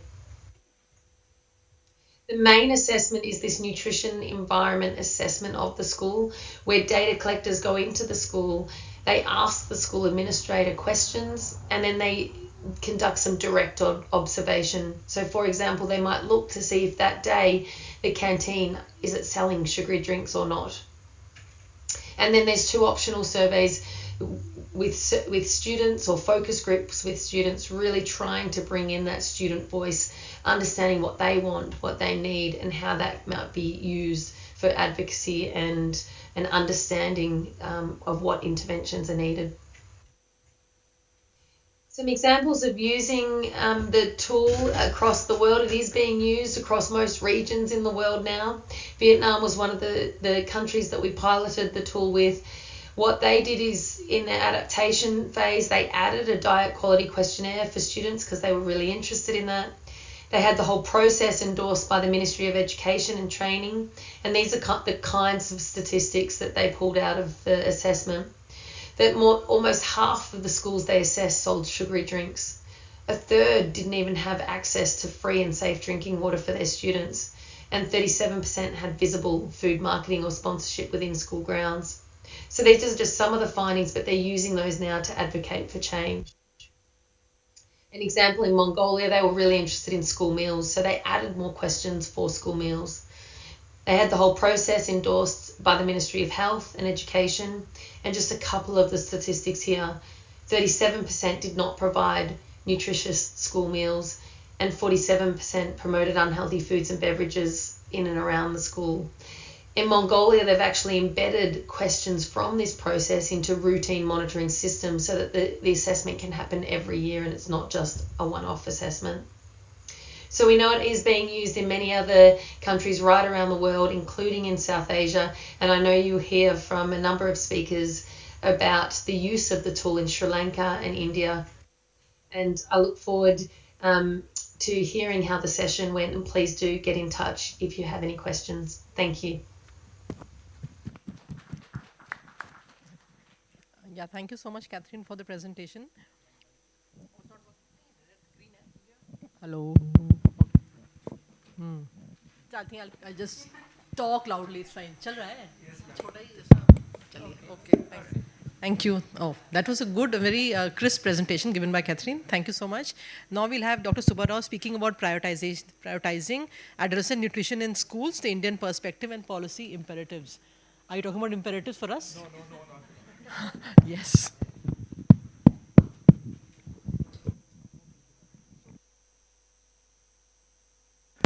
Thank you very much. With Dr. Zoya here, I'm not going to give any policy imperatives. I'm just going to give you an overview of what schools need to do and then what's the scenario with the adolescents. It's a known thing. I'm just trying to repackage everything.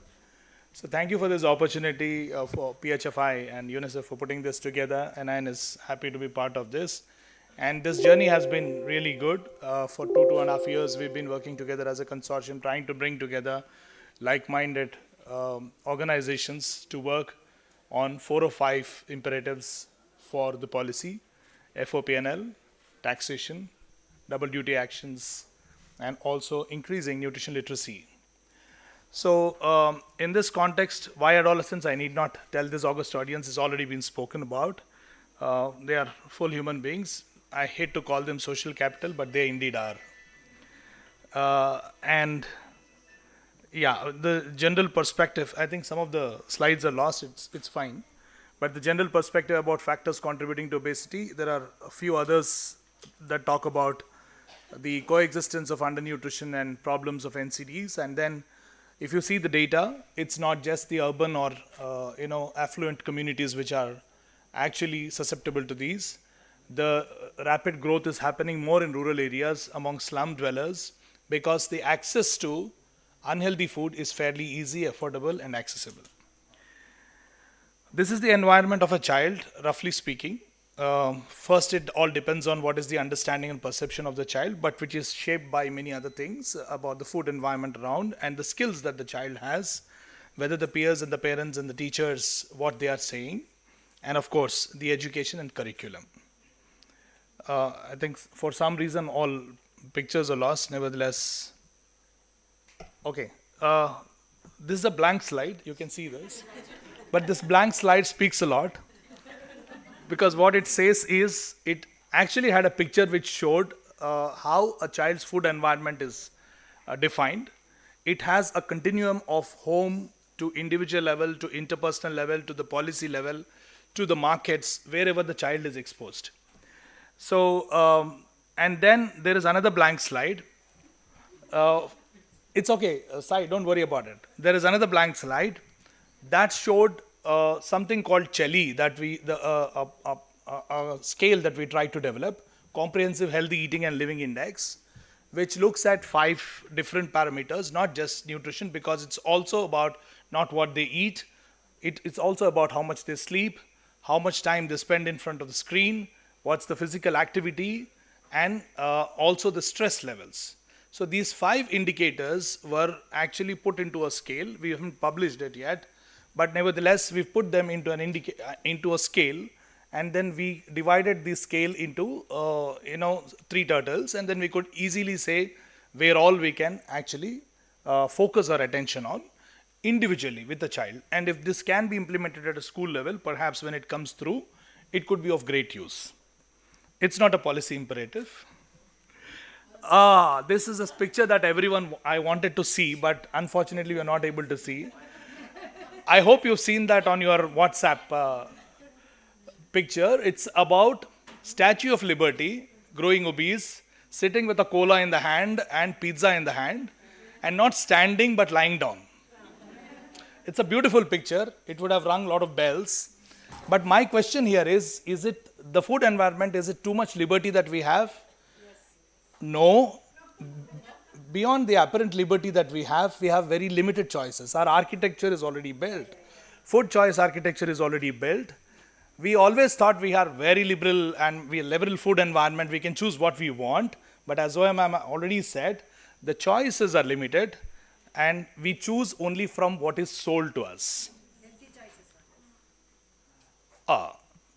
And this, of course, says why should we discuss food advertising and marketing? Because healthy foods don't reach your drawing rooms, unhealthy foods do reach virtually though.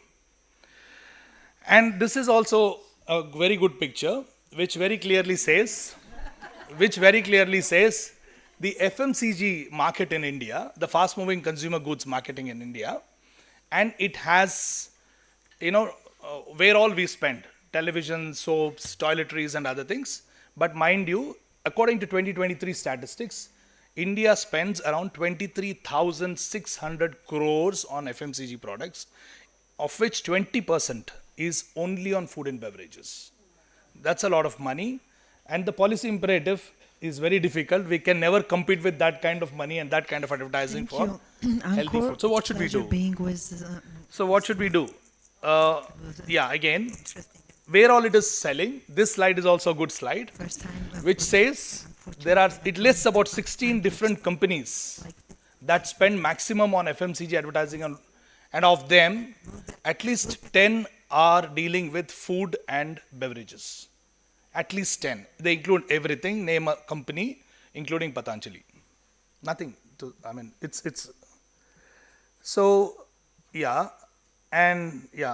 this I already said. These are the companies. You can see this. All these are into food and beverages. And look at the crores that they spent in 2023. Okay, where all are we targeted? Everywhere. And no one can eat just one, because companies spend a lot of money on arriving at what is called a bliss point. Every wafer that you crackle and then the salt that sprinkles or whatever, the kind of crackling sound that you enjoy taking, and that's of course is marketed. They spend a lot of money on arriving at that bliss point. Can we do that with the health? No, perhaps.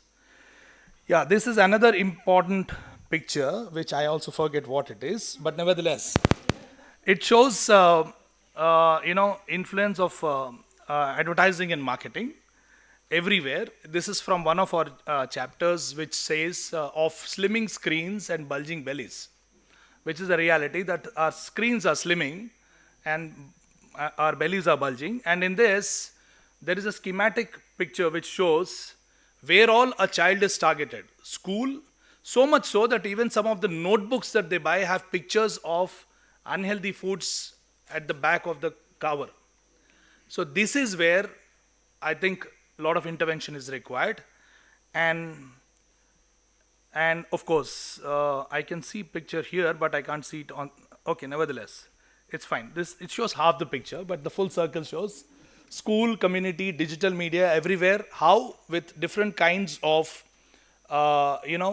advertising and marketing priming, they are targeted. It's everywhere.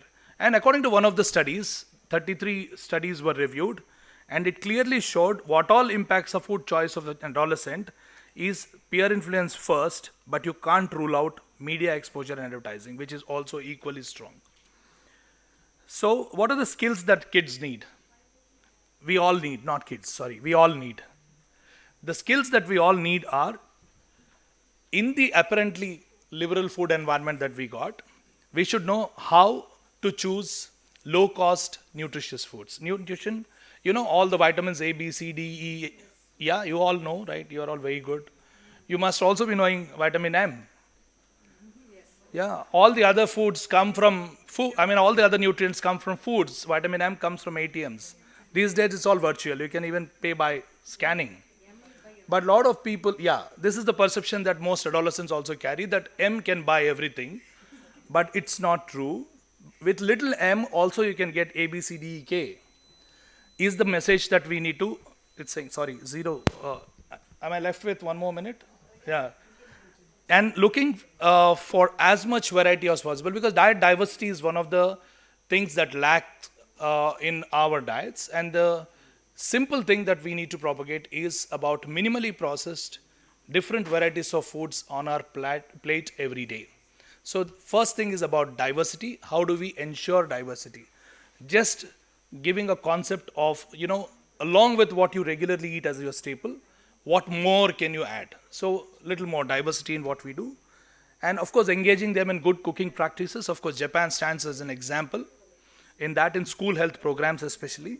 Cooking and distribution of food, if children are involved, it goes a long way as a life skill.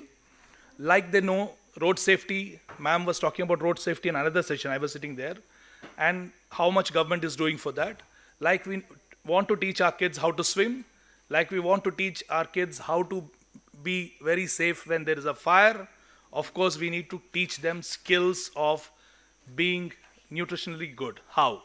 So it involves only 3 or 4 skills as far as I've been strongly advocating for these 3 or 4 skills. One is the ability to choose from the locally available foods and make your diets as diverse as possible. Second and most important is being able to read food labels. Don't ask me whether all food labels give out the truth or not. First you read and then you can call for the truth. That's what the influencers on media are doing today, and they are very influential. So, what we couldn't do otherwise, they just did. That's it. Read the label. And then most important, and third and most important, is diversify your diet as much as possible and choose from what is locally available. So the way forward is understanding, clarity on what is junk. There is no prestige. HFSS is HFSS, whether made at home, outside, restaurant, anywhere. So no bribes with HFSS foods. They don't, ma'am, I disagree. They should not win HFSS. They should lose HFSS. And then environment, school at least is not a place where, yes, this is because the 50 meters rule that ma'am was talking about, HFSS cannot be sold, is stuck in India for the lack of definition of what is HFSS. But in this room, if you have to list, say, 10 HFSS foods, I think in less than 10 seconds, all of you will be able to. So why can't schools do it? Of course, the regulator is also trying to come up with a definition of HFSS to regulate this. And of course, encouraging physical activity. Then, this I already said, what are the skills that they need? And pitch for curriculum development that we've been doing, but I think curriculum has to accommodate so many things for kids. But instead of just, if it gets into the curriculum, it is very rhetorical, they study, go write in the exam, but it hardly becomes a skill. I think this should be a skill building activity. And that's where our existing programs of school health programs in RKSK can really help. And this is the framework. It's there in your policy brief. You can just see the 5 E's that the schools should incorporate to evaluate, educate, empower, enable, and engage. In evaluating, just regularly see their heightened weight and growth and then what they consume. This should be a part of the school thing. I think if a policy can be brought out, it'll be great. And then educate schools. They should foster lifelong wellness. That's instilling the skills. That is very important. And of course, empower school children, engage them in school gardening, cooking, and then meal planning, and then let that be a skill, and it's not just curriculum in the book. And then schools should enable healthier school environment. Of course, that we've spoken about. And finally, engage with. So the level of engagement is more important, whether we're just talking to them, whether we're just listening to them, whether we are co-working with them, whether we are making them work for themselves. So that's the level of engagement that we should look forward. Thank you for your attention. And thanks for understanding the blank slides very well. Thank you. Thank you. I think you let our imagination run wild. All of us have seen a lot of things on the blank slide. Thank you so much. But I do say, you said about all of us can enumerate FHSS. All of us can actually, within 50 meters, all of us had access to FHSS also today. So that is there. Within 50 meters. Yeah, we didn't choose. And we happily ate it also. So that is it. Okay. So thank you so much. Now we will have Master Jyotirmay, who's going to talk about empowering adolescents, the role of youth in shaping healthier food environments. Please go ahead. You have 7 minutes.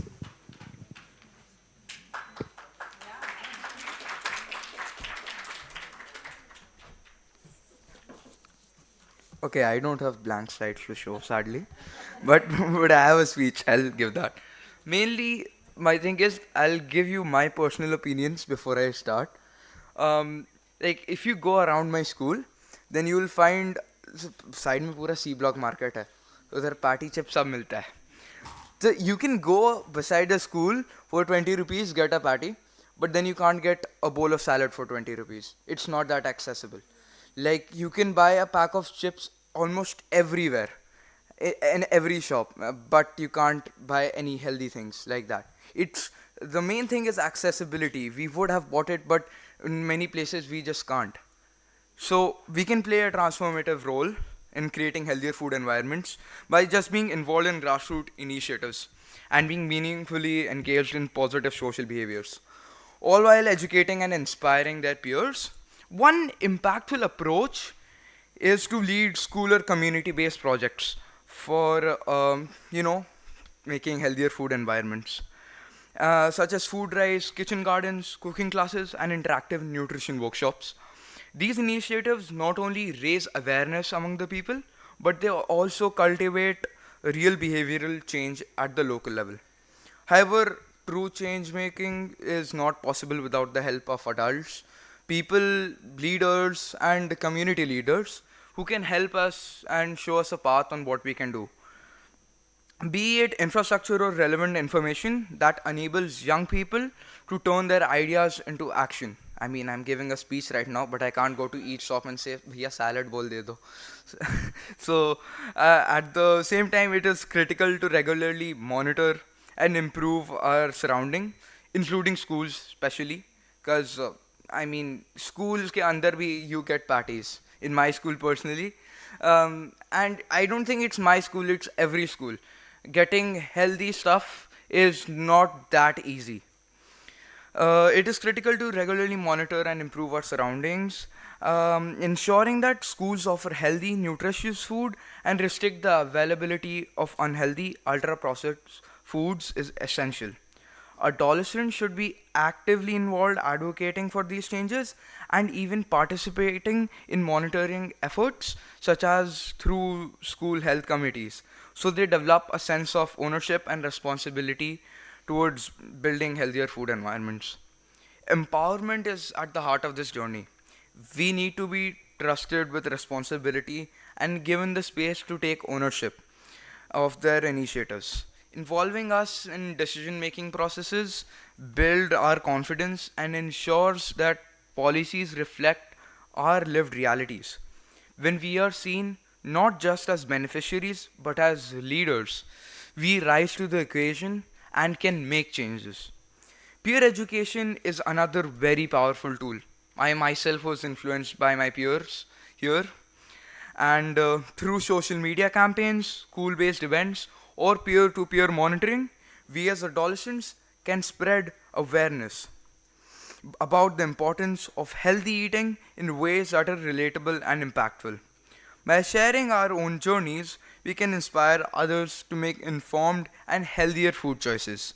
In short, adolescents have immense potential to drive change, from shaping community norms to influencing policy actions. With the right support, training, monitoring, and empowerment, we can build healthier food environments, not just for us, but for generations to come. Thank you. Yeah, thank you so much. So well said. I think, young, we have so much of hope in you now, Jyotirmay. You have delivered so well. But just taking from what he said, the importance of peer influence and also digital. I would just like to say, especially in the field of nutrition, digital information is a two-edged sword. We have people talking about good nutrition, but on the other hand, we have got those wellness gurus. We've got people claiming all kinds of things on digital.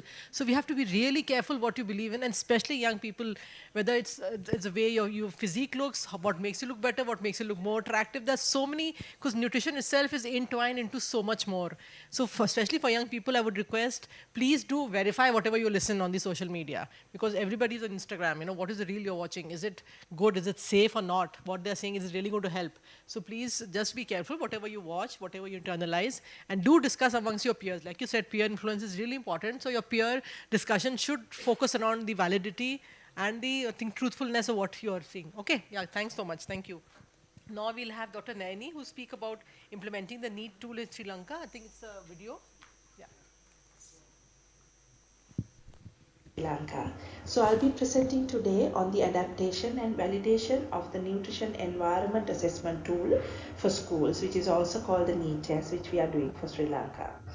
So why NEET test for Sri Lanka? So we had a dire situation with data. We had the Global School Health Survey data 2016, which showed that the dietary component, the children were not taking healthy food and unhealthy food consumption was quite high. We of course now have the 2024 data which is available this year, but we decided on doing the NEET test in 2024, so we used 2016 Global School Health Survey data.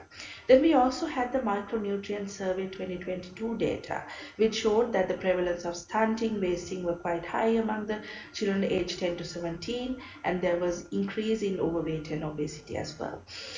Then the young people's perspective on food environment and food choices in South Asia, which was done by the UNICEF's ROSA office. In the Sri Lankan context, it showed that 81% of adolescent and youth who took part in this from Sri Lanka believed that these unhealthy food and the brands should not be advertised in school premises. So we had kind of an enabling environment. Then we also had some system requirements. Now Sri Lanka has 10,000 schools, out of which we have 2,000 plus schools with canteens. So we do conduct annually a canteen assessment, which is done by the public health inspector. But that time it was mainly focusing on the hygiene component of the food, not the healthy component. So this was one reason we had to bring in this evidence. And then we also had an amendment done for the Food Act regarding the labeling and advertising and marketing. But this was brought in 2022, then the implementation was postponed to 23, 24, and again to 2025.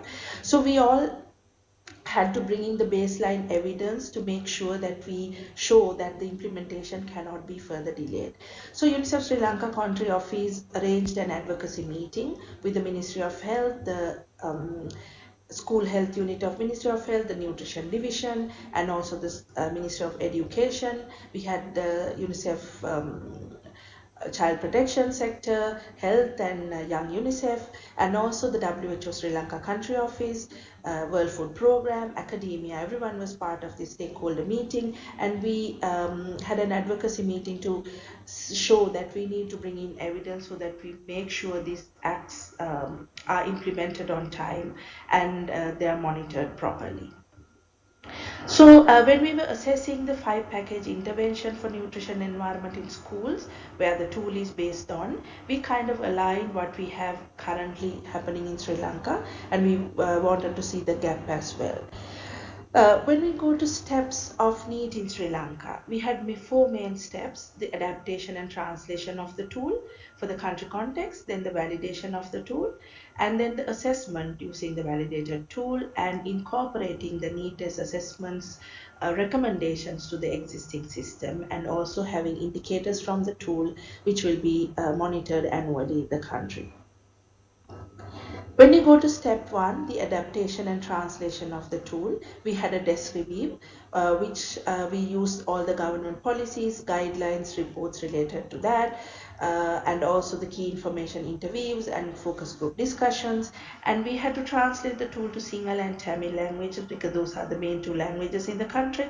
And most importantly, we did a cultural adaptation using modified Delphi technique, where we had 2 expert panels from national and regional level who were involved in kind of even identifying which components should be added to the existing tools in the country as well.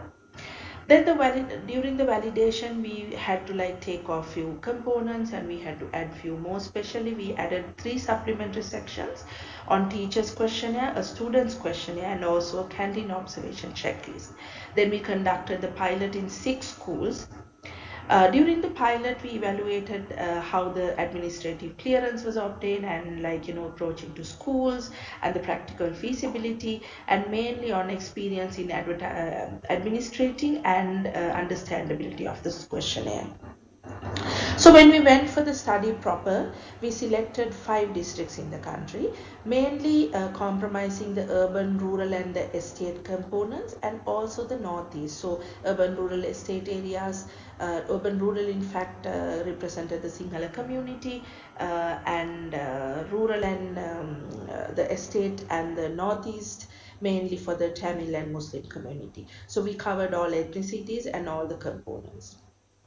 And when it comes to schools also, we have different types of schools in the country. So we made sure that we covered all those school types. So we had a total of 125 schools. The data collection was completed, and now we are at the ongoing component with the analysis of the data. So if I say about the step 4, which I think is the most important, incorporating the needs and assessments components to the existing system. Like I told you, we already have a canteen assessment tool, which is mainly on the hygiene component. Now this tool had been evaluated, and now a new tool is brought in, and this tool of course has the healthy food component and also advertising marketing component, which we have been able to bring in from NEET as well. So we also have the health promoting school evaluation tool, which happens in all 10,000 schools of the country with the support of Ministry of Health and Ministry of Education both. So the country is currently evaluating this tool. So we have an window of giving in the recommendations from NEETES, which can be incorporated to this evaluation, which will happen annually, so that we have a sustainable evidence. Then moving on to lessons learned.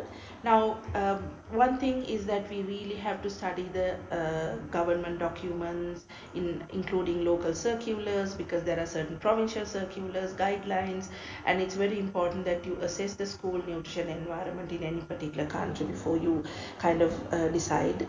And the cultural and situation adaptation is very important, because we had to add 3 supplementary questionnaires, like I told you, for teachers, students, and canteen observation based on the opinion from the experts. And then we had to do a lot of strategic advocacy for education sector to make sure the assessment was done successfully.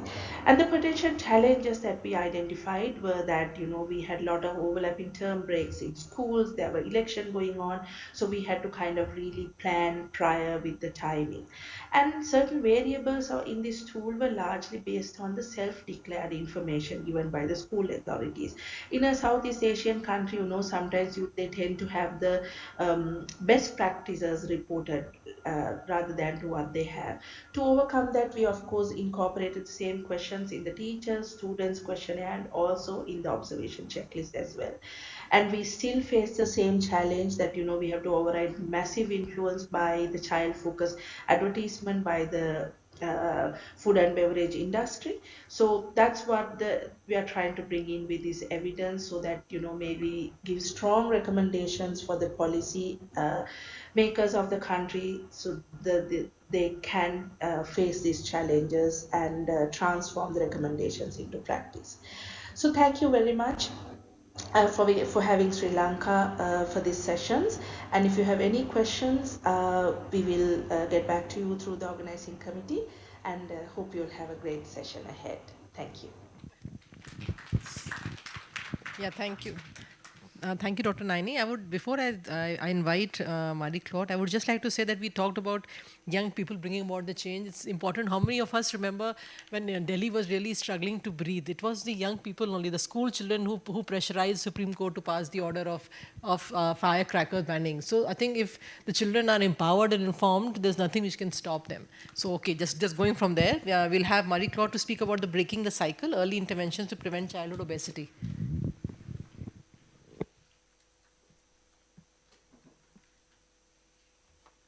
Will the presentation work? Yes. Okay, good afternoon, everybody. Today I will speak about the early interventions to prevent childhood obesity. As we know, childhood obesity is on the rise, and we need to be mindful about this. Just in India, between a span of 5 years, obesity increased in 70% of the states. So this is important. What we committed, all of us, through the World Health Assembly some years ago, we gave ourselves a target of no increase in childhood overweight prevalence by 2025. We all know that we are failing on this one. It's a collective failure that we need to be conscious of. And we set ourselves a new target for 2030 to reduce and maintain childhood overweight to less than 3%. However, globally, we are already at more than 5%, and it's increasing. So we need to take action. In South Asia, the prevalence is still a bit low, but when we transform this prevalence in burden, this is something else. We know the region as a high pool of young children and adolescents. Just in India, by 2030, 27 million children will be overweight or obese, with all the consequences of non-communicable disease that we know about. One question we need to consider is the health system ready to face this burden? All countries need to think about this. Obesity, food labeling, marketing of companies lead to a very high cost to the society and government. You all know, or maybe most of you know, the conceptual framework of UNICEF that has been designed in the 1990s, so almost 35 years ago, about malnutrition. This framework is not only for stunting and wasting, it applies also for overweight and obesity. It relates to the same systems, the health system, the food system, social policy, education, and WASH system that are all involved also in the prevention of overweight and obesity, with the adequate resources, governance, and social norms that are around the food's behavior. The climate change, as we discussed a bit, is also increasingly affecting the food choices and the social norms around the food.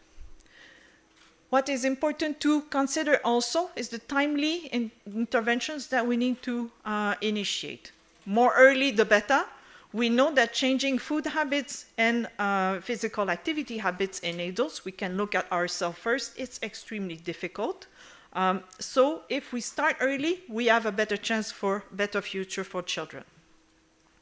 WHO already developed the framework for the prevention of overweight and obesity with a strong leadership of government, with a set of 6 key recommendations or interventions with a healthy diet, physical activity, preconception and pregnancy care, early childhood diet, physical activity, health, nutrition, and physical activity, again for school age, and weight management.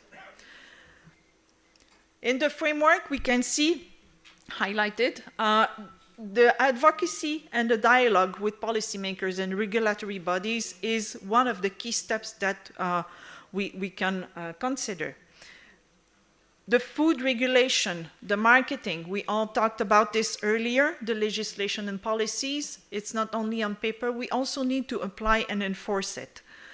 The health tax around the food is also key in trying to tackle this problem. The lesson also in this framework is the life course. We need to start early enough in the preconception and the pregnancy with the nutrition counseling, yes, with the follow-up of the weight gain and everything, the health during the antenatal care. The early childhood, we know we need to equip parents with nutrition literacy. We already discussed this, and ensure the growth monitoring for the growth on the right path. School-age children and adolescents, the school, the physical activity, Jyoti already discussed this with us. We need to figure out how to reach these adolescents, the good platform. This is important.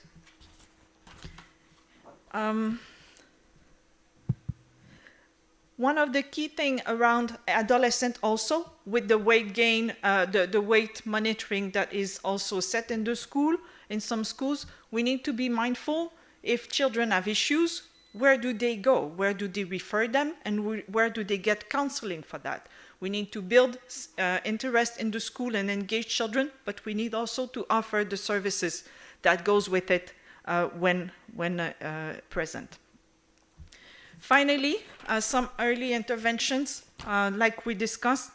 We have only one body, and we need to make it, to take care of it, because it's the only one we have for sure. So earlier we begin with it, it's the better. We need to engage the parents. It's a collective effort that we all need to do. The parents need to be engaged at all steps. They are the first one accountable also for the food of the children at home, and to instigate also right food choices and physical activity with children. We need to learn, like Dr. Monica said earlier, we need to earn also the unhealthy food that we eat. So if we make a bad day or a bad choice, we know we need to catch up somehow. And we need to engage parents around this, children, adolescents around this. We need to really build the nutrition literacy of the population on the front pack labeling and all the packaging that is around us. It's very difficult to make conscious choice when the package is driving you with false advertisement, with extremely confusing information, very obscure information also sometimes. And we also need to make sure that the school directors, the parents committee, the kids, and all the population around the kids is aware and can read carefully the labels. Thank you very much. Thank you so much, Marie-Claire, Claude. It was very interesting for you to talk about the life cycle approach of addressing nutrition, and that is how we should be doing. And of course, we have only one body, and we should look after this body. This is very important. And of course, you mentioned the role of parents and schools together. So thank you so much for the presentation. Next, we'll have Tina, who's going to speak on Let's Fix Our Food, the overview on decoding of NEAT tool in India.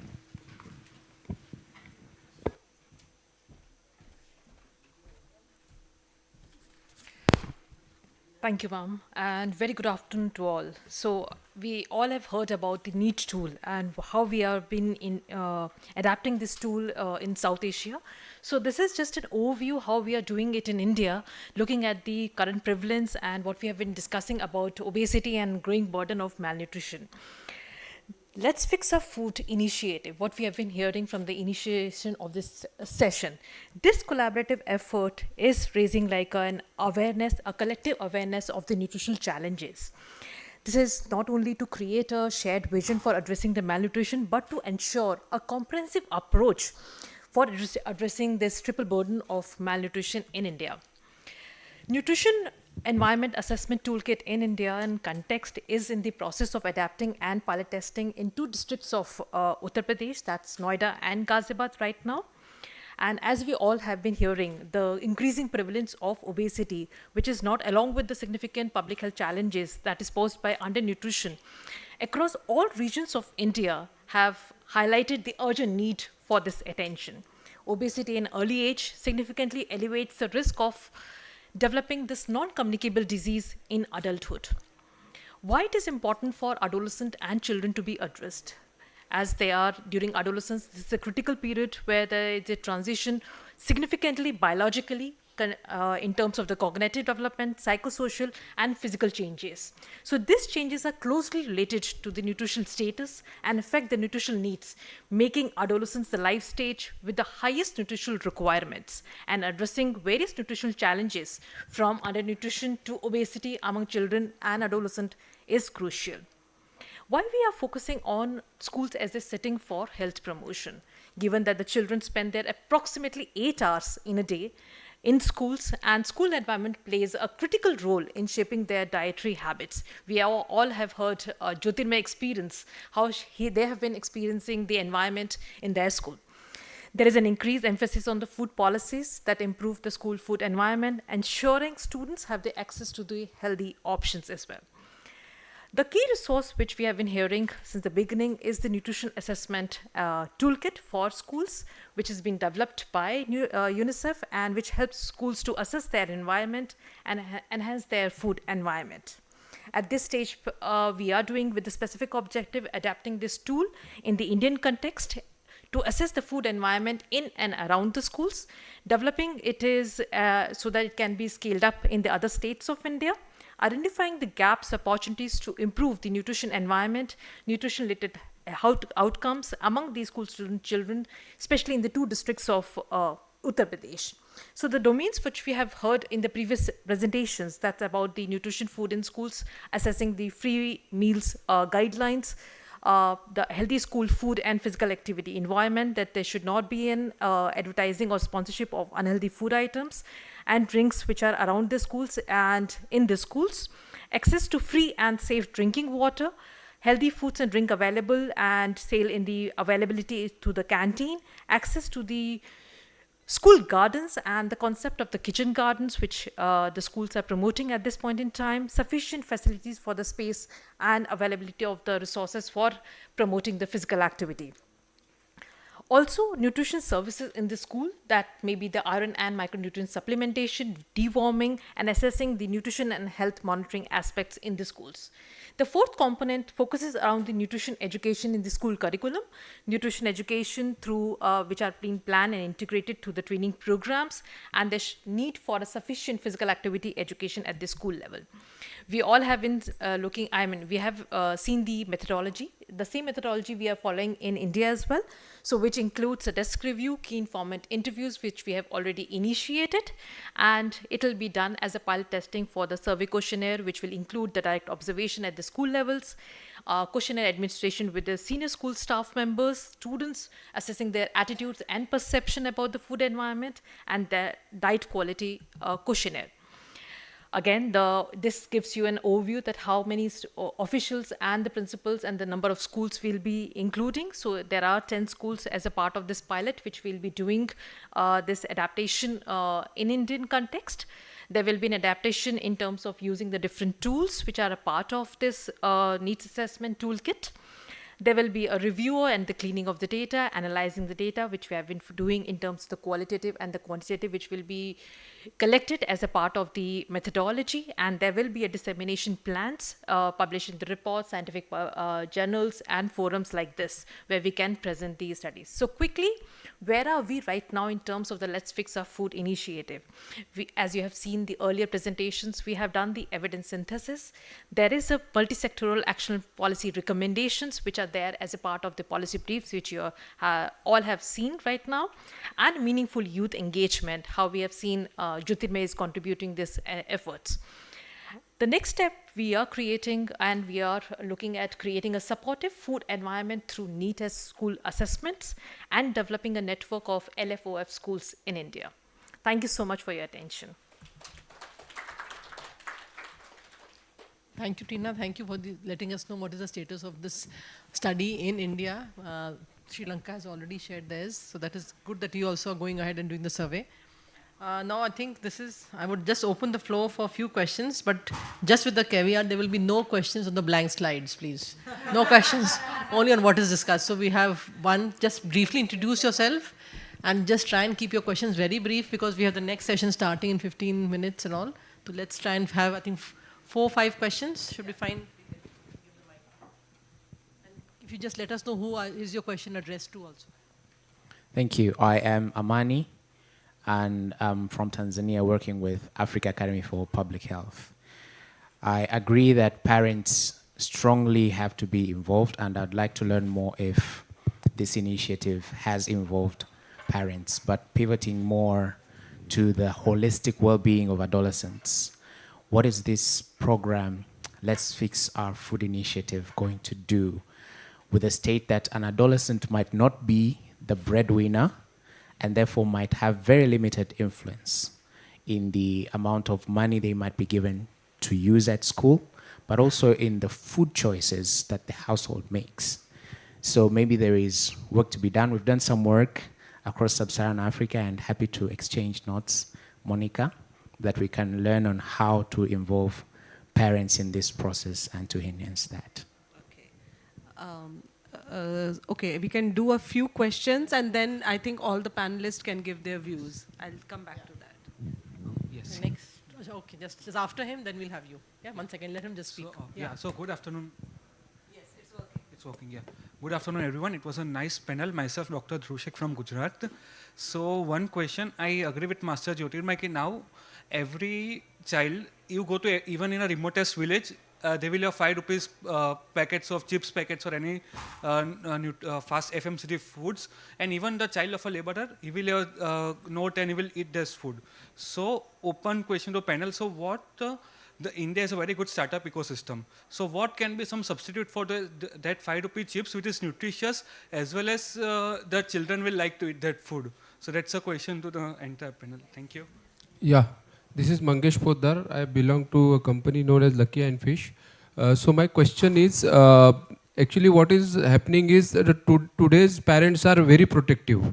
So they are not allowing students to even play in the school because they feel that bachcha gir jayega, lag jayega usko. So and when the students come at home, they do the screen time is increasing. So we need to have such a framework that school should be allowed and parents should be make sure that students वो बच्चा गिरते ही रहेगा मतलब it's habit to but आप इतने protective रहेंगे तो this type of things will happen. So the government should ensure that school should make it mandatory for students to play in the schools because that is their right, and at home obviously there will be other priorities due to the competition. So that is my suggestion and question also and request also. Okay, thank you. Thank you. Yeah, 2, 3, bus. 3 more and then we'll wrap up. Good afternoon. Good afternoon, everyone. My name is Dr. Anshul Kaul. Before moving to India, I was working in Australia and had the chance to actually review health promoting schools program for the Department of Northern Territory. Also had the chance to work on Healthy Choices Made Easy for my colleagues. We were in the health promotion unit. So my question is, where do we see the role of allied health professionals in implementing the WHO's health promoting schools model in India, and sort of lowering the burden on the teachers who are already, they have to take care of students in many more ways. And having worked on the Healthy Choices Made Easy policy, planning and reviewing and implementing it, where do we see the role of decolonizing and declamorizing food in India in today's date? Working with the stores in making healthy choices, displayed.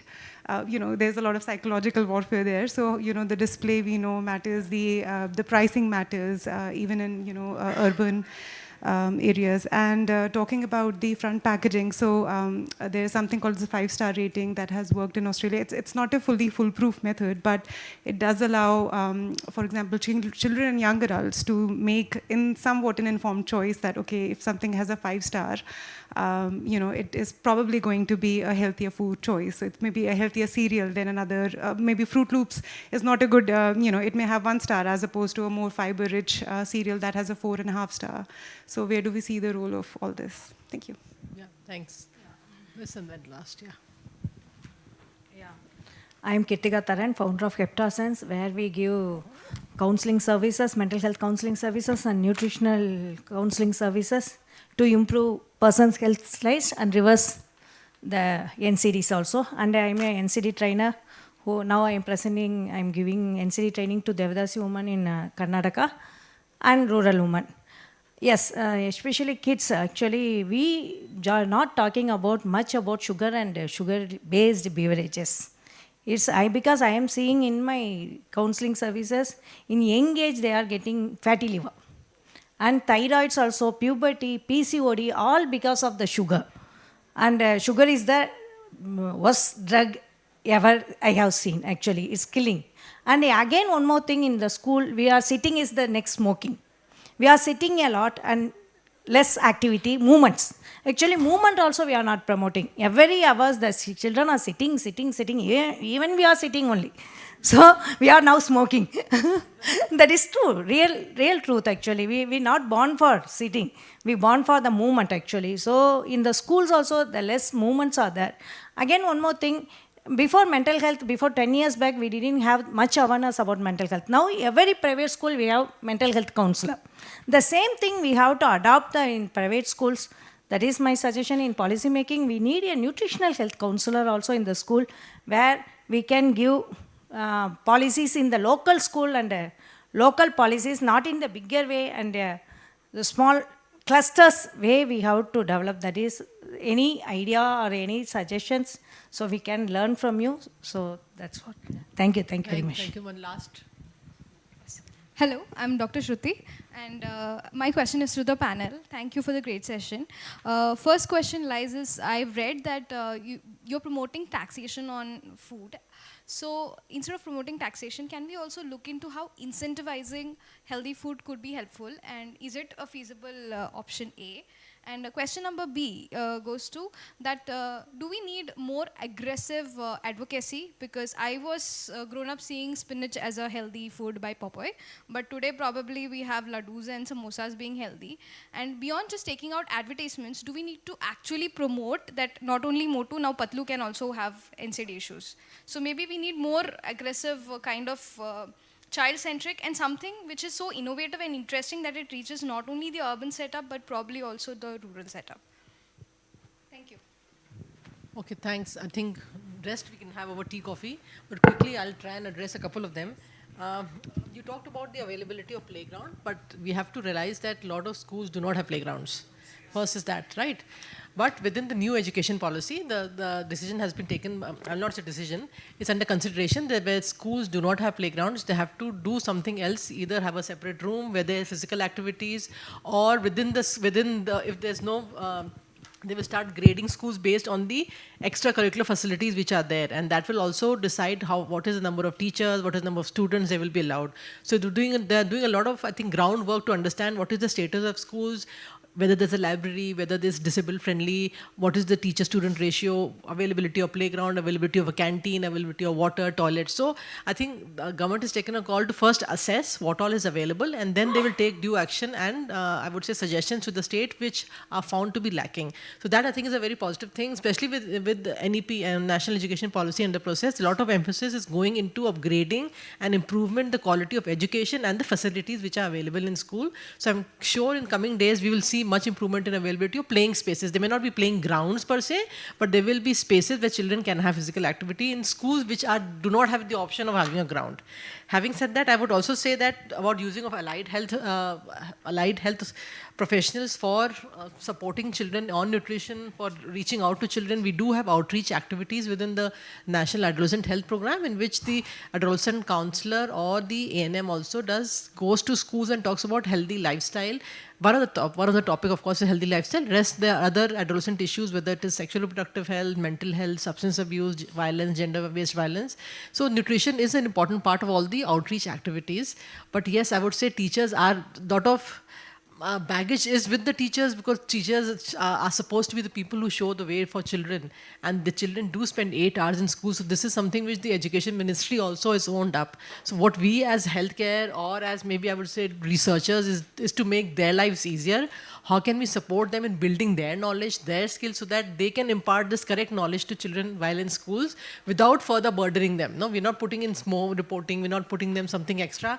But and just to quickly share with you is that even when we did the training of the teachers were really, whatever feedback we got was so thrilling, because they realized that this is something which is not a part of the routine curriculum, and this is something they also wanted to talk to children about, and which they also did not know when they were students.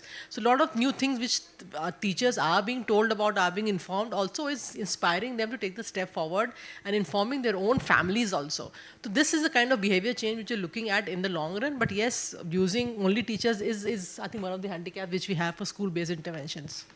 And having a separate HR in school is not something which is really very hugely viable in a country as large as India. We have 16 lakh schools. Having an HR with all the other ancillary things which come along with it is something which has to be a huge policy decision. Thank you, ma'am. I will just add to what Dr. Zoya said. The intent is every teacher, every parent, every student should be a health educator. Because again, food is something we all have to depend on. It's not like smoking that, absolutely no. You have to eat. Nutrition is a requirement. So this is one knowledge which every teacher in school should be having. So we don't need a special educator to talk about nutrition.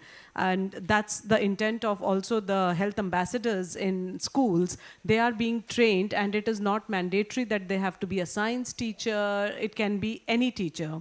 So when we also do school interventions, whether it is on any NCD risk factors, we say any teacher, because these are basic life skills related health information which everybody should be able to deliver. And coming to Amani's question on role of parents, so through students we want these messages to go home, because again obesity is a family behavior.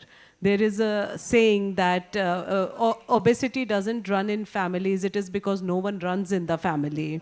So it is a group behavior, it's a family behavior. So that is very important, that whatever you are eating as a family. If you have to be healthy, you will be healthy as a family. Physical activity also has to come through that. So these messages reach home. Yes, the costing part is very, very important. And again, to say that always nutritious food is not expensive. It becomes expensive when it comes as refined millet chips in the market that we are now seeing.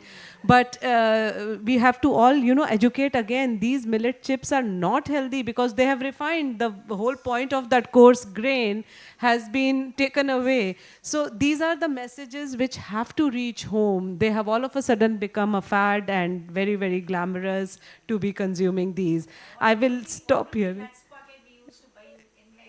Yes, yeah. I will let other panelists respond to other questions. I completely agree with what Professor Monica and Zoya said. Two questions that they didn't take. One is about engagement of, allied health professionals. Ma'am said it's very expensive. No, I'm loud enough, I think. Okay.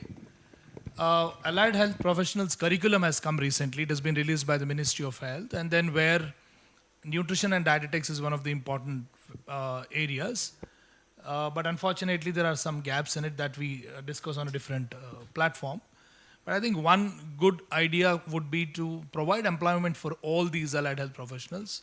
Why not we have the schools that have grounds, the different ranking, and schools and workplaces that have a dietitian on board should have a different ranking.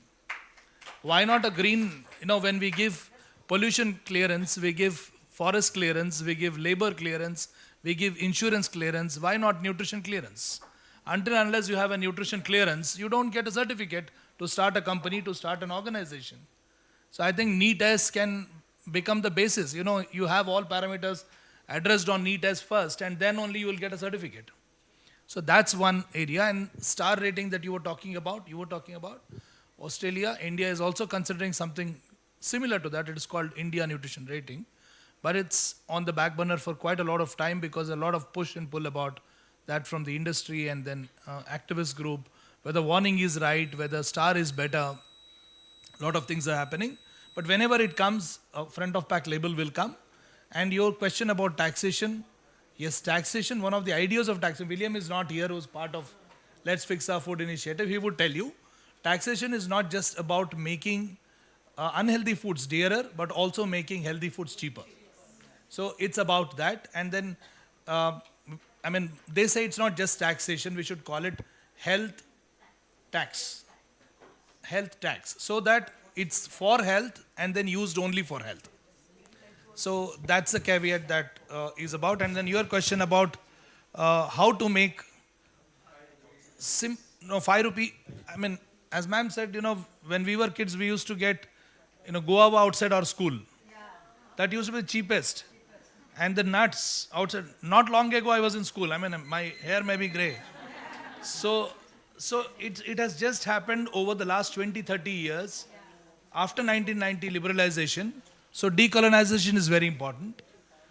Make the healthy foods cool. Yes, I think they're warning us. Yeah. Okay. So thank you all so much for your patience. Thank you all for your questions. Any more questions, please do one-to-one and please discuss. Yeah, we will just have quick memento giving for our panelists here and as a token of gratitude from us.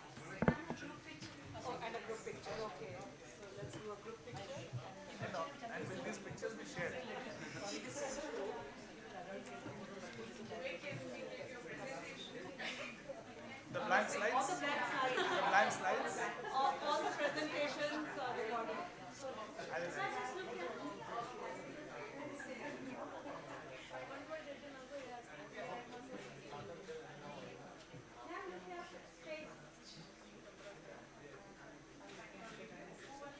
Thank you. Can we just have the memento?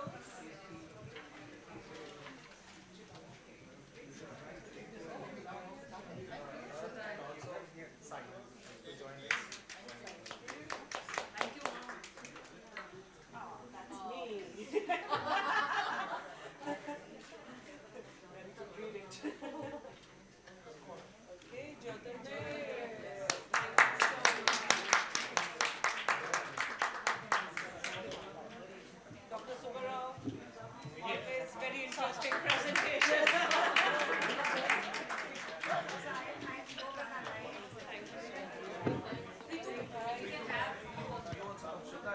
Sir, ma'am, please just Ma'am, 1 minute.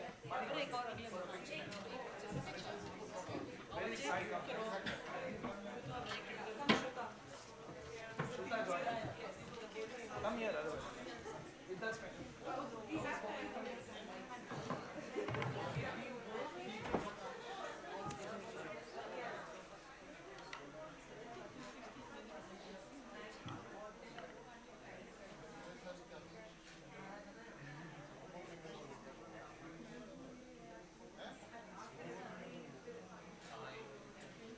Thank you very much. Thank you all.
Overweight and obesity has been one of the major growing health concerns, especially among adolescents. If they are more involved in eating processed food, junk foods, sometimes take out instead of home cooked meals, which can lead to overweight, obesity, undernutrition, and could also alter their growth and development. When they consume too much of junk food, processed food, or any other types of unhealthy foods. This puts them at a greater risk in getting cardiovascular diseases, type 2 diabetes, and other forms of non-communicable diseases when they become an adult, or maybe when they reach an old stage of life.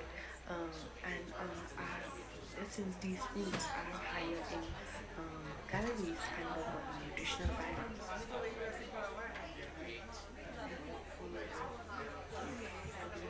कई बार ऐसा होता है कि जब बच्चे school के बाद या ट्यूशन के बाद जा रहे होते हैं कुछ खरीदते हैं नाश्ता पानी खरीदते हैं लेकिन न्यूट्रिशन ले भी रहता है ताकि बहुत ही मुश्किल ज़्यादा समझने में और जो फॉर्मेट बहुत ही कॉम्प्लेक्स रहता है अगर वो बच्चे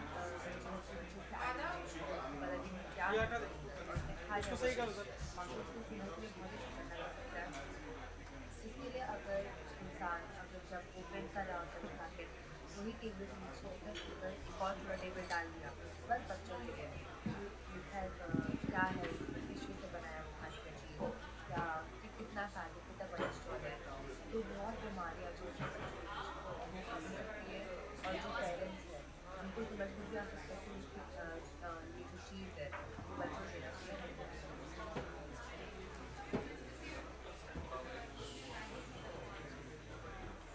all this packed food, which are high in sugar, salt, and fat content, with their very bright and manipulative covers and crazy discounts and offers written on them, can really affect an individual in choosing what type of food they want to consume.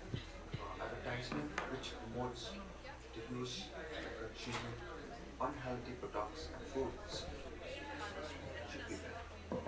Also, they are one of the major contributor to liver disease like cardiovascular disease and obesity. It's time for change, and banning such advertisement is a start. And what those targeted adults face. Now, we determine what type of adult.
Hello.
अच्छा इससे पहले वाला session आपका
Afternoon, guys.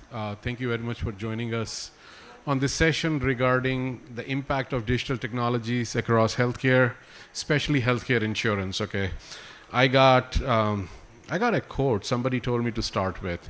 So George Bernard Shaw once said that 99.9% of the people on this planet are conformists, and they just follow everything that everybody else does, okay, or whatever the societal norms are. 0.01% people are what we call as mavericks, okay, who are going to do what they want to do, and thank God for those mavericks. Otherwise, we will still be living in caves, okay? And I think my panel consists of a lot of those mavericks out there. These are the people who are at the cutting edge of technology when it comes to digital technology adoption across the country, from healthcare perspective, from insurance perspective. Some of them are setting up the entire exchanges, which will change the landscape of the country in terms of insurance, etc. So before I start asking them a question, I'll just kind of correlate. I spent a lot of time in the United States doing a lot of work in the healthcare industry. And in mid-90s, the United States industry, healthcare industry was sitting exactly where Indian healthcare industry is sitting today. Okay, what was happening was that the doctors were the king. You were scared to go to the doctors because it'll cost you an arm and a leg, okay? So 3 things happened. 1, the internet came. People became informed. The consumer were asking for outcomes. They said, if I come to you, I better get those outcomes. Second, the insurance companies came, the HMOs and the PPOs, and they told the doctors, this is 6.5 million of my member. You want my business, these are the deals, this is the copay, this is the share of the insurance that you'll get, take it or leave it. Okay, and couple of years, the entire shift took place from the power being in the hands of the providers to the power being in the hands of the payers. Okay, and the third thing that happened was regulatory requirement. HIPAA came about and everybody started asking for actual outcomes. The government said, instituted this star rating. Okay, if you are star rating 4.2 and you do a hip replacement, you get $100. If you are star rating 3.9 and you do the same exact procedure, you get only $90. Okay, so all that outcome focus happened, and over 10 years, 15 years, a lot of value-based creation came in. India is sitting exactly there. People are getting informed. People are asking for outcomes. Because of the internet, they can go to Practo, they can figure out who is doing what kind of a thing. Second thing that is happening is insurance incidents that used to be around 4% 10 years, 15 years ago is now close to 25%. And it is increasing in tier 1 cities. It is like really, really high, 70, 80%. And the regulations, the DPDP program for the Privacy Act is coming, Ayushman Bharat, ABDM, etc., etc. So India is sitting exactly where US was 30 years ago. And we all know what happened out there in that industry. So I'm gonna put the theme, that as the central theme of this conversation today. These guys are literally at the leading edge of bringing that change into India, okay? So I'm gonna ask some generic question. I will like this to be a very free-flowing conversation rather than a predefined set of notes. These guys are the experts in their domain. Please feel free. In fact, I would rather that the audience ask more questions than me because I would already know some of the answers, okay? But I would rather that the audience ask that question. So that's how we're gonna run this particular thing for the next 30 minutes or so, all right? So I'm gonna start with Kiran. Kiran, first question, okay, and he was not happy about that. He told me not to start with me, but Kiran is the director for ABDM. He is responsible for bringing the whole digital mission to the government of India, okay, and Kiran is doing some phenomenal work. So Kiran, I wanted to softball question. Just tell us a little bit of what you have been doing, okay, and how it is going to have a potential impact on the healthcare in terms of the 3 things that I talked about.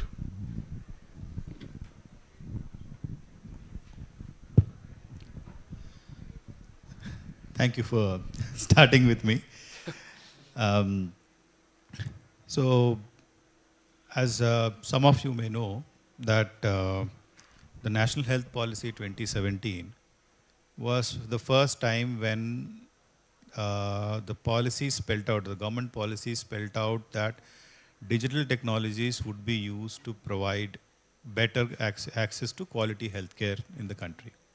And as part of that, this whole Ayushman umbrella was created. In fact, when we talk about Ayushman Bharat, it's not just any one scheme, it's actually 4 of them. So the health and wellness centers, currently called the Ayushman Arogya Mandirs, are one part of it, which is more about strengthening the existing physical infrastructure at the primary healthcare level. Then you have Ayushman Bharat Infrastructure Mission, which is more about strengthening the secondary and tertiary care. Then you have Ayushman Bharat PMJY. We all know it's the most popular scheme and everybody believes Ayushman Bharat is PMJY. So that's the 5 lakh insurance scheme. The last one is the Ayushman Bharat Digital Mission, which in a way is that invisible thread that has the potential to connect all the efforts that are being undertaken by the government and also by the private sector in providing both the primary care, which could be provided, let's say, through a frontline worker doing the screening for an NC, for a non-communicable disease, or the ANCs of a pregnant woman, or the OPD care that is provided in a single doctor clinic, a private clinic anywhere in any part of our country. 2 large programs and like PMJY, and also the secondary and tertiary care that is provided in both the public and private facilities in India. So under the digital mission, if I were to say in a very short, in a nutshell, we are basically enabling 3 things. 1, interoperability of health data. Easy exchange of health information from one entity to another with the consent of the data principal, that is the patient. 2nd, interoperability of services. One should be able to search for a service, book a service, avail it, and pay for it by using an application of their choice, and the provider using an application of the provider's choice. So there should be no binding on using any particular platform to discover each other. The last one, and perhaps the more relevant to the current context, is about interoperability of health claims, where a hospital should not be constrained to use multiple platforms or multiple systems in order to get their claims, health claims processed. Similarly, that processing should happen in a digitized manner. Currently, we process very few claims in a digitized manner, which actually increases the processing cost. And then there has to be that trust in the system, in the sense that today, for example, a hospital is empaneled with one particular insurer, and let's say another insurer also wants to empanel that same hospital. Though there is a Rohini database maintained by IRDAI, there is still a certain level of scrutiny that happens, and it takes a lot of time wasting energy and resources, and therefore increasing the overall insurance cost in the country. So as a result, OPD is out of the picture. Very few policies are able to provide OPD cover, the outpatient cover. It's mostly about inpatient. So the idea is this claims exchange, coupled with the registries that are created under the Ayushman Bharat Digital Mission for patients, for professionals, and for registries, which enable that there is a single source of truth that every one of us can refer to, and which is also helping in creating the longitudinal health history of an individual, which can be utilized by an insurer to effectively understand the health condition of an individual, to price their policies correctly. So it's not like if all of us are going to apply for an insurance policy, we get an average rate. We get a rate depending on what our condition is. In addition to that, because of the dynamic nature in which this this longitudinal health history is getting created on a daily basis, or from every interaction, or even from your wearables and other devices, as an insurer, you are actually partnering with the patient and partnering with the provider in ensuring the health of the individual. So basic idea is the digital mission is enabling the providers, the payers, and the citizens to play a more active role in ensuring that the citizen, the person, the individual is healthy, and then this whole financing of this entire health system is becoming more and more sustainable by making sure that the transaction costs, the costs for verification, the costs for processing of information becomes lower, and ultimately every citizen is able to get healthcare that is of better quality, and he or she has access to it anywhere and everywhere in the country. So this is the basic idea, or this is the basic work that is happening under the digital mission through enabling interoperability of records, interoperability of services, and interoperability of claims. Thanks, Kiran. That brings to my mind two questions, one for Suchin, one for Ritu. Suchin, your responsibility is towards adoption of PMJ across tier 2 cities. Okay, I'm not even going to go to tier 3 and 4. We know that the insurance incidences get increasing, but it is primarily focused on the tier 1 cities. Okay, so what are the challenges in adoption in tier 2 cities? What are you facing? Because the concept is sound, the underlying infrastructure is there. So what is it education? What is the challenge? What are the challenges that you're facing? So tier 2 cities and tier 3 cities are a unique ecosystem in themselves. It's very difficult to understand them when we are sitting in a place like Delhi. You know, you step out 50 kilometers, it's a complete new country that you are in. It's not just a new city. So the challenges are, I think, both sides. I think all three sides, in fact. So challenges are for the patients also, for the hospitals also, and for the third-party payers also. And all those challenges mix and come together to create these unique issues that we have in those towns. The patients, of course, there is a very severe lack of awareness, lack of education, lack of good health-seeking behavior. They want to come to the hospital only when, you know, it's unavoidable completely. And from the third-party payer side, there's always this issue of credibility of the provider, accreditation of the provider, quality services of the provider, and some very few bad actors trying to game the system in their own way. For the good actors in the system, which I think are much, much more than the bad actors, I don't think anybody in this room would even know anybody who has shoplifted, let alone done it themselves, right? But we all know that for those very few people, you have a $100 billion industry which is catering to anti-shoplifting methods, etc.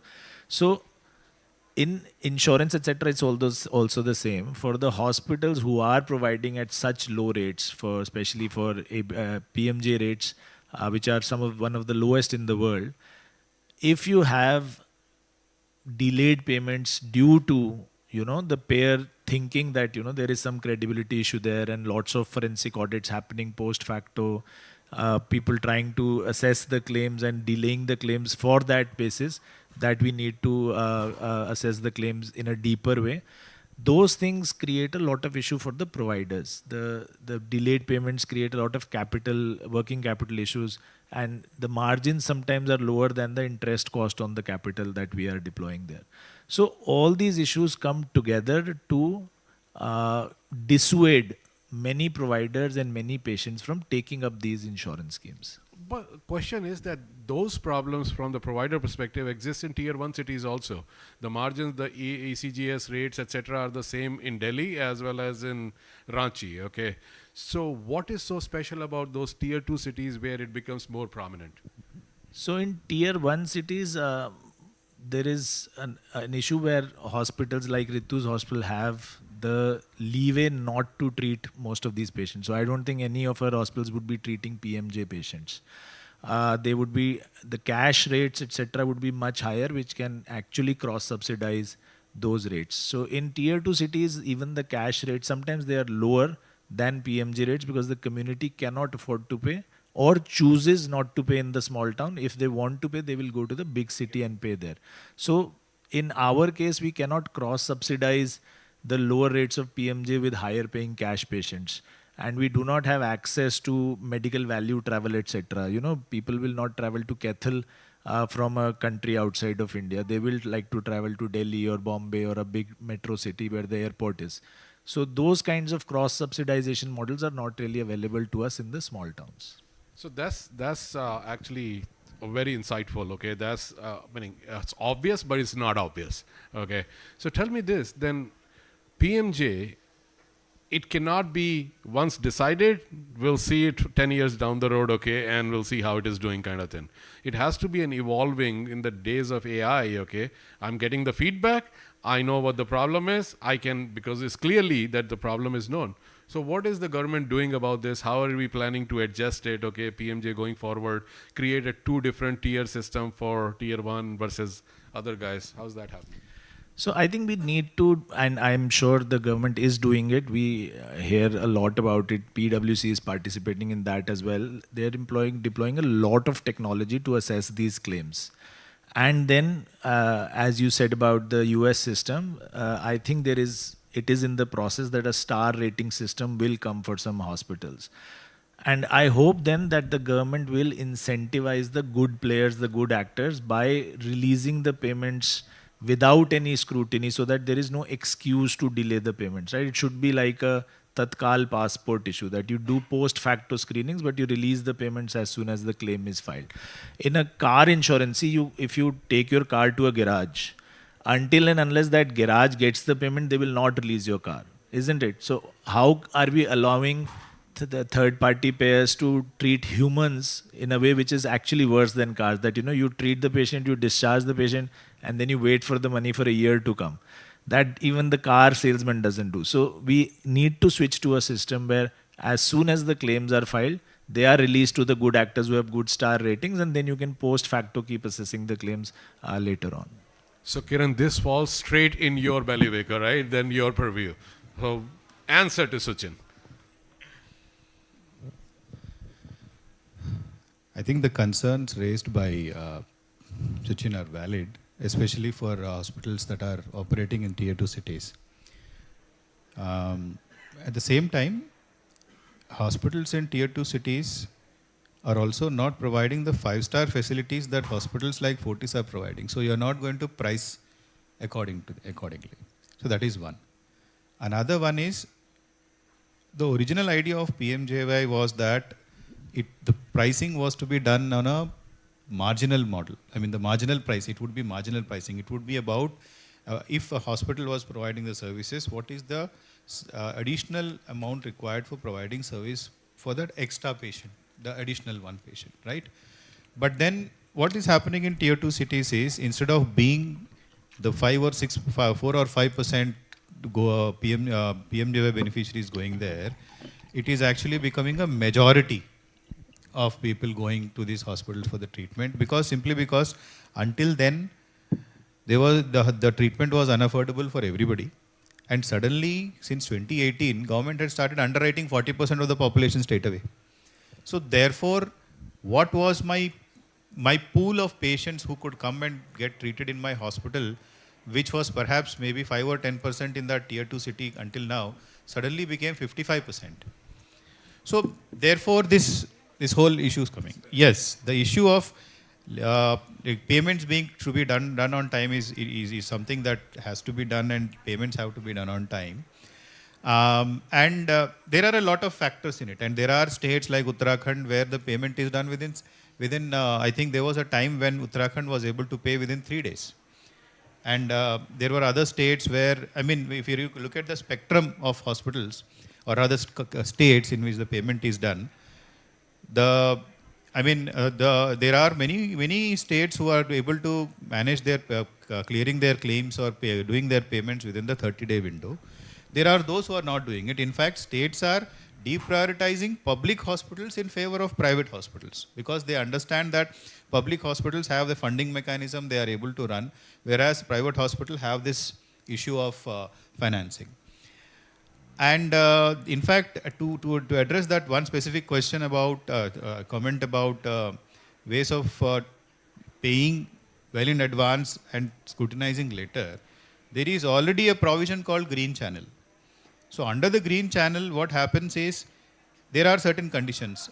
You have to be a hospital with a certain, what you call, track record or so. I mean, we have our own anti-abuse misuse guidelines, under which if there were no cases found against you of abuse and misuse continuously for a period of 6 months, then you qualify to be one of those Green Channel hospitals. And under the Green Channel, you submit You submit a claim, you paid 50% immediately. You're paid 50% immediately. The remaining 50% comes after the claim is processed, and so therefore that 50% at least you're getting at that point in time. Yes, not all states have implemented this, but a state like UP is doing it, where the propensity for misuse has been pretty high. So UP is doing it more than, I think close to 2,000 hospitals are listed under the green channel where this kind of payment is being made. And Assam is going to try it very soon. In fact, they have already started, I think. So there are states who are interested in doing it, and that is where we are trying to improve upon our models to rank hospitals in such a way that we are able to identify these hospitals are fit for green channel and these hospitals may not be put in the green channel to begin with, to encourage this kind of good behavior. So this is what is happening, and this will probably improve the payment cycle further. Thanks, Kiran. Ritu, question for you. So, I don't know what's the exact percentage accuracy of the statement that Sachin made that Fortis will not accept panel people and everything. Okay, I don't know. I'm sure that there are some out there. What will it take for you besides the rate? We understand the rate factor. Okay, you have to see your bottom line. Besides the rate, exercise like what Kiran is implementing, an exchange which is at least smoothing out the payment process, okay? All right, Fortis, of course, will fall under that green channel straight away, okay, I'm sure. Okay, what will it take in addition to all that for you to start saying that, okay, 25 to 30% of my population is going to be panel, because there are 500 million people who are covered under that? So, well, factually, 20% of our patients are from panel. Okay, so 40%.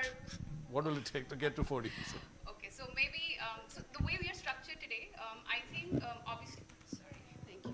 So endeavor is always to serve as many people as possible. We are a large healthcare chain. We want to grow. We want to make a serious impact, and that's a given. And that's besides the profits and so on, right? And that is why we do in many of our cities have large number of patients from veteran scheme, from central government health schemes, lot of PSUs. We also do a lot of work for PSUs like Coal India or CSR funds, which are done at a very, very nominal rates. Now, I think for us to expand, I think one is the geography that we are in. So right now, we are a little bit more concentrated towards tier 1 metro cities. And also, I think we will have to expand the capacity, to simply put. Currently, most of our hospitals are running 85-90% occupancy. And the cost of service or cost of delivering healthcare is what it is. To be able to cater to what Kiran alluded to, a marginal increase that you said that if you're already treating X patients, can you get 10 more who are at a subsidized rate? I think that's the thought, right? We would be very happy to do that in certain areas, as long as, one, we also don't want to get to a point where we differentiate with the people who come in. You can't have X number of facilities available to one and very open treatment given in a different format to another set of people. So we will have to work at scale, increasing the number of beds, going to tier 2, tier 3, which we haven't ventured into today, but tomorrow, if we will, then obviously we will have to expand the horizon. Second is, of course, the efficiency, the cost of operations, the cost of submissions of claims, and for that, technology can be a game changer. It will be. I am a firm believer that there is a lot of asymmetry right now in a world which is used to a 10-minute delivery for of a high phone or a Blinkit. The fact that the discharges take 6-8 hours and there is not enough digitization, there is not enough trust among the patients as well as providers as well as insurance companies. This asymmetry is there. Otherwise, you should be auto-adjudicating digitally about 80-90% of the claims. What's stopping auto-adjudication today? Simply because the insurance companies also wants to ask 10 questions from back and forth with the patients. Patients also have a little bit of mistrust and sometimes are not very open about their pre-existing illness, about diseases that they've suffered, because they are not informed enough, they're not aware enough. They've been sold policies by insurance agent without understanding what the policy they are buying and what is the implication of not telling them that I had diabetes 2 years ago, because it's going to come eventually in some of the medical history, and then it goes to the insurance companies, it's back and forth, rejected, right? So it breaks the trust among all the 3-4. While technology would come, but I think the information, awareness, getting people to be aware, and then making the seamless journey would be, the game changer, can be. We are very appreciative of what the claim exchange is doing. We are already in touch trying to get M5 sandbox done at that stage, and we are frankly very open to this exchange and as well as the digitization that the government is driving. I think it's the first time that the private and the government are coming together. All these years, the private players made an ecosystem on their own, and then there was a government system. It was always two, like government system and a public-private system. It's the first time that they're going to be talking to each other. There's the first time there's a dialogue where both are willing to come together and figure out what problems the patients are facing. That's actually that's very encouraging. Okay, coming from the government representative who's running the show and somebody who's actually driving one of the top 5 hospital systems in the country, that's actually did not bring tears to my eyes, but very close to it. Okay, so Raj, I'm gonna shift to you. You are running HCG, which is the largest oncology system in the country, right? Oncology is not your usual, how shall I say, disease condition, okay? We have a problem half of the times, or maybe more than half the time, is terminal, okay? And so there is less hope for people and everything. So I have 2 questions for you. First of all, and it's very costly. It's extremely costly. First of all, do you think there are insurance systems or insurance schemes that are already in place in this country who can cover catastrophic costs of oncology or something very similar? And second thing is, when you talk about the PMJ program, how does that compare to the private insurance companies in terms of covering costs? Because you can't possibly scale and distribute that marginal cost as Kiran was alluding to for other disease conditions. So if you look at the progress of private healthcare, it's basically 2-3 decades old. If you look at private health insurance, it's younger than that, right? Because that's just how most private health insurance, other than the standalone, the general insurance companies started offering private health insurance to the companies that they were working with for plain vanilla insurance covers as a throw-in. Okay, and that's how the progress started, right? Once they had enough data on disbursement of claims, they realized that there are probably 20-25 most common procedures, and therefore then they started pushing for packages, right? So you cover those 25-35 procedures, and that covers 80% disbursement, and then they increase from 20-25 to 55 to 100, and that's the journey. So basically you are doing more what are the most common standard procedures, how you can package it, and then you negotiate the rate, right? PMJY, when it started, actually was a very well thought through scheme on who's eligible for it. The criteria went to an extent of whether you own a 2-wheeler, whether you have a government job, whether you have a roof on your... So it was very promising, because finally it was very logical, right? Over the period, what has happened is it started merging with state schemes, and state schemes were, we want to cover 100% population, whether you can afford or not, it doesn't matter. We want to give it as a, freebie to everyone. So it's part of that, criteria and all is getting diluted, okay? Now, it creates problems because, now you are taking decisions not based on your insurance models, but something else, right? Therefore, when there is an election, beginning of this year, there were elections, and 2-3 states, we didn't get paid for last year, middle of the last year when there were elections, 2-3 states, we didn't get paid for 6-9 months, okay? Because there were no money. Because on the Ladli Behan scheme just before the election, there were, certain amount deposited in every woman's account in that state. Now, this is how whatever fundamentally right logical thing we are doing starts getting diluted, and then it becomes, the purpose stays aside, and then it becomes problem for all stakeholders. Now, to make it complicated, cancer is probably the most unforgiving specialty in terms of capital cost required and the operating cost, incurred, and margins of errors that you have. One, because it's still it's still a largely unknown, rapidly evolving, complex group of diseases. It's not one specialty, it's multiple, diseases. It affects heart, cardiology, bone, orthopedics. It affects most organs, and it spreads to most organs. So it's a group itself. It's not a single specialty. Calling it single specialty doesn't do justice to it. Second, because it's rapidly evolving, the best chance for a patient is to provide the most advanced treatment, which is often patented, innovative molecules, which are very expensive, which are imported. There are duties on it, right? So cost.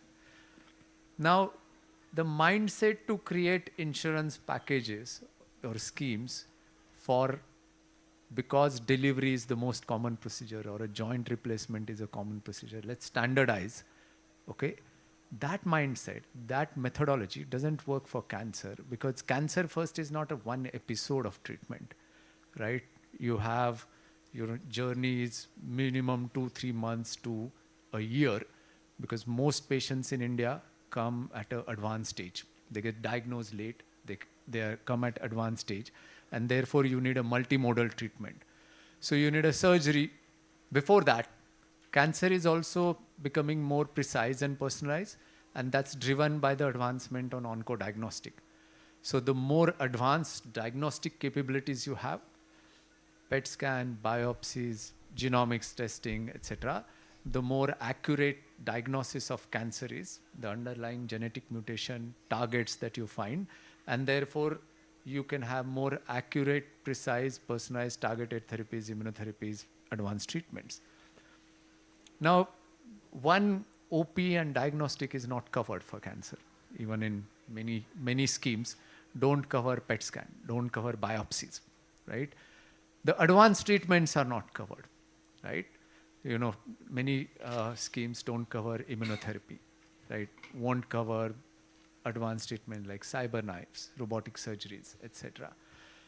Now, the tricky part in cancer is either you treat them comprehensively or you don't treat, because they're leaving cancer behind and just doing this, this is what we can afford, or this is what can we standardize as package and all, we will provide for that, and not means before we start the treatment or plan for treatment, if you don't do PET scan, if you don't do biopsy, what treatment you are offering? Is it even accurate? It's like spraying bullet, right? You need to be targeted. So for that, out-of-pocket expenditures go very high, right? I think the whole approach doesn't suit cancer, whatever we've done in other, because it's not one episode, it's multi-episode, it's complex, it's more advanced. So that thinking of creating insurance models doesn't work for cancer. Second, I think, look, I mean, as an organization, we have 2/3 of our comprehensive cancer care centers in your tier 2, tier 3, tier 4 cities. We put comprehensive cancer center in Shimoga, which probably is a tier 4 city with 3 lakh population, or Gulbarga or Ongole, before people started having courage to invest in cancer in metro cities. And what gave us confidence is because there is a demand supply gap, and thanks to PMJY, okay, though we don't like the rates they are given because they're not scientific, they're not bottom-up costing, they're done with different logic. What we do is we start our linear accelerator 6 in the morning till 12 at night. And because of the higher turnover of the asset, we make margins on it, though the realization is very small, right? So we found a way to actually, and we're a listed company where we don't have 1 rupee of government funding anywhere, but we made our model work with, different these innovative financing arrangements and operating arrangements to deliver equal returns, margins in tier 2, tier 3 cities and tier 1 cities. However, this is not sustainable. Okay, first, the pricing is not scientific. As an industry, we've been talking to government for a while now. Since 15, 16, we've submitted pricing studies and all. Because I don't think the way the pricing is decided, the stakeholders that are involved in deciding pricing are largely represented from public health system. I don't think the accountability for cost is as clear in private sector as, as clear in public sector as it is in private sector, right? We have to be self-sustainable. So I think, but still, when 20 years ago, 15% of population was covered under private public, thanks to PMJY state, today more than 50% is covered. At least we can deliver some margins because we can do volumes, because 35% of population is covered under government scheme in these tier 2, 3 cities. At least we were able to treat patients. The margins may not match the metro, but we can at least take a leap of faith, do it, hoping that as India progresses, these cities will progress and we'll come to that. We'll have a first mover advantage. So, some good things. Coverage is good thing. Pricing needs to re-looked at it. More than that, sustainability of funding of these schemes for a state is going to be a challenge unless we stick to the criteria, unless we have some equal stake from a patient itself in the form of copay, etc. Otherwise, we will have to, no matter how good an intention we have, we may not be able to sustain if we don't get paid for 9 months, 10 months. I mean, to pay, ESIC pays 100 rupees for a specialist for a consultation. I think that's disrespectful. You pay more to the barber or, lot of other services. This is a person who's studied 7, 8 years more than anyone dedicating his life to medicine, right? So I think good progress, but I think we need to do some fundamental changes if we want to, continue going forward. In private space, some insurance plans are there. There are largely 3-4 categories. One is there are cancer-specific plans, which covers pre-existing conditions. Premiums are high. The fine print, you have to look at it, whether there are sub-limits, what is exclusion, inclusion, whether there is a waiting period for 2 to 4 years average on there before they start covering it. General health insurance have started giving cover for cancer. Then there is a catastrophic cover, which is one lump sum payment if you get catastrophic. But I think there are lots of, fine print that patient need to read and, understand it before you go for it, because you may be under the impression, but, out-of-pocket expenses still are very high. And I think part of it is also because private insurance also has gone with same mindset of packaging, standard procedures and all. And they've not really invested in, looking at the data you have to create innovative models, to, create insurance plans. So Raj, that was pretty insightful. So Kiran, I come back to you. Unfortunately, you seem to be sitting on one side of the table. All 4 are sitting on the other side of the table. Okay, so you're the counterpunch. So anytime you have to revisit the models, etc., like in Narayan Murthy's words, in God we trust, everybody else bring data. You have the potential of generating the vastest amount of data across the entire country, okay? Do you see 3 years down the road, there'll be a potential out there wherein you will have 500 million people of data in a central repository integrated through Abha ID, okay, across, and then you'll be able to analyze the data and actually create models which are dynamic in nature rather than very rigid and flexible. Do you think digital technologies, do you think government believes that that's how it is going to play out?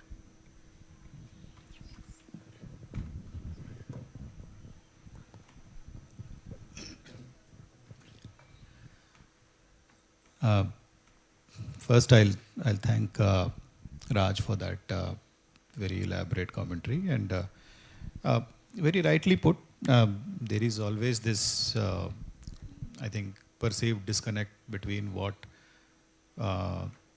the payer models for and then what the provider expects. And especially in government schemes, the political angle to it doesn't help sometimes. It's a fact, because that's how it is, and I mean, schemes are designed in certain ways, and there are certain expectations out of the schemes. And sometimes, I mean, I think recently some scientist was like, humans are, he simply said that humans are not rational beings. So we are not rational beings. Obviously, expecting rationality out of us is sometimes like, we have to trust in God in such cases.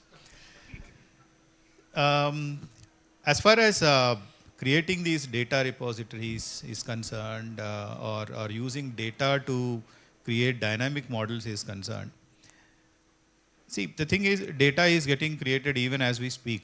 I mean, currently under PMJY, more than 90 million treatments have taken place. And all types of, there are 27 specialties covered under PMJY, close to 2,000 different types of procedures. So there is immense amount of data.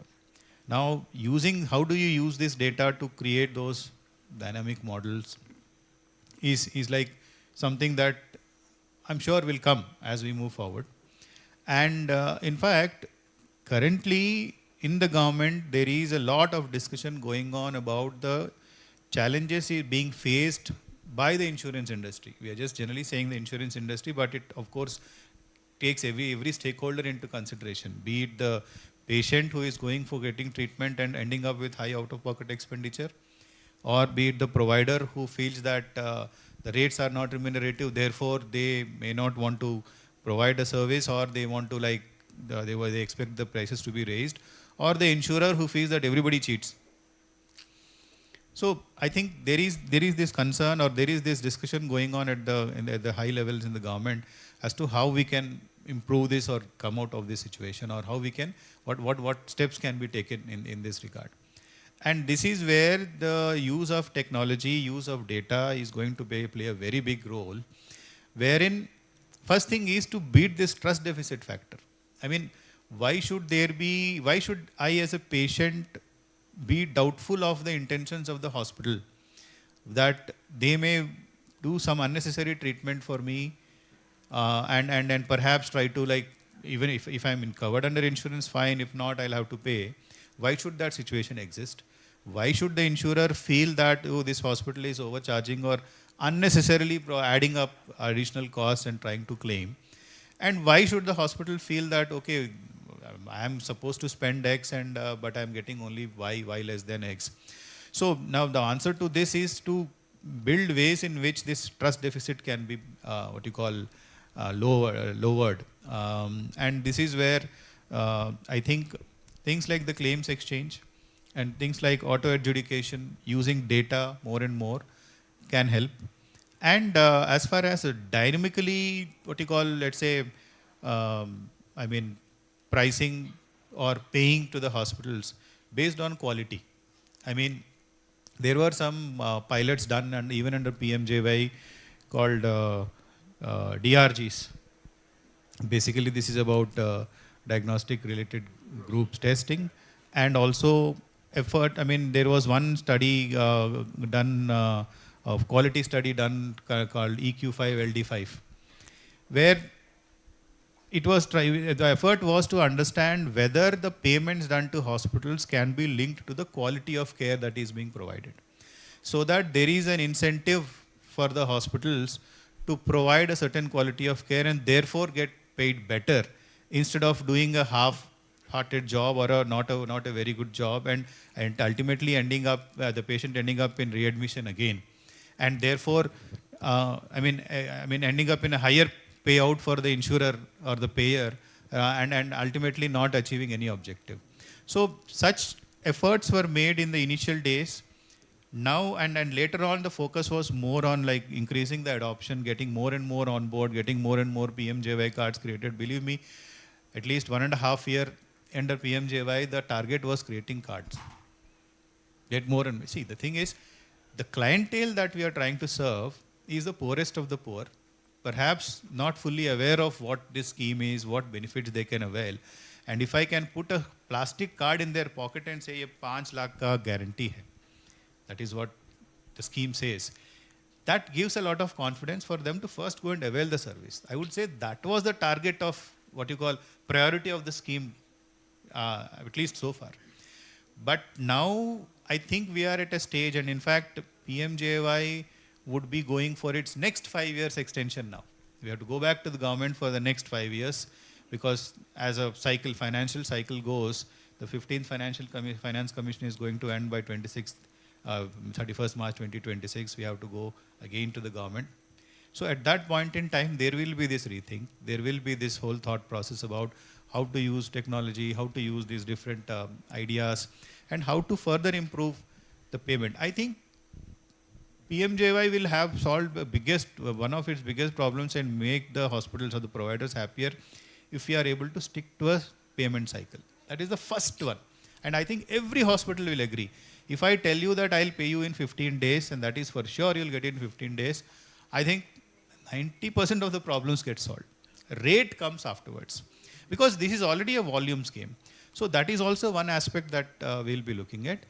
And the other institutions with the Ministry of Health like ICMR and the Department of Health Research, they are also looking at more and developing more and more models, more and more AI-enabled systems to bring down the costs further.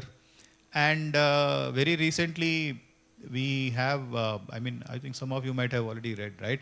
There is an first Indian-made MRI machine now. So as we start bringing more and more indigenous technology, these additional costs of diagnostics that actually go into a lot into out-of-pocket expenditures also can be brought down. And just for the record, PMJY has a diagnostic packages also. These are standalone diagnostic packages which you can book along with another procedure. You can't book just that package alone. You can book it along with another procedure so that you don't have to charge it on the patient. So I think the next version or the next few years of PMJY is where this is going to perhaps change and improve further, because until now it has been more learning, and it's only 6 years since the scheme has been working. We have covered a lot of ground in terms of coverage. Perhaps now we'll look at more at quality and more about bringing better quality better players into the system so that we are able to provide services. Yeah. So thanks, Kiran. Ritu, that brings an interesting point. So everything is going to be driven by data, okay? Because otherwise, short of data, it is he said, she said, okay? You will keep on complaining, they will keep on defending, okay, that kind of stuff, all right? So data is going to be everything, and broader the data set is, the lesser the chances of mistake, higher the accuracy, right?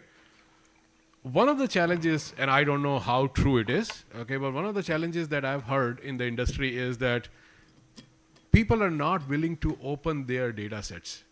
They don't want to share it for the sake of whatever reasons, okay? It could be inferior motives, or I'm sure Fortis doesn't believe in that, okay? So because you guys are listed organization and everything.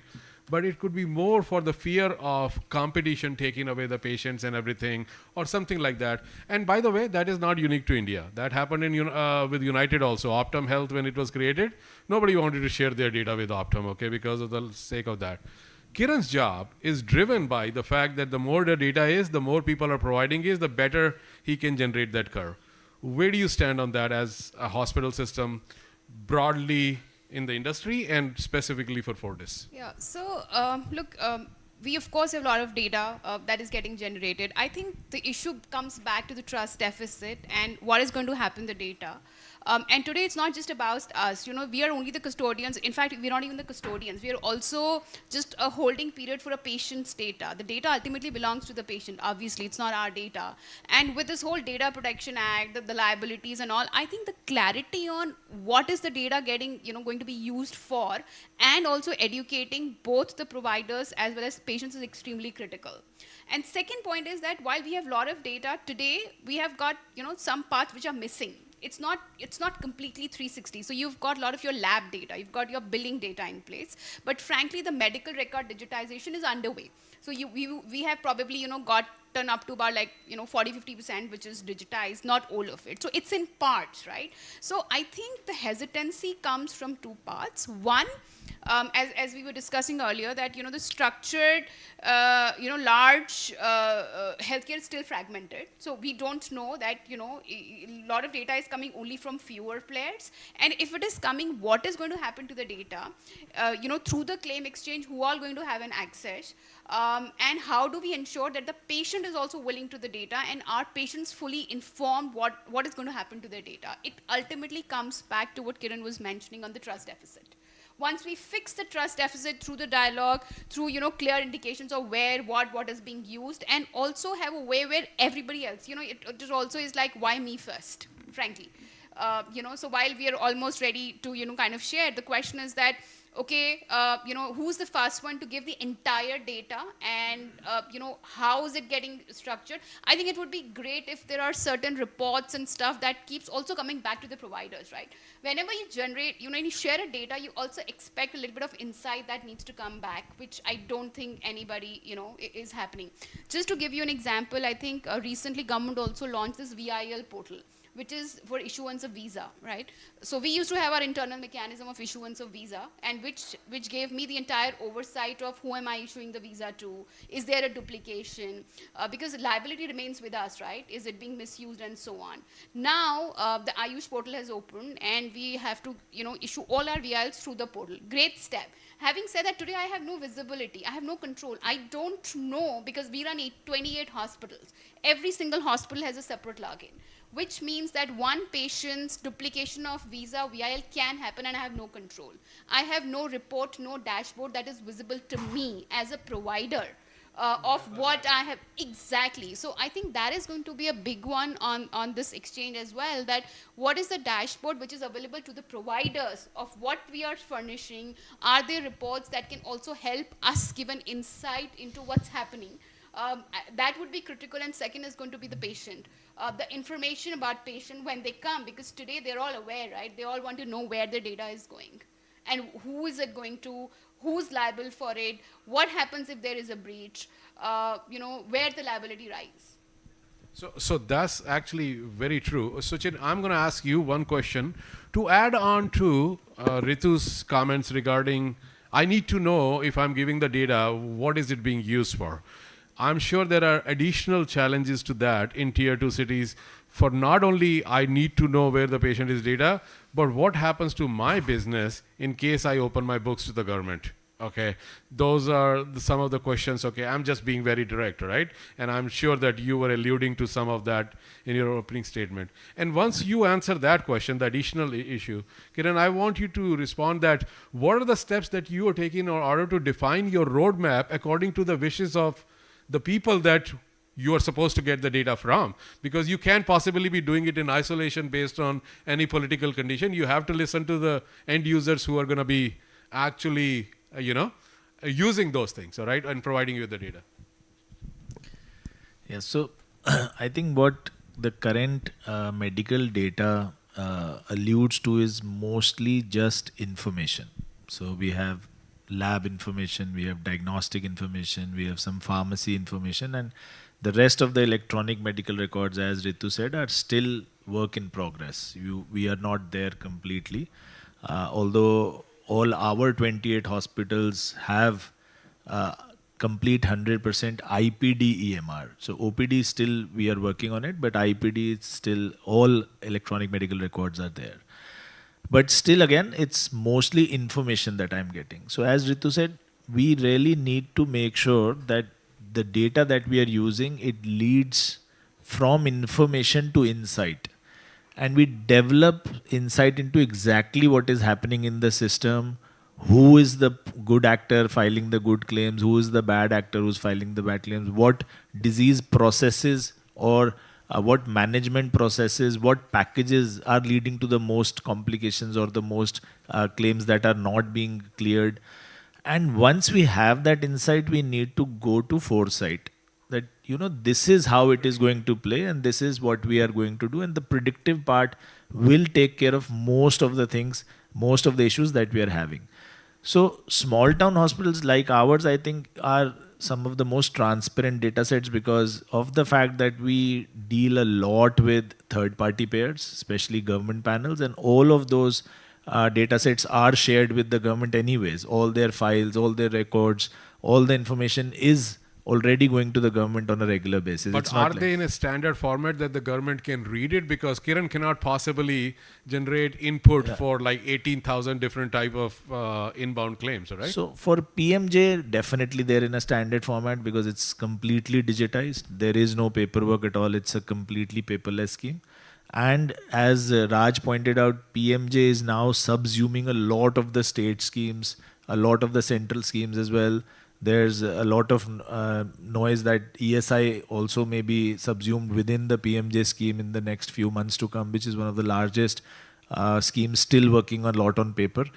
Because most of the other schemes like ECHS, CGHS are digitized to a large extent. So I think once this HCX comes into play and then PMJ subsumes all the other schemes, most of the data will pretty much be in standard format that anyone can read across. So, Raj, one question for you. I'm sorry, Kiran, you have to listen to Raj also because now it'll be a collective set against you. Okay. So, Raj, I know that OPD is still not covered. Cancer is very specific. Cancer will require different kind of data on top of the regular data that is going in, right? So, do you think government is listening enough to your specific specialty or multi-specialty area in order to define their roadmap, and they are covering enough so that next 5 years time frame, you guys are ready to incorporate cancer and some similar kind of AIDS or some kind of a long-term issue, chronic condition, not even chronic condition, is more multi-specialty kind of condition into this whole mix? So first of all, I'm on Kiran's side. Okay. Oh, I was not putting you guys against each other, right? Okay. I was thinking it's a collaborative effort, right? Yes. I think because PMJY, has created this cover, we're able to actually run cancer centers profitably in tier 3, tier 4 cities because we get volumes. However, it's not all, happy, so these are suggestions. Second, I think when we talk about data, we directly go to predictive and AI and all. But what I love about what Kiran and ABDM are doing, they're putting fundamental blocks in place, right? If it wasn't for Aadhaar, okay, we wouldn't be at UPI, and now when you go to US, you feel like you've gone to a third world country, Yeah.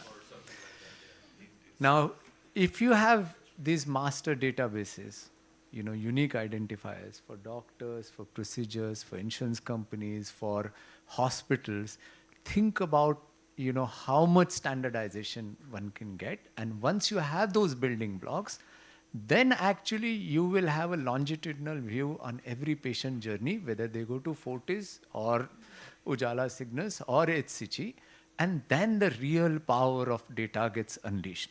So what they are doing actually is foundational work. It's less glamorous to talk about, but without that you can't go to large language models and all, right? So I think to give them credit, that's brilliant that we are thinking on that line. So my question was, I have no doubts about that this is the need of the hour and it has to happen and everything. My question was, has the industry and the public sector collaborating enough to define the roadmap for the next 15 years, okay? Day after tomorrow, this will happen. I got the foundation in place. Day after tomorrow, it will happen this way. 3 years down the road, this will come in and everything. And for that, the industry input is absolutely essential, okay? So what is the extent of that? And where is So let me put it this way. In last 4 years, we've had more conversation with central government, state governments, different ministries, bureaucrats on cancer or any healthcare subject than the previous 15 years that I've had. The fact that, you know, on cancer, the fact that Union Minister of Finance mentioned cancer, you know, has put focus on it, has announced ambitious plan, means, you know, finally we are waking up to the cancer epidemic. And the reason I'm calling epidemic, because I think most people won't know that we've lost about 5 to 6 lakh people to COVID since beginning of COVID in last 4 or 5 years. Every year we lose 8 to 9 lakh people every year to cancer, right? So 4 or 5 years, 5, 6 lakh to COVID, and every year 8, 9 lakh to cancer. And those are just reported deaths. So I think there are more, you know, more discussions, more deliberations. Obviously, you know, it takes time. Like public health has always looked at us as the other side. And I think more conversations we have, I think that trust will get formed. And the technology initiatives will play a big role in forming that, because in the end, once you have that, our claims get cleared in 15 days, we'll be very happy, you know, collaborators with the government, right? So I think, you know, however, I think there's a lot of discussion, controversy about what kind of startups, you know, we are doing in India, right? Now, cancer is one place where I think we need to have India-specific large language models. Because we have unique gene pools. It's a disease of genetic mutation. There is a large variation across India. And that's not something that OpenAI or some other startup is going to do. That we'll have to do it. Now, who are the stakeholders in it? Pharma companies or us individually will not have resources, because we are a brick and mortar company. We are a listed company. We have to announce our results responsible quarterly. We don't have a luxury of getting few $100 million funding and then say, we will give you results 10 years later, right? If we do at all, right? So how do we solve it? Because we can't wait, because world is moving on. I think we should be able to, if government creates a consortium, because all these have come out through consortiums, right? Even OpenAI and all. Create a consortium, make us partner, as, you know, give us equity rights to an extent of our data contribution, right?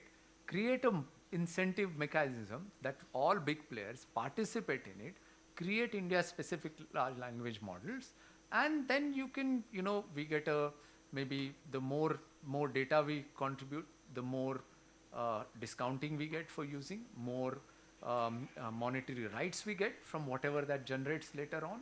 There are ways to create this collaboration, which is a win-win, you know, so that the data sharing happen. And with DPDP, there are clear rules. You have to anonymize. You have to have certain level of cyber security, you know, to protect your, you know, data, you know, networks. We can come up and create India-specific large language models, especially in medicine, so that we, you know, someday we start creating innovative molecules for our treatments for our own population. So Kiran, that's a very interesting idea. So not only I know that you're responsible for setting up the plumbing, okay, and then defining the design of the house that you're going to build on top of that. So two parts. One is that design consideration for building the house is in collaboration with the private enterprise.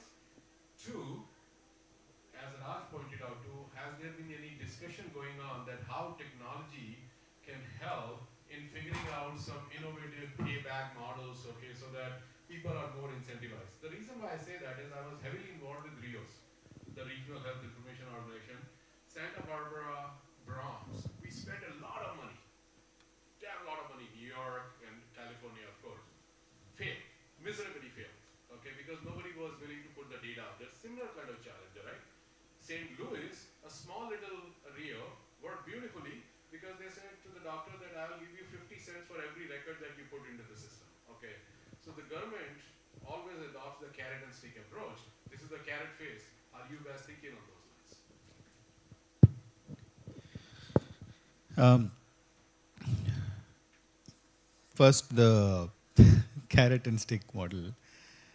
I mean, in fact, paying by data is something that we have started experimenting on already.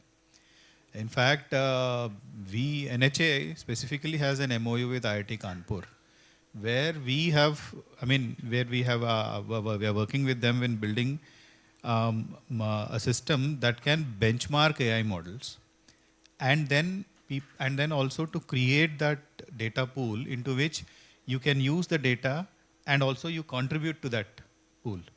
And whatever payment, basically it is about ensuring that the integrity of the data is maintained. What happens is, if you have a certain amount of data with you and you take out certain statistical results of it, the statistical validity or the usage of the data goes down by that much.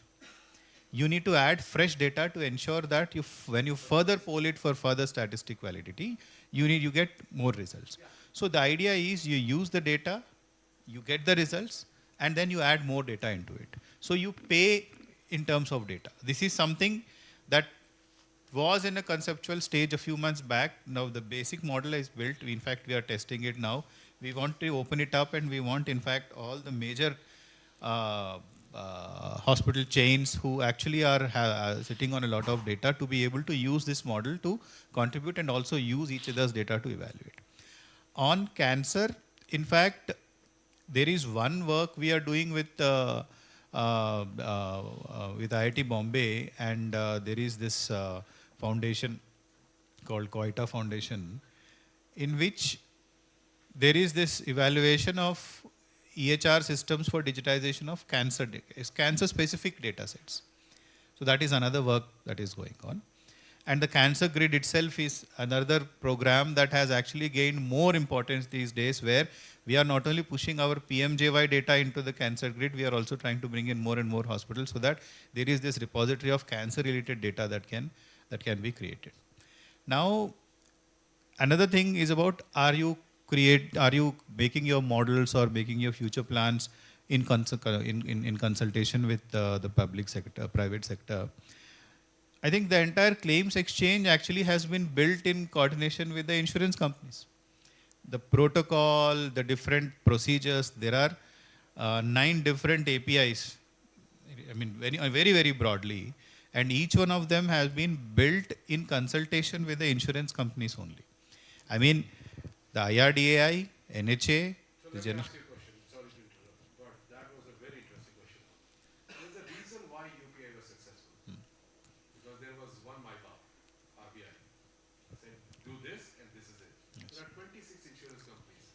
How the heck did you bring them to all the same point to be able to create those? No, we went to their MyBab. IRDAI. So we involved their MyBab from the very beginning. In 2018, a joint working group was formed between IRDAI, NHA, the General Insurance Council, and the insurance companies. And that was when this whole concept of the claims exchange was brought in. So the very idea, the claims platform, I would say the National Digital Health Blueprint talks that one of the key building blocks that have to be developed as part of the digital mission will be a claims platform that will enable large-scale claim processing in a digitized manner. That came into what we call the ABDM strategy. And in 2018, this working group was formed to actually decide how this exchange would look like. Technically, this is just a router with standards, in the sense that data flows in a particular standard. We use FHIR for this, FHIR standard. And what each of the bundles look like, what will a eligibility request look like, what will a pre-auth submission look like, what will a claim submission look like, what will a payment notice look like, what is a status request look like, have all been defined. The standards, yes. The standards have been defined in consultation with the insurance industry. And going forward, just like NPCI, which runs UPI, the claims exchange is also something that will be taken over by the stakeholders only. The government is here only to initially create this, make that critical mass, make it viable or make it running and make people believe that it works. Today, The entire PMJY system works on this. The 29 insurance companies are already onboarded on the payer side. Around 500 hospitals are already there on the provider side. Claims are getting processed. Some group insurance claims have also been onboarded onto this platform now. So we want to scale it up further to prove that this works in the private world also. In fact, PMJY is perhaps the biggest group insurance scheme if you really look at it that way. So it is running. Now the idea is insurance companies and some of the major hospitals would then finally, perhaps going forward in the future, would own this exchange and start running it as stakeholders who are on either side of it. So that the government is only enabling the creation of such an exchange which will finally be run by the stakeholders. So that's the basic idea. So, Doc, I have not been ignoring you. No, I was sitting back and I was relaxing. Because I said, as a consultant, I do all the talking, and this is the first time I get to listen. Right. Raj knows every time I have to. But I think it's been just wonderful listening to this. So my question to you is that these are some great ideas, but let's be honest with ourselves. Public-private relationships are not very easy to maintain anywhere in the world. Okay, there are always going to be conflict of interest. How do you think an organization such as PwC, right, which I'm a part of it too, so please, conflict of interest here. Okay. So how do you think an organization, a large consulting organization, what can we do in order to support the endeavors of the government, which may not be able to, as in Raj's word, may not be able to pay our top dollars, and at the same time come out with some win-win ideas which can basically cover us, so to say, in the long run? No, I think private, public at one stage, it's about impacting the lives of 1.4 billion people, right? So when we come to the stage, it's not about, you're private, you're public. I think these are artificial silos. There are deficits, like Ritu spoke about the trust deficit, which the private sector has. The government, obviously, large, but there is an execution deficit. NGOs are very good, but they can't scale up. So we need to bring this about. We need to play to strengths and not to deficits. I think in India, it's all about that's wrong and that's not my issue. And that's why I think we've really got left out. I think two components. I think, and I was telling Kiran that, when I was in Singapore, there's this whole thing about ABDM, where they asked me a question. These were private investors. This is not, the government or anyone. And that just went in, and they kept saying, will this be the UPI of healthcare, right? And it's difficult for me to say whether it will be. But surely it does have the potential. The building blocks of UPI... Yeah. Great. And they'll hold me to it in another year's time. But I'm saying in UPI, you have two components. No, you have basically, someone who wants to pay the money and someone who wants to receive the money. In healthcare, someone wants the thing, but the resource may not be on the other side, right?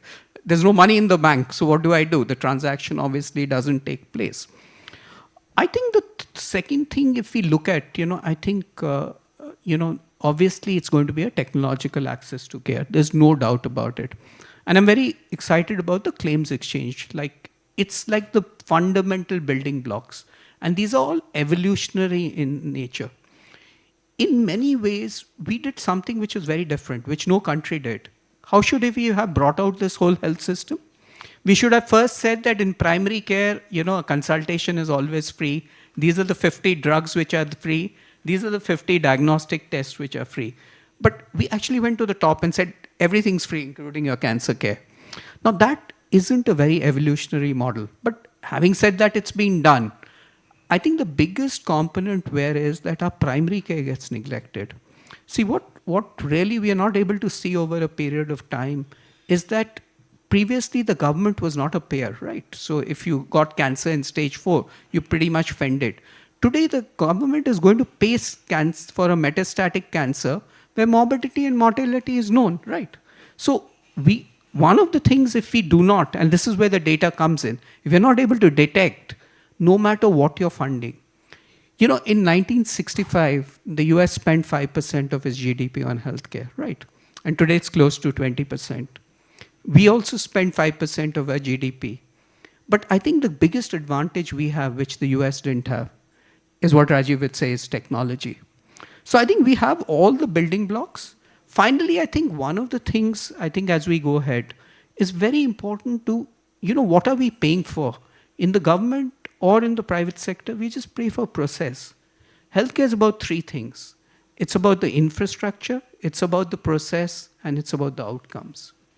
With GenAI, you are able to actually look at outcomes. So over a period of time, when the next revision is done, I think payment should be linked to outcomes, because it's taxpayer money or it's the insurance premium I'm giving that has to have an outcome. So if we look at the whole thing saying, okay, the process has been done, it's not going to, because let's say in PMJY, somebody went to a hospital in a tier 2 city, got a joint replacement done, fine. That joint got infected. He can't go back to the same hospital. And the next hospital in the tier doesn't take it. So we're going to have all these set of problems. And I think there we love to work seamlessly, because I think we're already very aware from the day in the NHA to see how this can be done. But again, I'm saying that this whole division of private, NGO and the public is very artificial. We need to put it together. And once we've done it, and the best example is again the UPI, right? It was created by the government, but it's run very separately as an independent institution.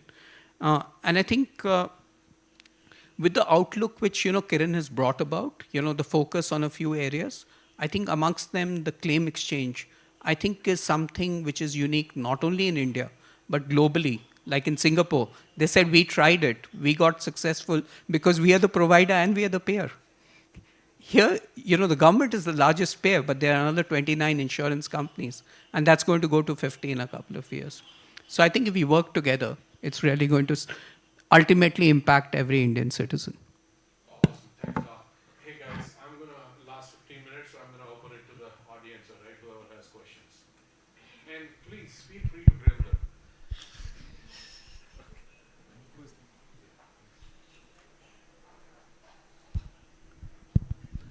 Thank you, panelists, for a real open discussion and heart-to-heart discussion, and thank you, moderator, for doing the honors. I'm asking you this question as a self-professional out of 371,586 dental surgeons in this country as of April 2025. How many of in this room have medical insurance? Can you raise your hands? How many of you have dental insurance? Can you raise your hands? You are in US. I'm asking about whoever has in India.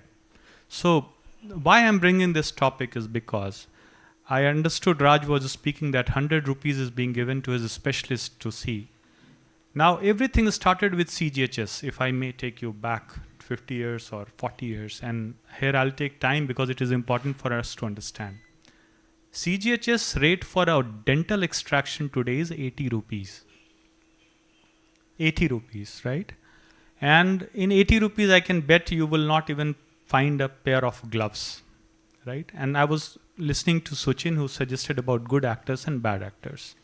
Now, if 80 rupees is being given for a dental extraction, imagine which has the tremendous potential to pass on an infection like anything, because dentistry is considered to be having that advantage or disadvantage, I would say, wherein, IPC has to be the core.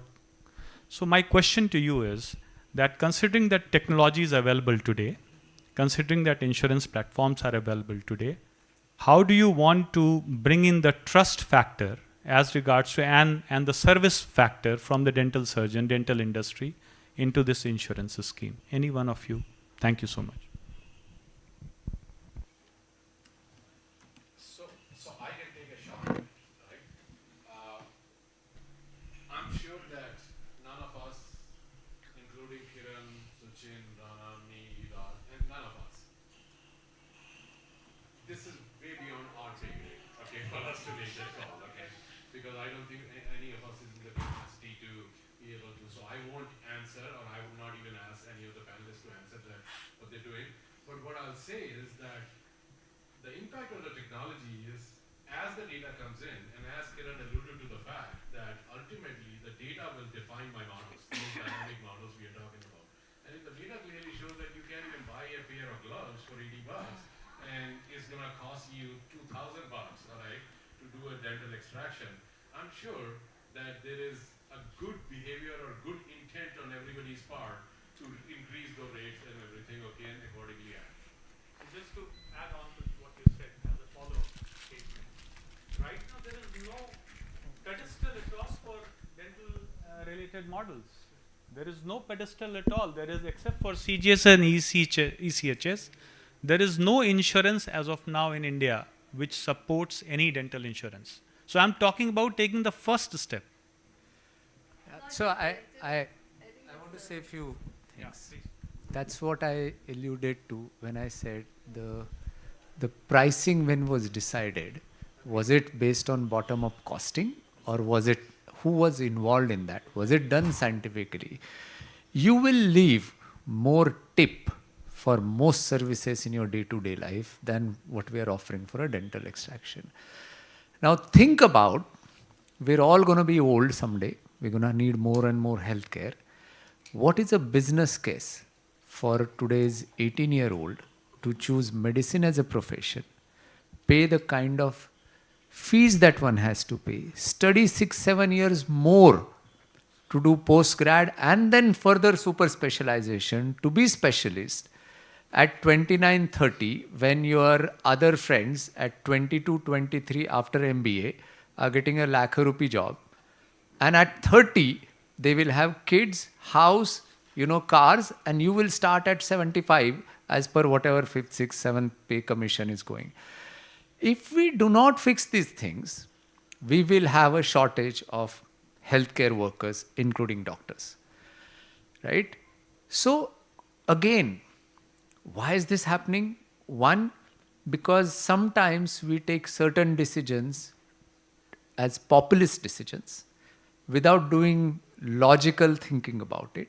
So when you had a specific criteria to enroll people who really deserve insurance under PMJY, and we dilute it by merging state schemes where 100% is covered, the amount of money every state and central government will have to shell out year after year, we're going to end up like US, which spends 20% of GDP, which on a population that is 1/4 of our population, the amount equals to the total GDP of our country, and still have the problems that they have, right? Because if you do not think about it right now, this is going to create a monster that no one else is going to be able to tame going forward. I think that's why these discussions need to happen more and more.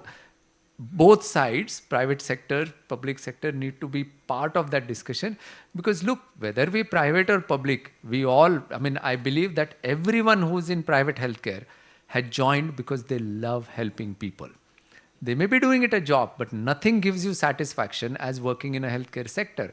We all are proud of our country. We all want to be helped. So private, public, these are just, labels that are created. But we can find a way to make this, public health insurance, which is, again, I'm saying, doing more good than harm right now, will start doing more harm than more good going forward if we don't fix it. Hello, I have a question. I'm Aditya. I work with IntelliHealth, and I'm fairly new to understanding how the health claims exchange works. But my understanding is that as we integrate more digital health tools and more advanced diagnostics come in, the amount of data that is generated will increase. Now that is, of course, maybe a competitive advantage for providers to secure the type of data that they have and they're willing to share. But for governments, it might be more important to get access to as much data as possible for fraudulent claims or to understand what kind of claims are coming through. So how do you kind of balance that in the current environment, in the sense that providers might be pushing for more data minimization, but governments might want more access to data to understand how claims are being processed? Is there a way in which private providers and the government, under this health exchange, are figuring out what is the framework within which they can balance this supply or demand of data that is required?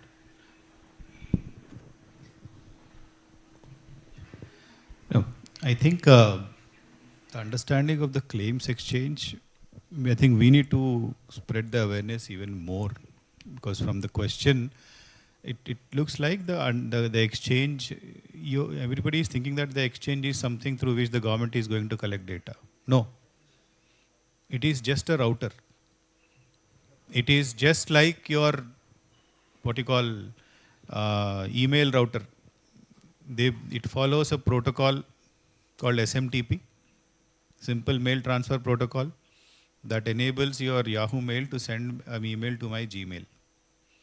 It doesn't have to do that particular router in between doesn't really need that data anything. It only is helping you and me, your email server and my server, to speak to each other. So through the claims exchange, the effort is to ensure that whenever a claim is submitted by a hospital, it is submitted in a certain format. That is, it is submitted in the form of a particular, what you call, what is your education background? Economics, okay. Then, okay. You understand XML? HTML? Hai na? HTML is what? You say header, there will be a heading, then there will be a body, then you say image, then you open arrows and close arrows, na? You say open, you say image, you put the image, then you say /image, and then the image is placed there. You can also define whether it should be at the left or top or right or center. So basically HTML is allowing you to create what you call, tell the machine how to read a certain instructions and put it on an image, right? Put it on your browser. Similarly, we have made the standards for what a claim data should look like. So be it Fortis or Ujala Cygnus or any hospital, and be it any insurer, the insurance data or the claim data will go in a certain format. It will hit the exchange will send it to the concerned insurer, the insurer responds back to the exchange will send the response back to the hospital. It only reads the header information. It only reads who has sent it and to whom it has to be sent. It does not read the internal information of what the claim is all about.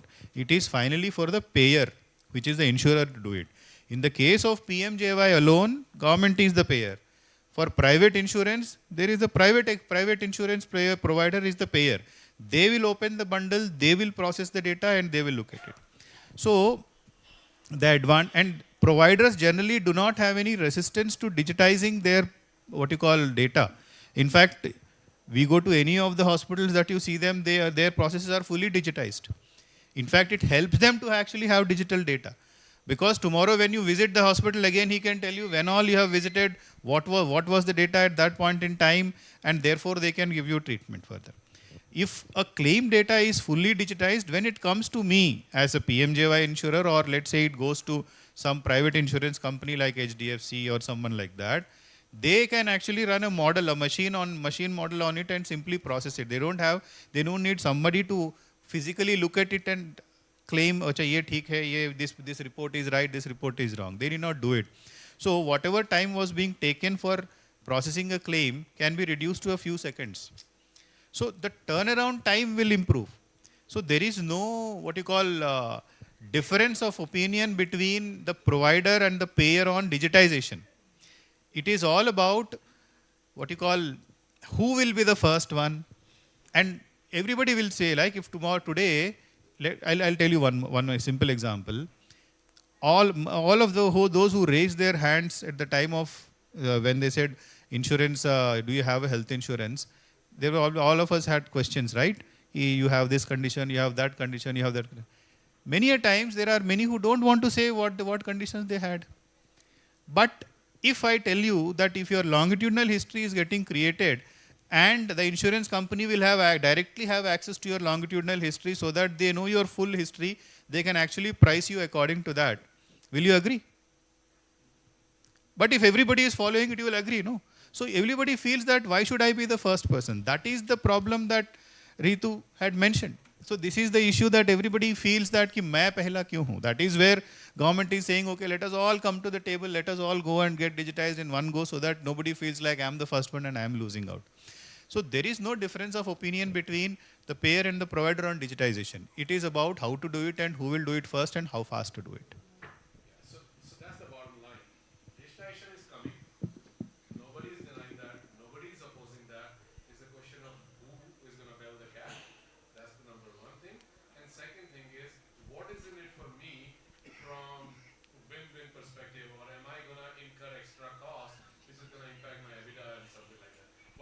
Yeah. Good evening. It was a very insightful conversation. Couple of questions came to my mind, and I would like to ask that when we talk about digitalization and aping the West or going global, they have a very strong legal framework. They have a very strong framework where you can, any breach happens, you can sue the doctor, you can sue the promoter, you can sue the, whoever the breach insurance company, whoever it is. India does not have even, the legal system in place. Forget about suing. And whatever you guys are talking about is the masses, data, is the customers' data that you're talking about, exchange and all of that. They have full right to deny that. One. Second, you are, okay, one hospital, you may be a repeat customer, so you are okay to give it to them. You anyways have to give it to them. You are getting a service back in hand. You give your data to the insurance company, you are getting an insurance back. So that much is understandable. But the moment we go beyond that, like Ritu said that, you need to know where your data is going. And in a country where, there is so much happening, people, and with the advent of AI coming, people are already getting overwhelmed with their personal data on Facebook, Insta, and, WhatsApp and all of that. There's a lot of overwhelm that is coming for, what will happen with the next generation. And now we are talking about medical histories. It's not a simple data we are talking about. Medical history going national or then, global or going in whose hands is not a joke. So what is the, how do you even consider these aspects from a layman's point of view? I mean, and to make it or even to question it, suppose, you get a surgery done in a hospital. We don't even have, the biggest of hospitals have this provision. I remember, just a few days back, I had a friend, from UK, and a simple question they asked that, okay, because I recommended the doctor that, what about the CD for the surgery? And there is no provision, yeah, right? Like if you have a heart surgery or something, you may not get the CD of that operation to you, which you have complete right to. So the basic data that a customer has the right to, which they are paying, from their pocket, the hospital or the promoter or the government is doing nothing to give it back to, the rightfully the customer, and you are taking the customer's data for, whatever digitalization and globalization. What are the thought processes on that? Thank you. So, 1 second, okay. So that's a very good question. I'm going to end this discussion because otherwise we can be here till like tomorrow morning. With 30 seconds for each five of you, okay, to give your perspective on what she talked about, and that is the regulatory superimposition of regulatory requirements on top of the data. Okay. See, first thing, it is a myth to believe that if your data was on paper, it was safe. When the doctor created your report, or rather wrote something on paper, and your diagnostic report came on paper, it was kept on this table, then it went to that table, then it went to that table. How many times it was copied and how many people looked at it, you never know. At least when it is digitized, there is a log. Nobody can access your data if it is digital without an authorization. If it is my login through which she is seeing, then I am responsible. But if it is here, paper is like this, and she just speaks in, who is responsible? So I think this whole myth about digitization is going to, put my data in danger, has to be broken. Second, the digital mission, the ABDM, has a very elaborate consent framework. And at least the audience sitting here, every one of you have a smartphone, should not be worried about this thing, because the consent framework actually allows you to control a few things. One, what is the range of data that you want to share? Let's say you have your data for, let's say, 10 years with you. It might be in all 3 hospitals. And let's say I am running a hospital and you come to me. You can first choose whether you want to share 1 week's data, 1 month data, or 1 year's data. Second, you can choose which hospital data you want to share with me. Third, you can choose what type of data you want to share with me. That could be you want to share a diagnostic report, you want to share only a vaccination report, or you want to share a prescription, you can choose. And finally, whatever permission you are giving me to access this data, you can say this permission is valid only for next 1 hour, or 1 minute, or 1 year, or for lifetime. So this is the elaborate consent framework on which it is finally built. And last, the legal provision, DPDP Act. Believe me, once DPDP Act comes, all of us will be scared. They, as what you call, we all are data fiduciaries in a way. We are all holding your data in trust. Me, by virtue of running ABDM and PMJY, where we are holding on to your data, they, by virtue of the hospital systems on which they are storing their data, any breach will cost us 200 crores plus in fine. So, that way it is. That's good from the government perspective. Ritu, from your perspective, what are you doing to adopt DPDP? And because you are the front end to the end user, okay, so Kiran doesn't go and talk to a patient and say, don't worry about your data. Kiran sets up the framework. What are you doing when your patient walks in? So, very relevant. So, one, we have a dedicated data protection officer. We have a dedicated data protection officer whose job today is to screen every single application that we sign up of. There is not one third party or access to the data that can happen unless there is a clearance from the data protection officer on terms of encryption, the cloud, the security, infra. So that's one. The second is going to be when we go ahead full hog with ABDM. I think the consent and that kind of is a little bit of an issue because that means that every single lakhs of patients walk in our hospitals every single day across locations.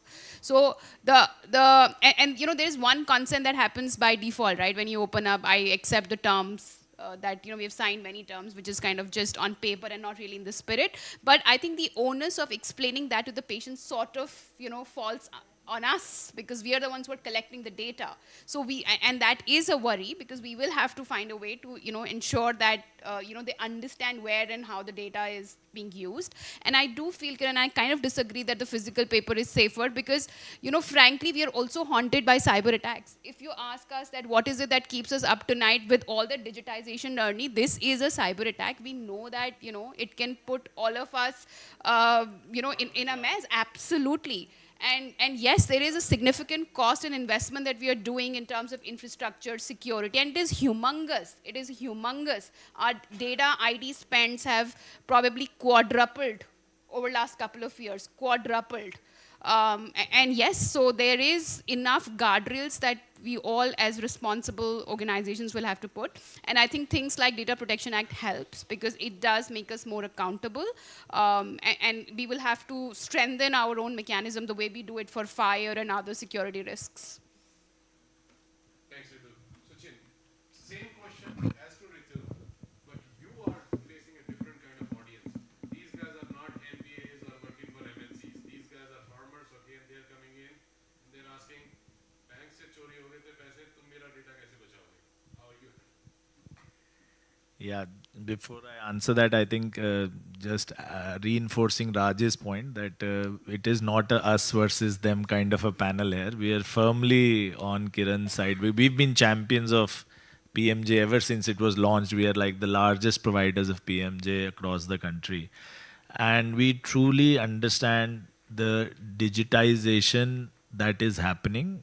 And we've seen it roll out across all our hospitals. We were in fact the first digital NABH, receiver of the certificate. Amongst the first 104 of us were our hospitals. So we do understand this. We also understand the immense responsibility it lays on us. We also understand that as data fiduciaries, we may be subject to penalties running into hundreds of crores rupees going forward.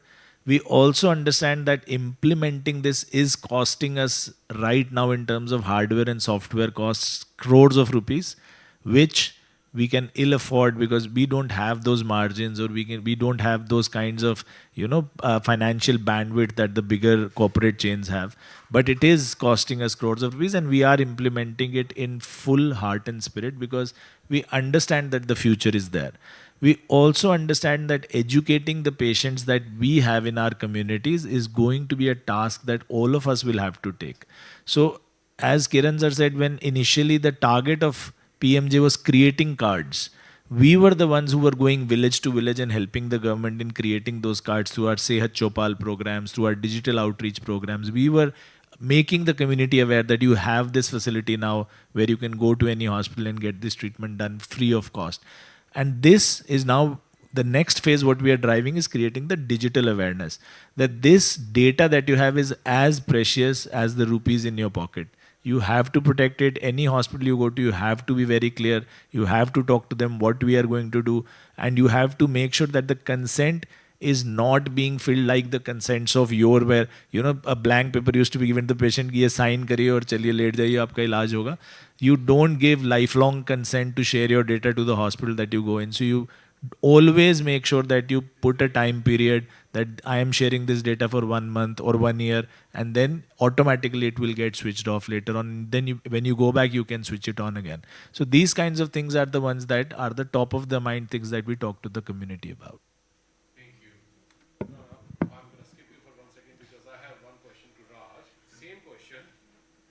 Cancer has an associated stigma also. There is this social stigma available. Whichever people don't understand that it's a disease, same to mental patients, right? Cancer, you're dead already. For you to talk to a patient about data protection, okay, is it an easier task because they're willing to experiment with anything, with anywhere, or is it a more difficult task than because there is a social stigma attached to it? I'm not sure how to correlate the stigma, but with the topic that we are discussing. But I agree, there are a lot of people who do not want to disclose, even to close. Historically, we are not a society where we put a premium on our individual privacy or confidentiality, and we didn't have act like a DPDP to give us a legal recourse. But now that we're going to have, I think we will get there. The awareness will come pretty fast. And so I don't know how to answer that question. I know that certain people do not want to disclose. But, what we've tried to do is we've actually encouraged people to talk about cancer, to remove this, that it's okay to talk about that you have a cancer. We love the celebrities, opinion makers who go out and say that, yes, I had a cancer, I fought against it and won it. Because cancer is considered as death sentence. We need role models. So in this aspect, we actually are happy if people come out and, because there's a different issue. It's not about, obviously they are willingly disclosing whatever there, but we encourage people to talk about it. So there is no this fear of, death when you get a cancer. We love when people talk about cancer openly. Thank you. Doc, I was leaving you for the last of this question. You've been involved a lot with NABH and writing up the standards for DPDP Act. What is your opinion in 30 seconds as to where the regulatory compliance is going? And in 5 years down the road, how do you see the Indian government answering the question that she had, that is my data, why can't I have access to that? And if it leaks out, what are the repercussions? So I think I'll take an example of, what an investor told me. He says, you're the largest country in the world. You probably have the largest data and you've done the least with it. So it's great to have data, talk about it, protection, but we haven't done it. How are you going to impact China's way ahead of us on the Gen AI piece because they have put their data, they have access. I'm not saying that's the best way to do it, but I think in a couple of years, if we don't get our act together, we'll seriously get left behind. So, and everything at the end gets driven by business models you can create for this data. So let's not start thinking about, this is my data. That there will always be breaches. Even the best countries in the world have breaches. Just because you pass a law, that doesn't mean murders don't happen, right? So the law is one thing, but ultimately look at how is this data really going to impact the health of 1.4 billion people. And if we were not to do anything with this data, what would be the opportunity cost if we came back 5 years and say, we are nowhere on that planet? All right, thanks a lot, guys. I think we have already overshot our time significantly. Thank you very much for all of you.